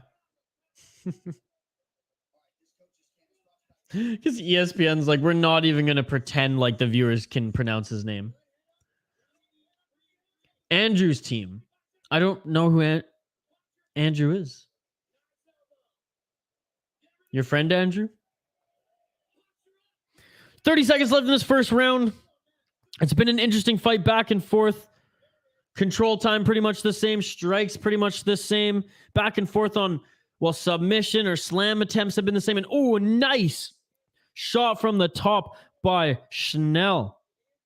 Oh, and elbows from the bottom by Mudaerji. What a back and forth bout. Oh, your brother. Well, there you go. There you go. We'll go through the stats here. Matt Schnell minus 175. Mudaerji plus 135 now. The live odds continue to teeter-totter. Unbelievable. Okay, let's check out some of the stats here. Total strikes, 29 for Matt Schnell, 17 significant, 1 takedown. 22 total strikes for Mudaerji, 15 significant, 0 for 0 on the takedown, though he got 1 slam. 1 submission attempt from Matt Schnell.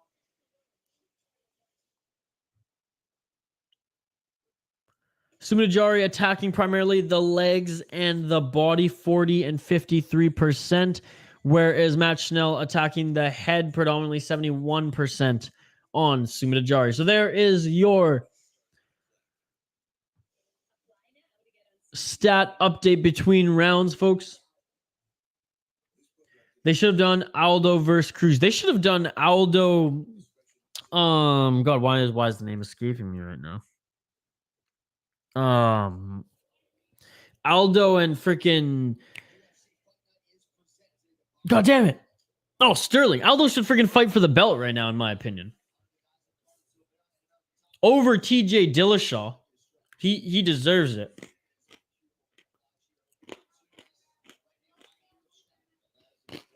Let's get it all. Oh, low blow. 20 seconds in. Mudaerji with the low blow on Matt Schnell. Kicked him right in the nuts.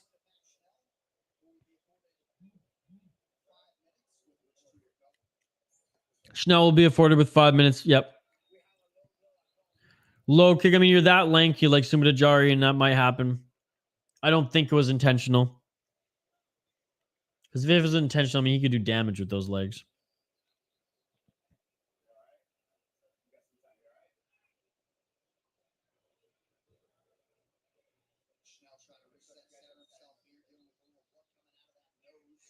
A bloodied up nose there from Matt Schnell.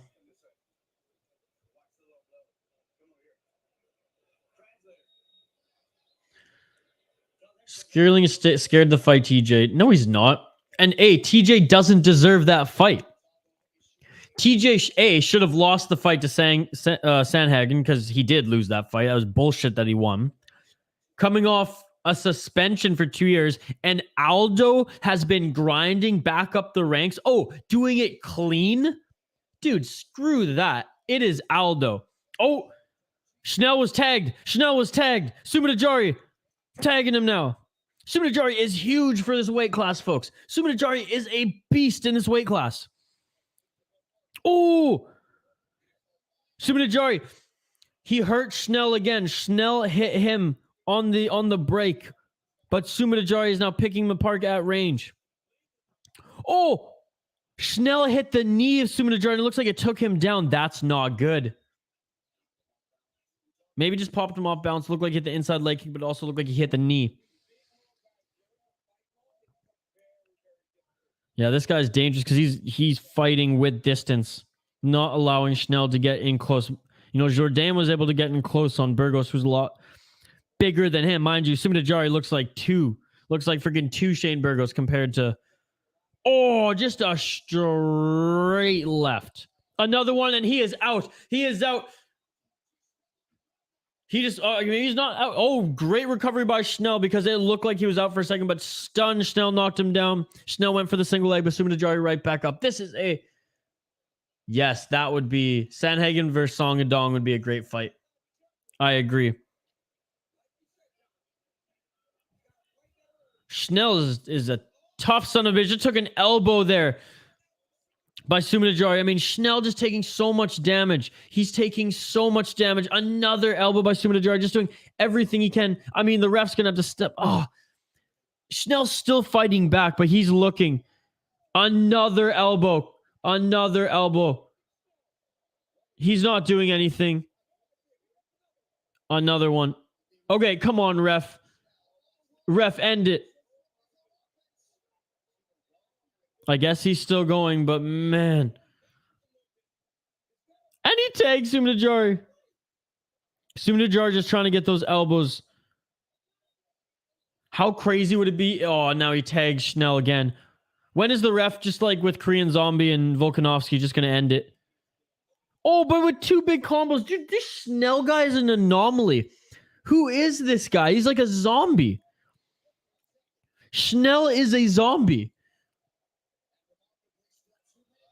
Oh my God, he just popped Mudaerji. And with the takedown, what the fuck is this fight? What the fuck is this fight? This is insane. Matt Schnell is not human. Matt Schnell is... Oh my God! I'm fucking choking. Matt Schnell's now on top.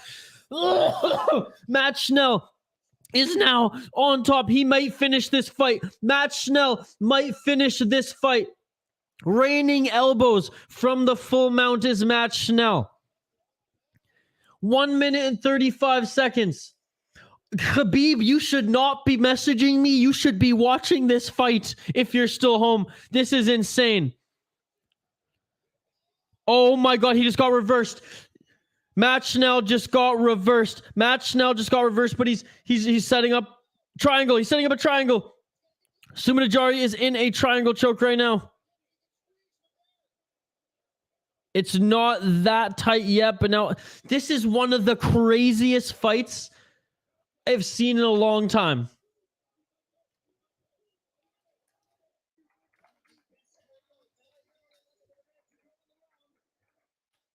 This is one of the best rounds in mixed martial arts I've ever seen.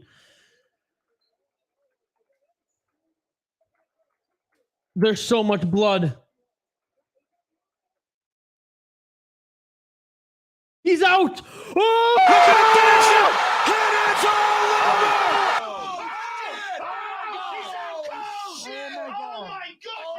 Oh my goodness.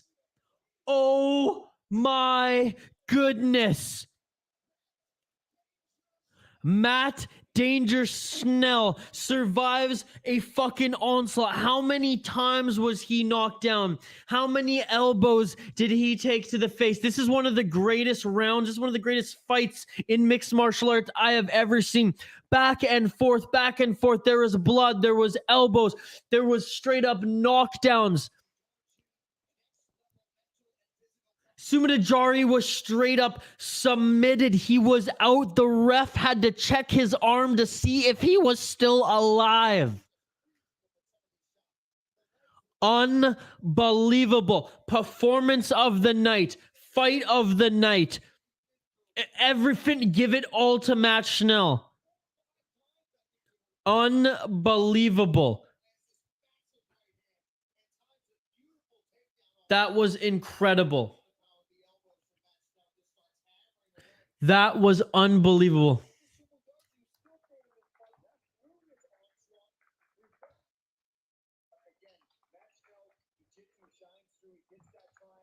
That is amazing.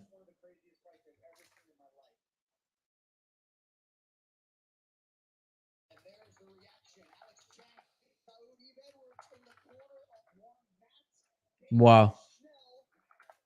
Craziest fight of 2022, hands down, folks. Not even close. Wow.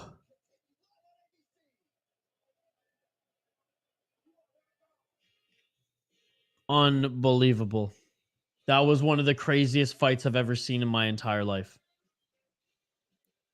I'm honored I got to watch that. I'm a little speechless right now. I'm not gonna lie. You know what, Shane? Comment that on the Friday Fights video I posted. Comment the names of both of the two guys, Schnell and whatever the guy's crazy name was. And yeah, and I will. Schnell and Mudaerji. Just copy and paste that. Be like, I want to see this one, and I'll break it down because that was incredible. That was an incredible fight. I am blown away. You know what? From the Miesha Tate to the Jourdain to that one, this main card has been one of the best main cards, one of the best fight night main cards of 2022 thus far. Yeah, I'm very happy right now as a sports fan, as a UFC fan. And in 12 minutes time, the Leech will be back. Jingliang, ladies and gentlemen, love the Leech, full of personality. Despite like speaking English, still I think someone who the fans really respect.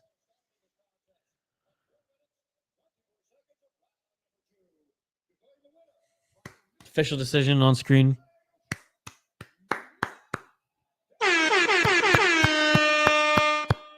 What a fight, what a fight.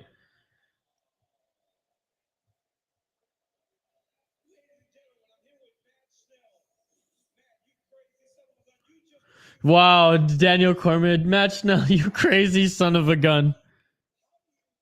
Sorry, Fox, I'm just listening in on the broadcast a little bit because I want to hear him talk.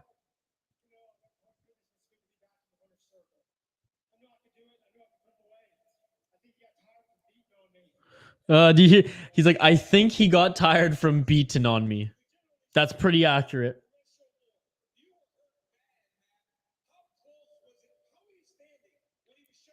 How are you standing?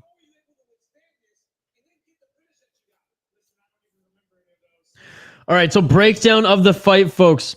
Total strikes, 70 for Schnell, 54 significant, 2 takedowns. 55 total strikes for Mudaerji, 48 significant, 0 takedowns. 2 submission attempts for Matt Schnell, one official knockdown for Mudaerji, but we know what happened. Mudaerji, he went to sleep. Tough 26-year-old, he will be back. Number 14 ranked, the Leech, Jingliang takes on UFC newcomer Muslim Salikhov, the King of Kung Fu. The King of Kung Fu is an 18-2 record, by the way. Matt Schnell, the number 8 ranked flyweight in the world.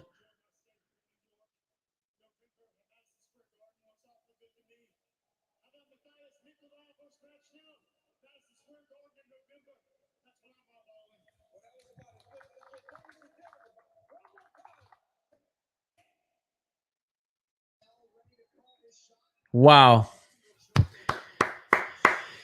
Props to Matt Schnell, man. Props to Matt Schnell. That was amazing. All right, next we have up is, like I said, Jingliang against Salikhov, newcomer in the UFC.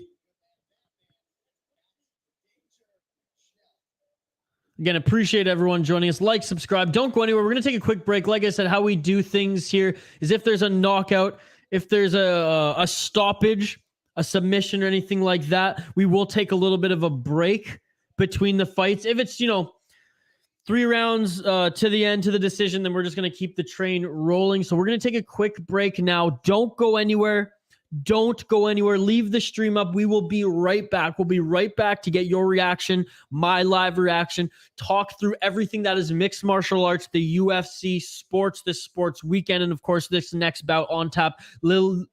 Jingliang and Salikhov here on ABC, ESPN Plus, and TSN2, baby. But the best and most important spot, the City Life Project YouTube channel. Like and subscribe. Drop a comment in the live chat for a chance to win some prizes. We still have a few more hours left, folks. 2 hours maybe left here on the channel, left on this stream. There's still time to ramp up the likes and get it to 50 likes. Once we hit 50 likes, we'll start giving away prizes. So don't go anywhere. Please share the link with your friends and family. Let's grow this fight community here.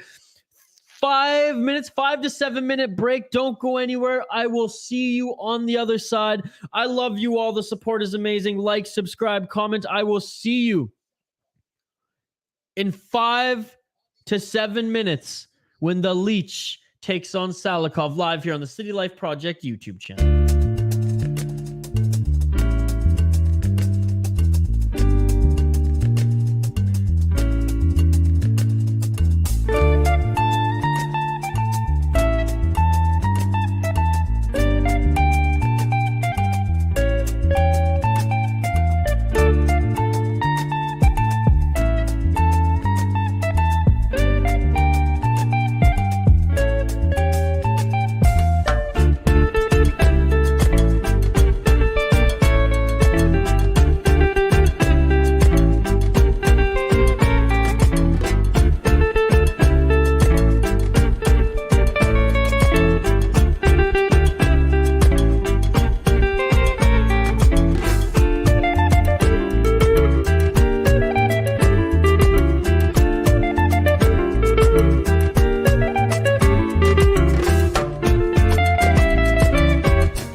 And we are back live here on the City Life Project YouTube channel. My name is Miesha Jourdain, by the way. Hit me up on Twitter at VI Sports Talk. Very active on Twitter, as you can see if you follow me. All right, as we get into our welterweight bout, the 38-year-old Muslim Salikhov against the 34-year-old 14th-ranked Jingliang, the Leech, as we like to call him. What a amazing nickname. The king of Kung Fu, though, Muslim Salikhov, a bigger, beefier welterweight, 171 pounds. The Leech cut fucking just jack to the nines. Jingliang coming in as the underdog, 135 plus 135 versus Muslim Salikhov coming in minus 155, courtesy of DraftKings. Let's get this show on the road. And I mean, the Leech's last loss to freaking Chimaev still went out like a beast in that freaking fight, though. Didn't tap. Pardon me. Dan Mergliotta in this one, as we're about to get things going, folks. Again, like the video, subscribe to the channel, drop a comment in the live chat. If you like the video and drop a comment in the live chat, boom, you're automatically entered into winning some prizes. Let's get this video to 50 likes. Once it gets to 50 likes, boom, we start giving away prizes. Let's get it on. Let's get it on round one. Here we go. The Leech, Jingliang against Salikhov.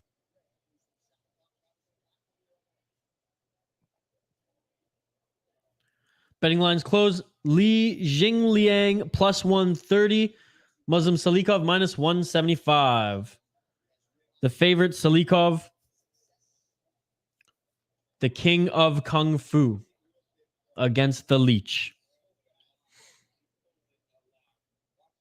Didn't get to see the Leech much in his last bout, as, you know, Chimaev, the 1-2, grabbed him and just mauled him Dagestan style. Salikhov, though, the Kung Fu guy. Looking for that straight jab. Jingliang, he needs to keep the movement, though, which is good. Oh, some nice combinations by the Leech.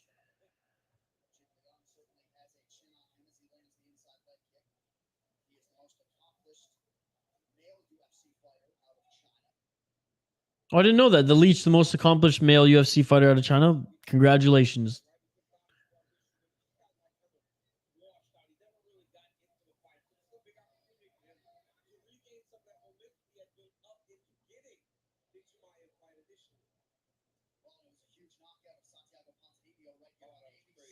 Oh, yeah, Leech knocked out Ponzinibbio. That was sick. I remember that fight.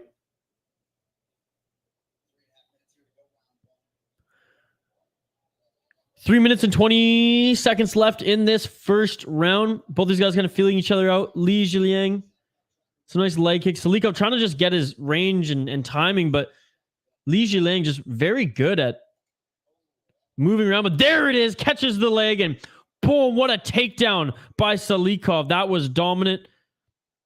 The Leech in his guard now.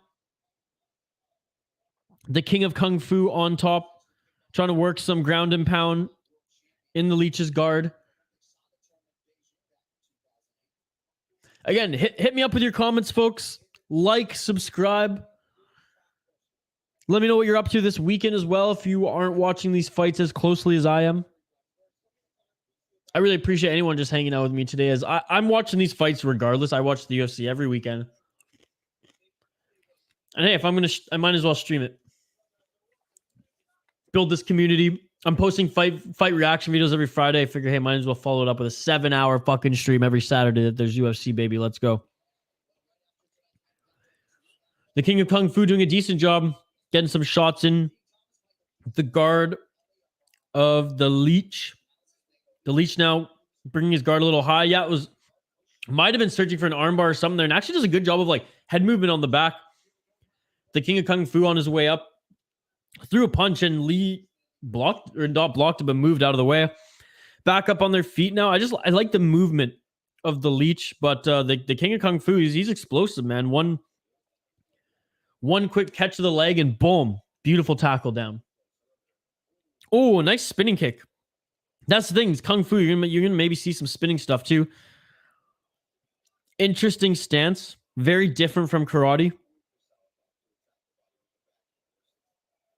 Oh, Lee there. I don't know. Just kind of just swung with that one.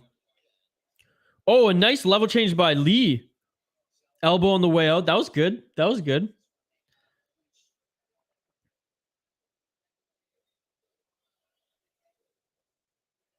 One minute and 10 seconds left in this first round.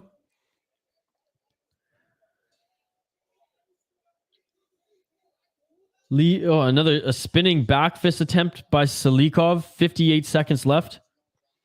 Jingliang, the Leech, he's the one kind of trying to be the predator right now, pushing the pace a little, keep bopping his head, moving, which is good. I mean, if he can sustain that throughout this whole fight, if they're going to stand here, that's going to throw off Salikhov's timing a little bit. And Salikhov with a nice spinning kick, but that's the thing. This guy is the king of motherfucking Kung Fu. Oh, nice dodge there by the Leech, and he tried to return one and just swung for the fences, and Salikhov in his own. This is a good matchup. Props to the matchmakers on this one. And yes, reminder, like and subscribe, comment for a chance to win some prizes. Trying to get to 50 likes on the channel so we can give away some prizes. 50 likes on this video, rather, so we can give away some prizes. It's a long shot, but if we somehow to get to 200 subscribers, we'll give away a Derek Lewis bobblehead, courtesy of MMA Bobbleheads.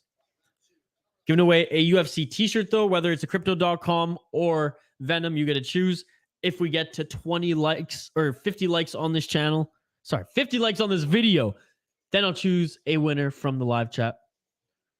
Still a tall task. We got a few fights left. A couple fights left, I should say. Again, shout out to everyone joining us. If you're viewing on Twitter, migrate over to YouTube so you can jump in the live chat. Fully interactive and love hanging out and shooting the breeze with all of you.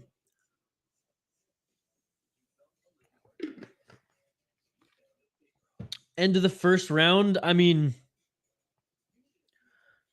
Lee landed what? More significant strikes. Some leg shots. Salikhov had the control time and the takedown. So pretty even, but I would probably give it to Salikhov.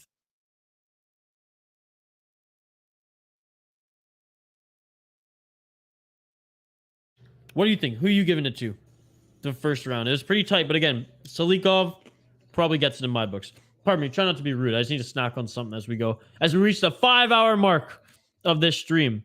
Let's get it all!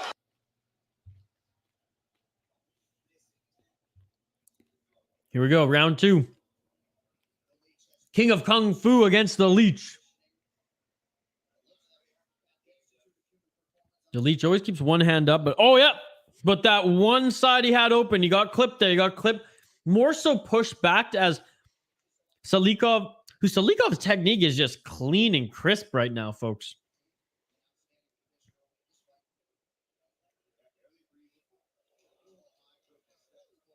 Wow, that was close. Salikhov looks like he's found the timing when Lee comes in and he drops his hand on one side or the other. He's tagging him.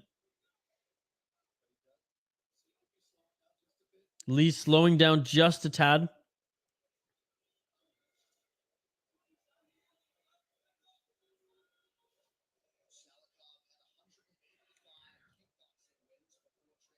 A 125 kickboxing wins for Salikhov before transitioning to MMA, said Anik on the broadcast. That's amazing.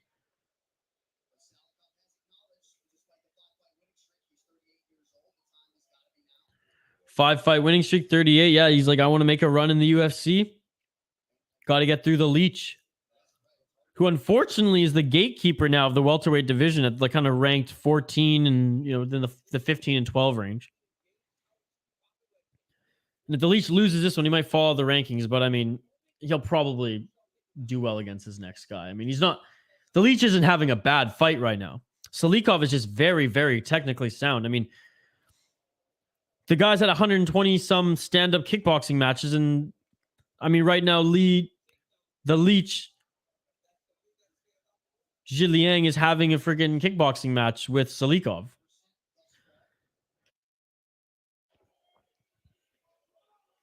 Straight kick there by Salikhov. 2 minutes and 52 seconds left in this second round, folks. Again, hit me up with your comments, your reactions in the live YouTube chat. Jingliang takes him to the ground. And that's huge. That's huge, in the eyes of the judges. That's huge, implementing different parts of mixed martial arts into the competition, which always can get you up depending on how the judge sees the fight. Back to their feet now. Yeah, it was a great takedown there by Lee. I would have liked to see a knee on the way up when Salikhov was on his way up. But hey, 2 minutes left in the second round. He's just having a good fight. That was a good left hook by Salikhov and then a kick on the way out. Oh, two good punches there by Salikhov. Straight left. Good fight. Good, just great main event in general. Nice kick.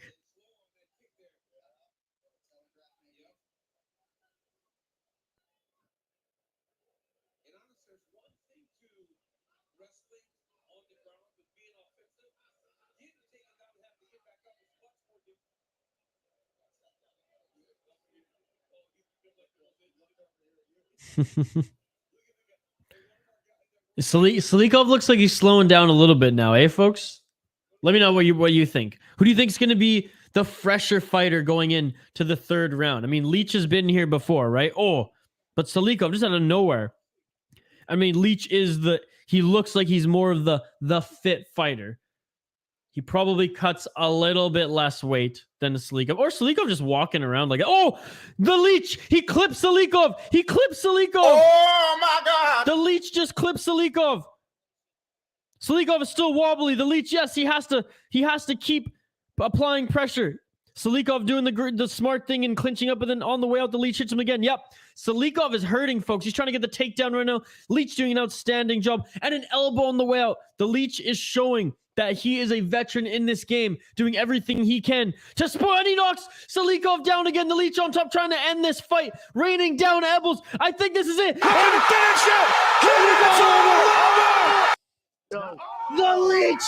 The Leech spoils Salikhov's party.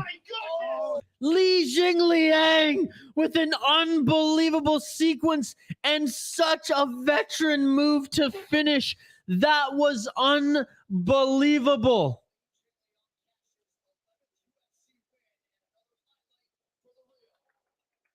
Wow.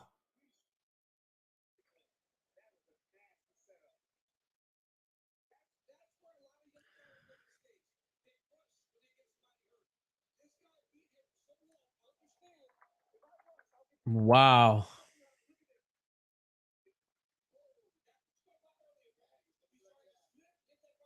Beautiful head movement by the Leech. And hey, props, like truly props to the king of Kung Fu, Muslim Salikhov. He had a great fight. This was a tremendous fight, folks. This was a tremendous fight. Wow. Let's take a look before the official decision at the stats, ladies and gentlemen, of this fight. Total strikes for the Leech, 42, 41 of them being significant. One takedown, 1 for 2 on the takedowns. One official knockdown from the UFC in this fight, on the UFC website, rather. 32 total strikes from Salikhov, 22 of them being significant. One takedown. Strikes were predominantly to the head of the Leech by Salikhov, 73%, whereas the Leech kind of mixed it up. 37 to the head, 29 to the body, and 34 to the leg. 31 strikes were from distance from the Leech, as well as 6 from the clinch and 4 from the ground. Salikhov had 18 strikes from the distance, 2 from the clinch, and 2 from the ground. The Leech, the 14 ranked, is going to move up in the rankings in the welterweight division for sure with a performance like that. A great performance by the Leech, Jingliang. The official announcement next, and then we'll take just a couple minute break. I think I might actually just make a coffee. Well, we won't take as long as a break as last time. I won't even put that. You won't have to hear that song anymore. I'll just put a little like be back in a sec thing on the screen. I'll even come back and hang out for a bit while the coffee is being brewed. Wow, didn't expect that. For Vital Force. First of all, for Vital Force, Jamaican Horns, thank you for joining the stream. You are amazing. Wow. Thank you for the support. Did not see that coming at all. It almost looked like Salikhov was getting a little bit of the better of the leech, although Salikhov was slowing down a little bit. But that just shows me, someone who hasn't watched the leech fight too much. I think 4 or 5 fights. He's got some great power. Official announcement right now. TKO. Jingliang, baby. For Vital Force, thank you so much for joining. We stream every Saturday here, the entire UFC event, 7 hours here on the Stay Light Project YouTube channel. Friday, we have fight reactions, so check those out. You're amazing. Thank you so much for joining. The co-main event is coming up next, ladies and gentlemen. Lemos was submitted by Andrade with that standing guillotine.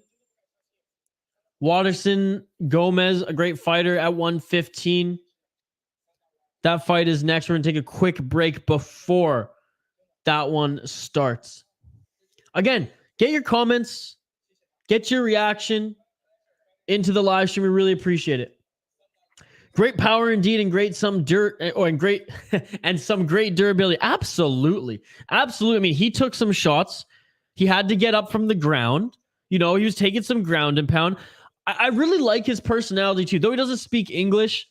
And I mean, in the age of like everything's politicized, you know, on Twitter and everything like that, it's sweet that like, you know, there's still, you know, some Russian superstars and those like Chimaev in the UFC that we can appreciate or just love the fight and hopefully don't have any of the, you know, political ties, whatever's going on there. And, you know, same with Jingliang. And, you know, he's a fan, almost a fan favorite in North America as well. Just, you know, despite being, you know, patriotic, loyal to his country, showing his flag, you know, look at him, emotional here. I feel like there's just something about him that despite the country, despite the flag, despite where you're from, despite what the fuck is going on in the world right now in whatever country, this guy puts his heart and soul out there in the octagon and really is just himself. And that's why I really dig this guy's swagger.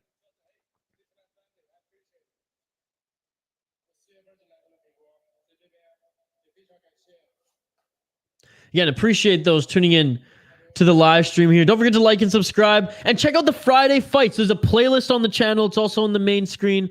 For Vital Force, I do live fight reactions every Friday on the Stay Light Project YouTube channel. Oh, the leech with the passion.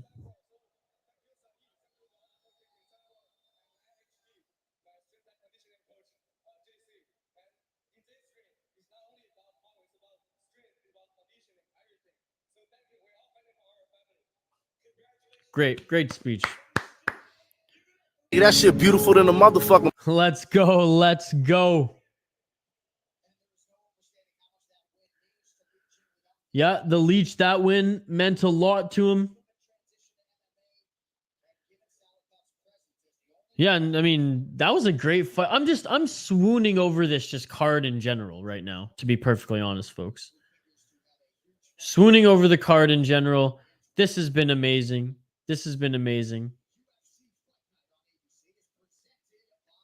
UFC Fight Night on ABC and ESPN.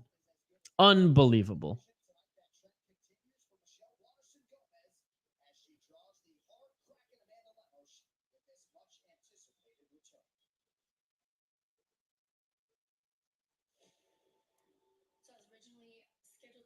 So here we go, the co-main event.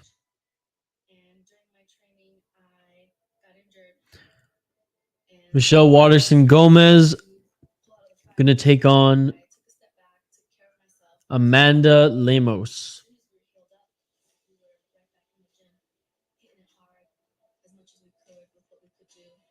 Again, appreciate everyone joining. You all are amazing. This is so much fun. I decided that since I do a lot of YouTube content anyways, Saturdays, I don't really post too much on Saturdays, so I figure I'm watching UFC anyways. I'm not usually editing much content, although today I'm editing stuff for my other channel, the Soda Pod. I just love doing this, and I'm going to start doing it every week. So UFC fans, you follow the channel, if you follow the Friday fights, subscribe, even if it's just for Friday fights and to join us on the live streams. That's, what do the kids say? Gucci. That's all right. I appreciate it nonetheless.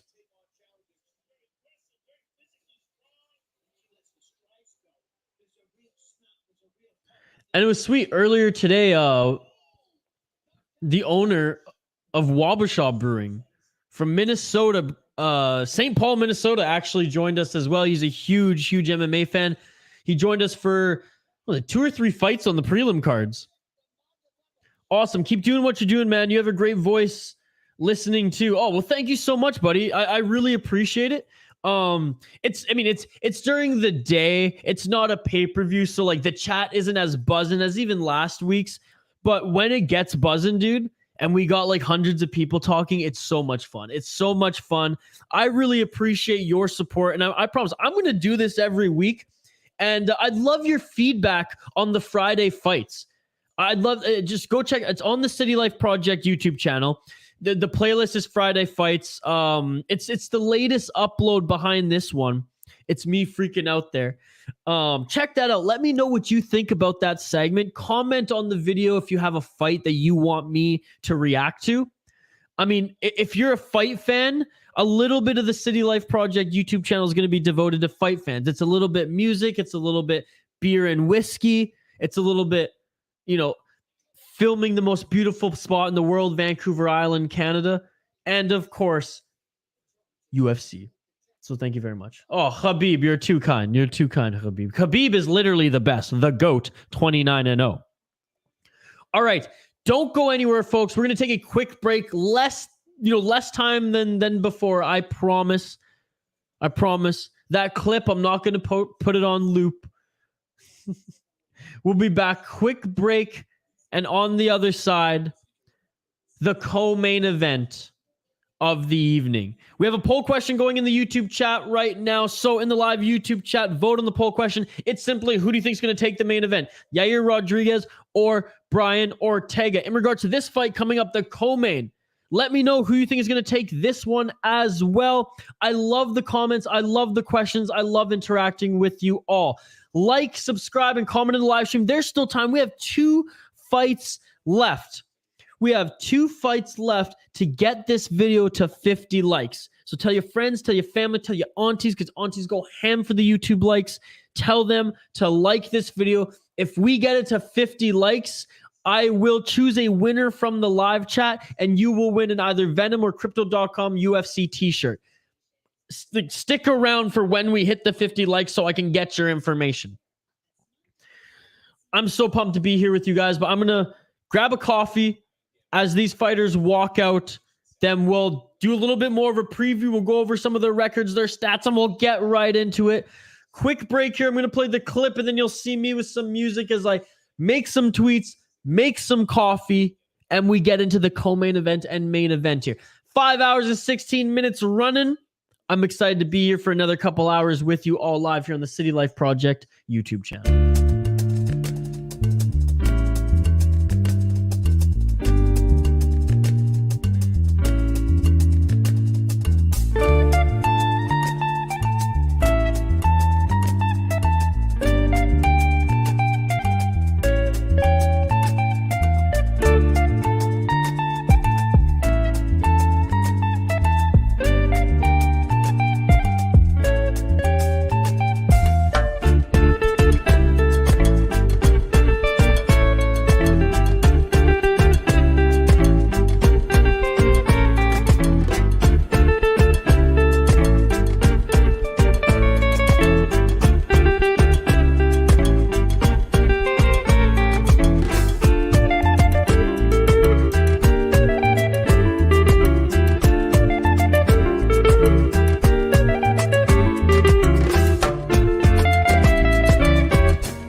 See, I told you it was going to be a quick break. I told you it'd be a quick break. Co-main event of the evening.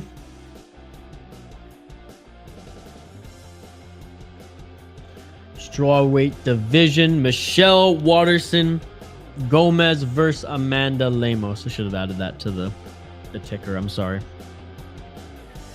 Didn't have enough time to make some coffee, so that's okay. There's always like a bunch of montages and a bunch of bullshit before the main event, right? So I'll make a coffee before the main event, right? That's the smart thing to do. Again, shout out to everyone who's tuned in and out of the City Light Project YouTube channel today. I really appreciate it if you like and subscribe. If you like the video and help it get to 50 likes by the time the stream is over, you have a chance to win some prizes. All you have to do to enter is like the video and drop a comment in the live YouTube chat. That's it. That's all you have to do. So do it. Make like Shia LaBeouf and do it now. But really appreciate everyone who has ridden shotgun throughout this entire stream. You all are amazing.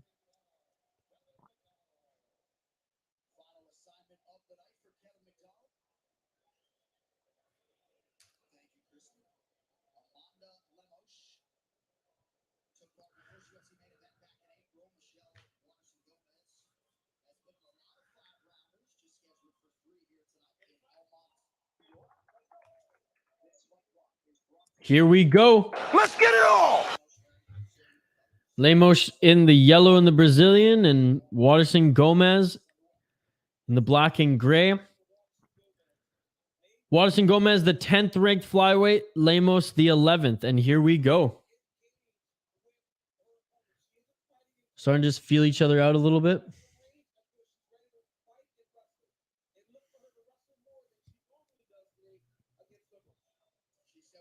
No beer today. It's too early. Too early for the beer.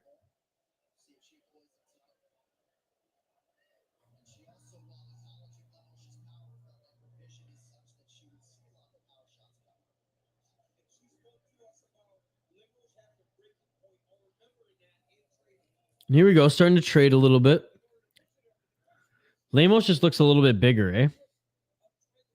Although Waterson Gomez's legs, she's a tank. Yeah, and she's throwing those leg kicks out there too.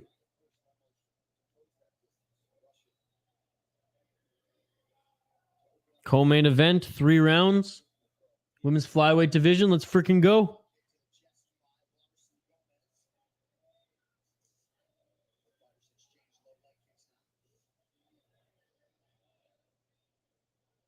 Just exchanging some kicks now in the center of the octagon. Combo and kicks from Waterson Gomez. Ooh, a nice...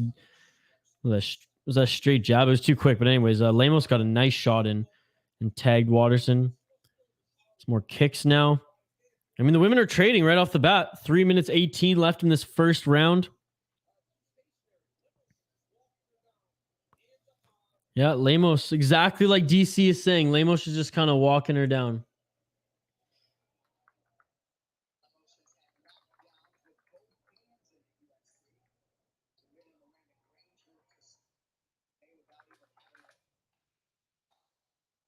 Ooh, nice combos by Lemos.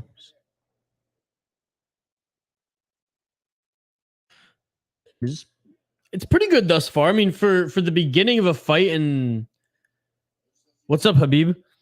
And the women kind of feeling each other out. I mean, it's been pretty good. Habib, shout out for you pretty much being here the whole time. You're an absolute beauty.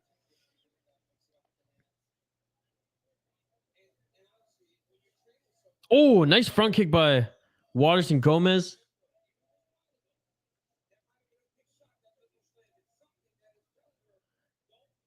Waterson tried with that front kick again, but Waterson was like kind of read that perfectly and didn't land the counter, but wanted to. There lands a counter again. Not the hook, but Waterson on with the first counter, so that's good.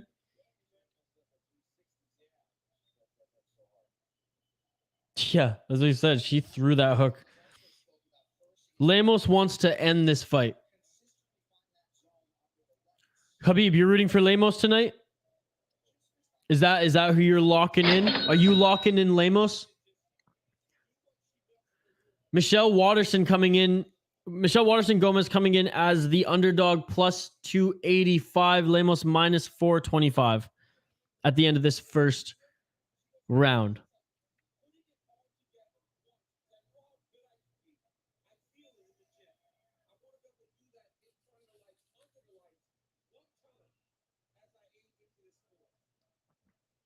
I mean, so far, not too action-packed in this first round of this co-main event, but for the most part, it looks like Lemos is landing the strikes that matter a little bit more, and I haven't looked at the numbers yet. Lemos is setting the pace, though. Oh, and beautiful takedown by Waterson Gomez. That's going to do very well for her in the later parts of this first round. For the most part, it was Lemos kind of just stalking her in octagon control, if you want to say, applying the pressure. But that was beautiful takedown by Michelle Waterson Gomez. Wow.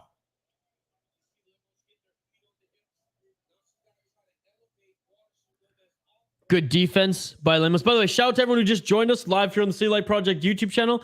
Like the video and just leave a quick comment in the live chat. Even if you want to take off, that will enter you into winning our contest. Once we hit 50 likes, so come visit us back before the stream ends, before the fights end, because we'll be here until the end.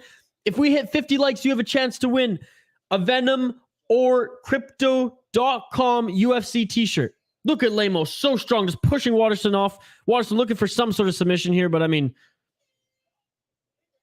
I was going to say, so late in that first round, you ain't getting anything there. Great round, great round.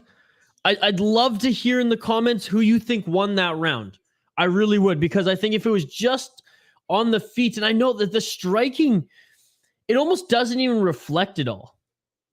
I guess by the numbers, as I'm looking at them right now, Waterson should win that first round. And the takedown should solidify that. I wonder what Twitter has to say. Let's check it out. Let's see what DraftKings has to say. As Michelle Waterson Gomez is still the underdog at a plus 185. Amanda Lemos minus 255. I'm going to migrate over to Twitter and see what the masses have to say. So far, everyone's just kind of a little bit split. Kind of the same argument as I said, or defending the numbers. I mean, I'm not surprised there.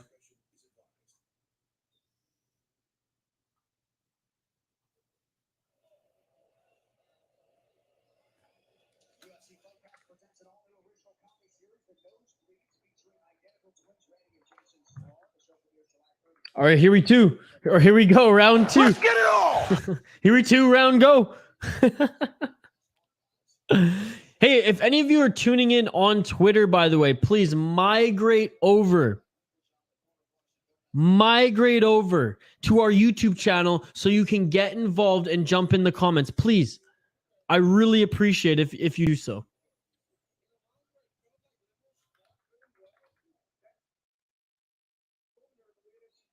Yeah, that takedown was nice. I mean, Waterson Gomez is still very fresh, it looks like. Lemos, I mean, doesn't look tired, but she's still just the bigger, stronger woman who is stalking Waterson Gomez. Gomez is throwing a ton of kicks, the karate hottie, and she wants that takedown again. I mean, why wouldn't you?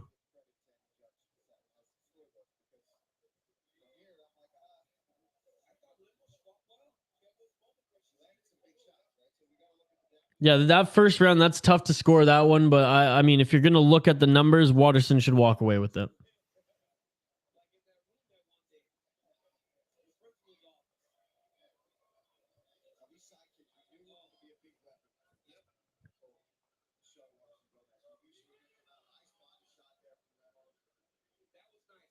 Yeah, Lemos with that nice body shot there too. Oh, Lemos is just swinging for the fences though. She just really, and another great takedown. Oh my God. Another great takedown, but and Lemos now sets up the guillotine. Lemos drops to the guillotine. Waterson's in trouble. This is tight. This is tight. This is really tight. Waterson taps. Waterson taps. It is all over. It is all over. Wow. Wow. Folks, that was Yeah, Waterson went for the takedown. Gomez readjusts. Drops for the guillotine. Here, we're going to see it right now. I mean, that was a great single leg opportunity, but as she gets it down, Lemos is like, okay, I have the one arm, setting up the guillotine as I go up, get the body lock, and now I have it in, go to the ground. That was so freaking tight. And as you see, she taps right after she rolls over. The ref doesn't see it, but good sportsmanship by Waterson Gomez. Yeah, Waterson Gomez, good sportsmanship. The ref didn't see it, but decided to, but she didn't decide to keep fighting. Wow, the main event is upon us as right in the beginning of the second round of the co-main event. It is over. We have a submission. Isha Jeromi, that is me at VI Sports Talk on Twitter. I can make some coffee now. That's what that means. By the way, shout out everyone who is tuned in, seeing my post on the Soda Pod. If you all dig my vibe, you can check out. I have three things that I do. I do a podcast about craft beer and hockey. The Soda Pod podcast, wherever you get your podcast from. I do live streams up to 7 hours every Saturday on this channel, as well as fight reactions on the Stay Light Project YouTube channel. So like, subscribe, and drop a comment in the live chat. And if you like hockey, I do live hockey watch-alongs during every hockey event, the World Junior Championship, the World Championship, and of course, every single day of the National Hockey League. So check that out as well. I'm going to take... they even announced so. We'll wait till they announce the winner. Then I'm going to take a quick break to make my coffee. I'll still be in the chat. You'll still see me buzzing around the computer. I'm only going to take like 5 or so minutes till my coffee's ready. Sit back down here and we're going to start talking about the main event. We'll run down the poll question that is on the live chat. If you haven't already, if you're just tuning in, jump in the live chat. If you're seeing me on Twitter right now, jump in the live chat on YouTube. Vote on the poll question. And please, I want to hear your live reaction to the main event coming up. Potentially 5 rounds. Brian Ortega has only lost to Volkanovski Holloway. 15-2 record against Yair Rodriguez, 14-3. Here's the official announcement of the winner.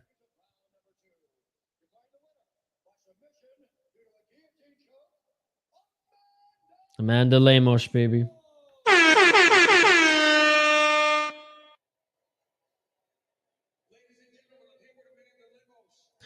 All right, Brian Ortega, Yair Rodriguez. Ortega is coming in as the favorite, minus 175. Yair Rodriguez, plus 150. I repeat, Brian Ortega, coming in at minus 175. Yair Rodriguez, plus 150. Still subject to change. It has not closed yet. The fight has not begun. The cage door has not closed. They have not walked out yet. Still time to get in on that action. These are all odds courtesy of DraftKings, but you got to imagine they'll be around the same on any other sports book that you use. Yair Rodriguez, Brian Ortega, main event. It's what we've been waiting for all day, ladies and gentlemen. All morning if you're on the Pacific. If you're on the West Coast where I'm in Pacific, it's only 1:30 Pacific time. Been up since 8 a.m. Whatever. I love it. I'm going to make a coffee. I will be in the chat. So do not go anywhere because I'm not going anywhere. You should not go anywhere because I'm not going anywhere. Quick shout out to those who make everything happen here. This whole live stream, the City Light Project, represented by Northland Vodka, Waggle Golf, and 7th Avenue Pizza. They make all this happen. Support them because they support us. Again, I want to hear your predictions. Who is going to win? Vote in the poll question and then tell me in the live chat. I want to read it as I'm making my coffee. This is amazing. You're tuning into the City Light Project YouTube channel. UFC Long Island, Fight Night Ortega versus Rodriguez. Don't go anywhere. We will be right back on the other side for more UFC Long Island action. The main event, 5 rounds. Ortega, Yair Rodriguez, live here on the City Light Project YouTube channel.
And we are back, ladies and gentlemen, just in time for the main event of the evening.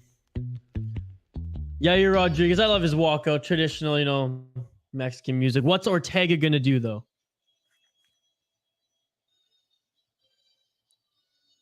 Ortega always likes the flashy walkouts. Is he gonna keep it traditional?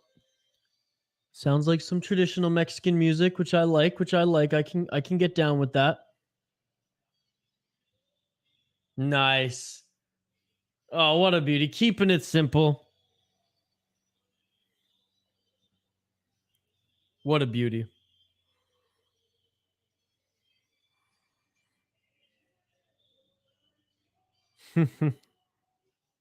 That's awesome.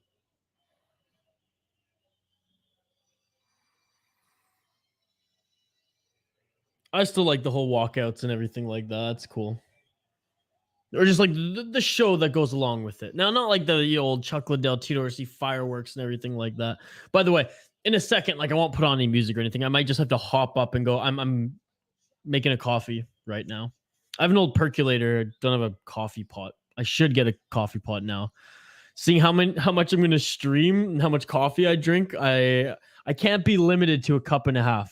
Maybe I should for my health. But anyways, let's get into it, folks. Last chance in the comments to let me know who you think is going to win this fight.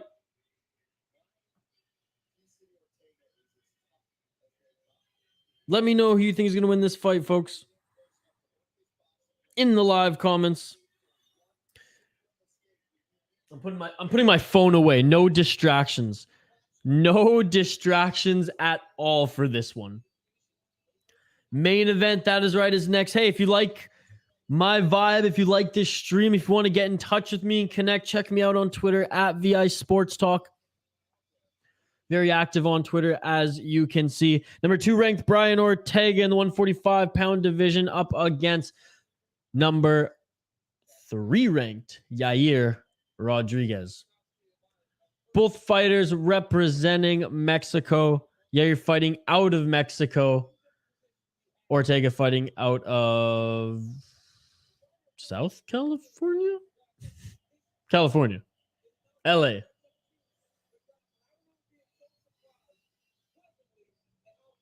Hey, and if you're seeing this on Twitter, by all means, welcome. This is awesome. I'm excited you're here. But please jump on over to YouTube so you can chime in on the conversation, help build this little community. And you can't comment on YouTube or on Twitter anymore. It's bullshit.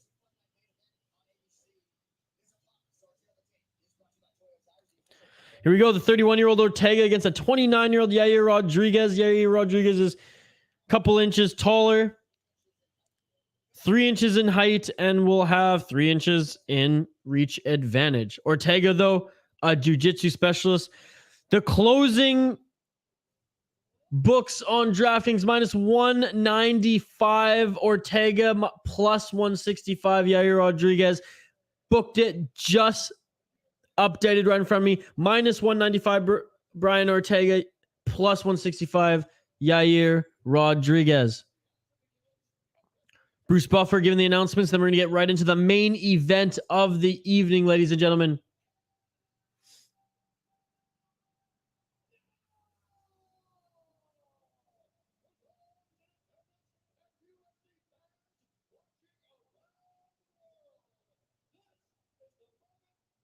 All been waiting for.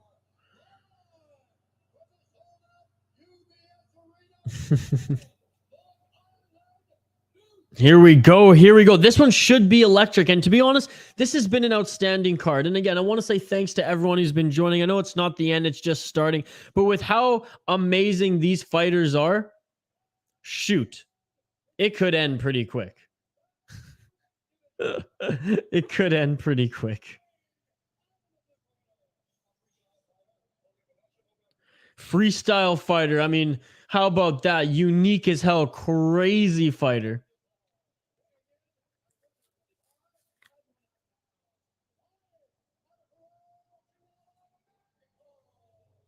Yair Rodriguez, baby. Let's go. Yair Rodriguez, baby.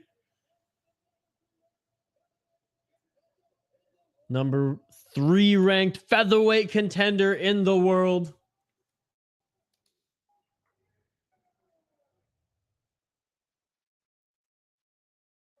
Oh, I had caps.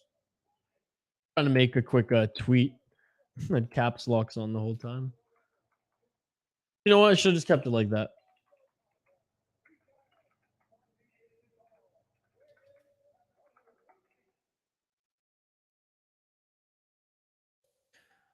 Here we go. Brian T-City Ortega. Here we go. Main event. This is what we've all been waiting for all day, all morning. UFC Fight Night, Long Island, baby. Let's go. The main event has arrived. Don't forget to like, subscribe. No nonsense. Keith Peterson brings the guys in. Ortega in the black shorts. Ortega in the green. Or sorry, Yair in the green. Ortega in the black shorts. They hug it out.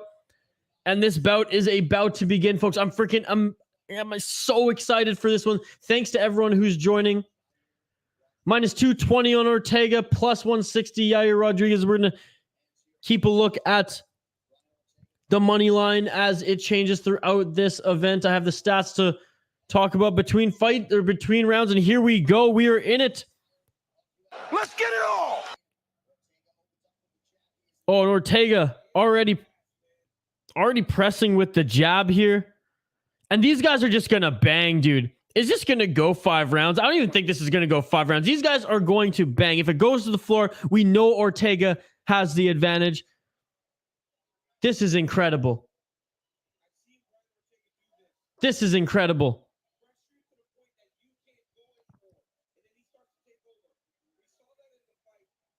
Just undeniable pressure. Yeah, that's what Ortega's going to do because he has a crazy chin. He's just going to keep stalking you going forward. The one thing is Yair Rodriguez, he's got a chin in himself, and this guy, he's a little lankier, he's a little creative. Once he kind of downloads what and where Ortega's going to be, he could be very, very deadly here.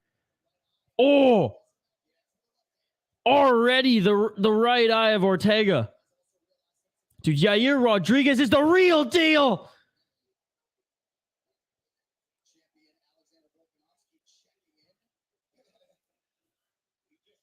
Oh, and here we got T-City's like, okay, yeah, this guy's a fucking beast on the ground. I don't know if I want to box with him. It's time to practice some jiu-jitsu here. Let's clinch up. Let's get some control. This is a 5-round fight again. You are the best for the main, or can't wait for the main event. The main event is on right now. Thank you so much, Habib. I'm glad you're here, buddy. Oh, Ortega with a knee now. Oh, man. I mean, this fight, it's going to be back and forth. It's going to be back and forth. I think there's going to be a knockout or a submission. Is that a cop-out? Do I have to choose one? I don't think it's going the distance. Yair Rodriguez, not going to let Ortega take him down. I mean, that's what he probably was practicing throughout his whole camp. Cannot let the jiu-jitsu specialist take me to the ground. I have to keep this standing. I have to force him to stand. And give me 1 sec as I grab my coffee.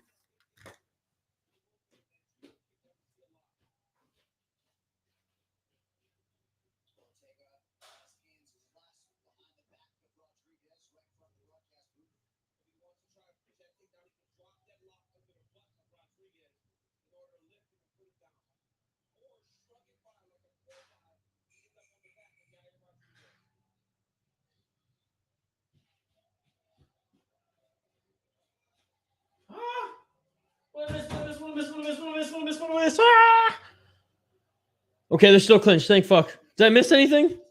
Let me know if I missed anything. I don't have a coffee pot. I have a percolator, and I couldn't leave it on the stove. I smelt it like smoking a bit. It's like schmolding hot. And Ortega still, I mean, that was only like 20, 30 seconds. That was a quick run. Ortega still trying to take Yair Rodriguez to the ground.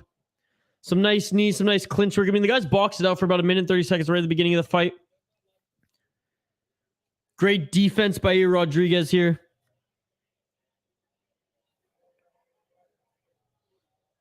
Oh, Ortega tried to drag him and he loses him. They're back in the middle of the octagon now. Banging it out. Oh, man. This is exactly what we wanted.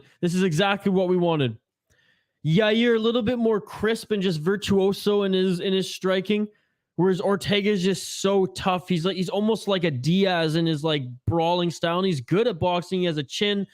And then again, his secret weapon is his unbelievable jiu-jitsu. Yeah, Ortega getting the clinch again. I mean, Ortega's recognized. It's respect. This guy, yeah, and there we go. Ortega gets the takedown. The judo throw takedown. Ortega now is going to go to work looking for the submission, and Yair Rodriguez does not want to be on his back. Oh, no. Wow. Looking to finish it. And it's all over. Brian Ortega's shoulder just popped out of socket, folks. This fight is over.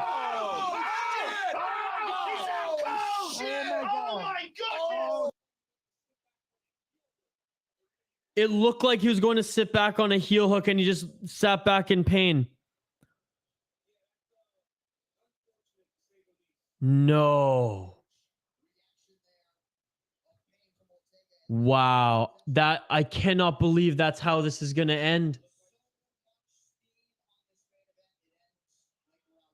Wow.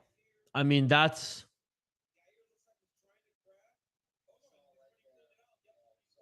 Oof. Pulls out of the armbar here. Oh, and the shoulder pull. Ouch. Wow.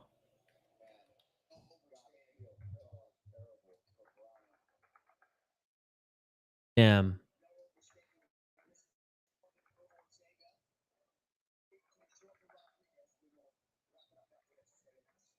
That's crazy. Well, let me know in the comments if you're just joining us right now. If you see this, are you as devastated as I am? I mean, Jourdain lost. Controversial. I'm going to say controversial decision now. And Brian, I mean, they're going to have to run this back as another main event, right? Because like this was selling the first round. This was an exciting fight. And it's unfortunate that Brian Ortega dislocates his shoulder right at the end of the first round. This is absolutely insane.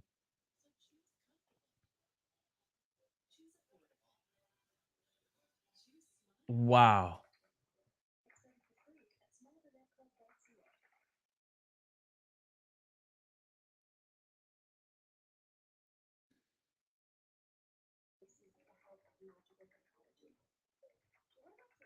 Wow. So is that... I guess Yair Rodriguez gets the win then, eh? Man.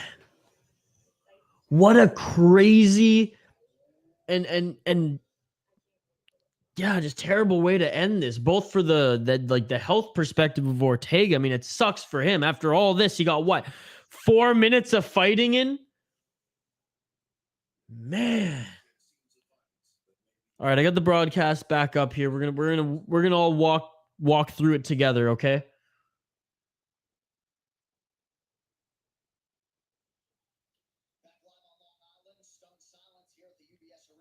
I imagine it's a stun silence. This fucking sucks for both of them. I mean, yeah, Yair had a good first round.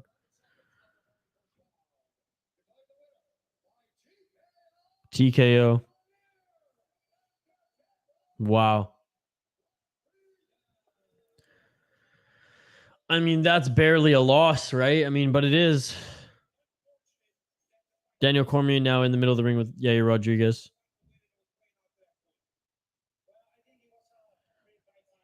At the 4 minute and 11 second mark of the first round, this fight is over.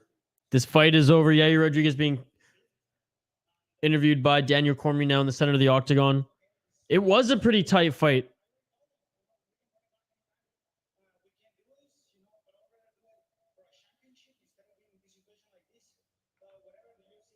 Yeah, I mean, they have to run it back.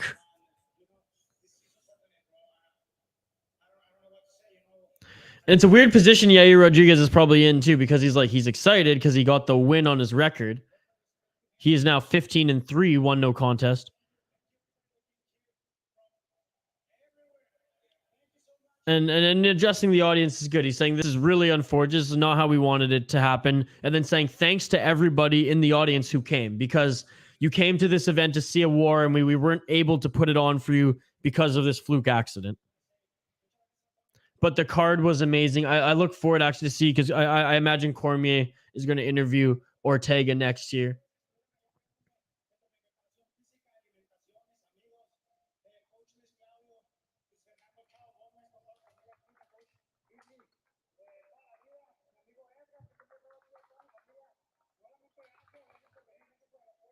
It's weird to write. I'm tweeting right now. Yair Rodriguez with the unfortunate TKO.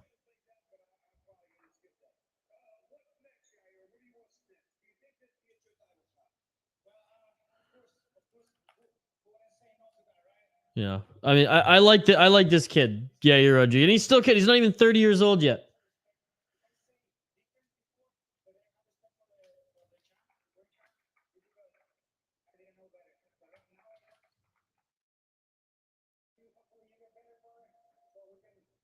Yeah, I mean, Yair, put it this way, Yair Rodriguez, Alexander Volkanovski,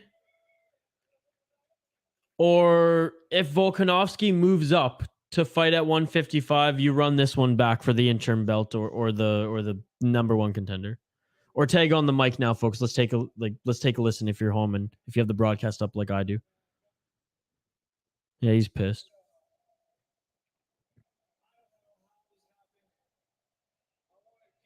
He's saying sorry to the audience.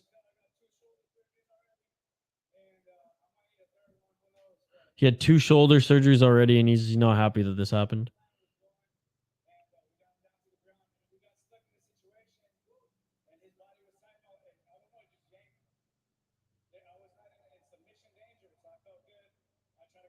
He's saying he wasn't in submission danger, so he felt good, and then as soon as he moved out of it, it popped out, and it was over.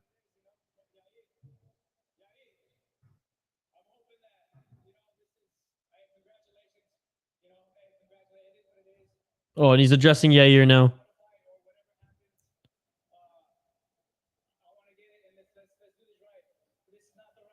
Yeah, that's amazing. He's saying, congratulations, I get it, but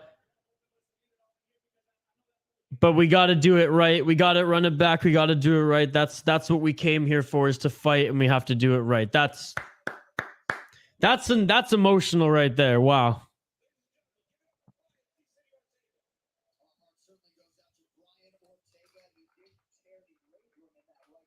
He tore the labrum in his right shoulder.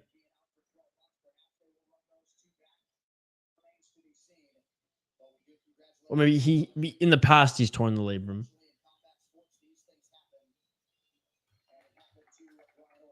I'm just tweeting right now. Heartfelt speech by both these guys.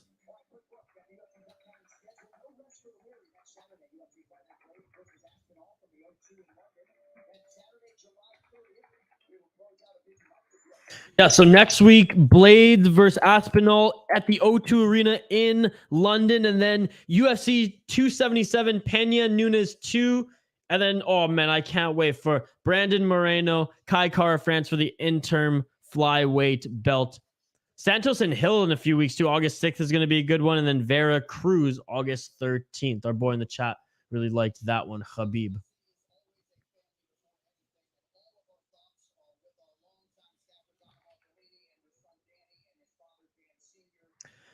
I can't believe that this is how it ended, folks. We were supposed to go with one canceled fight that shaved like 20 minutes, half an hour. With this entire fight, this whole fight could have been like a 40 plus minute fight, and it ends in unfortunate fashion. Let's go over the stats before we hang up the gloves here and say good afternoon or good evening. Brian Ortega, 15 total strikes, 7 significant, 1 takedown. Yair Rodriguez, 58 strikes total, 27 significant, 0 takedowns. 100% of the significant strikes coming from Brian Ortega were to the head of Yair Rodriguez. Yair Rodriguez had 6 leg kicks, 21 headshots on Brian Ortega. Strikes by position from distance, 25 from Yair Rodriguez, 2 from the clinch, 0 from the ground, 7 from distance for Brian Ortega, 0 from the clinch, and 0 from the ground. Obviously, nothing really crazy stats-wise, given the fight was only 4 minutes and 11 seconds, and it ended in such an unfortunate fashion. Comment on the video if you're just scrolling to the end of this live stream right now, and let me know your thoughts on it. Check out Friday Fights, folks. I posted a video yesterday, my live reaction to fights, not just UFC, not just Muay Thai, not just MMA.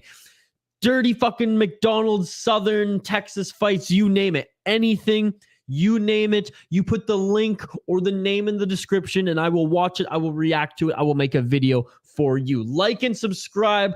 I will see you again next week, folks. That's right. We do these every Saturday on the City Life Project YouTube channel. We do these streams. We're very excited to do them, and I hope you all had a great night. So until next time, have a great day. Have a great weekend. Like and subscribe to the channel. We have videos dropping every single day of the week. I say peace, folks.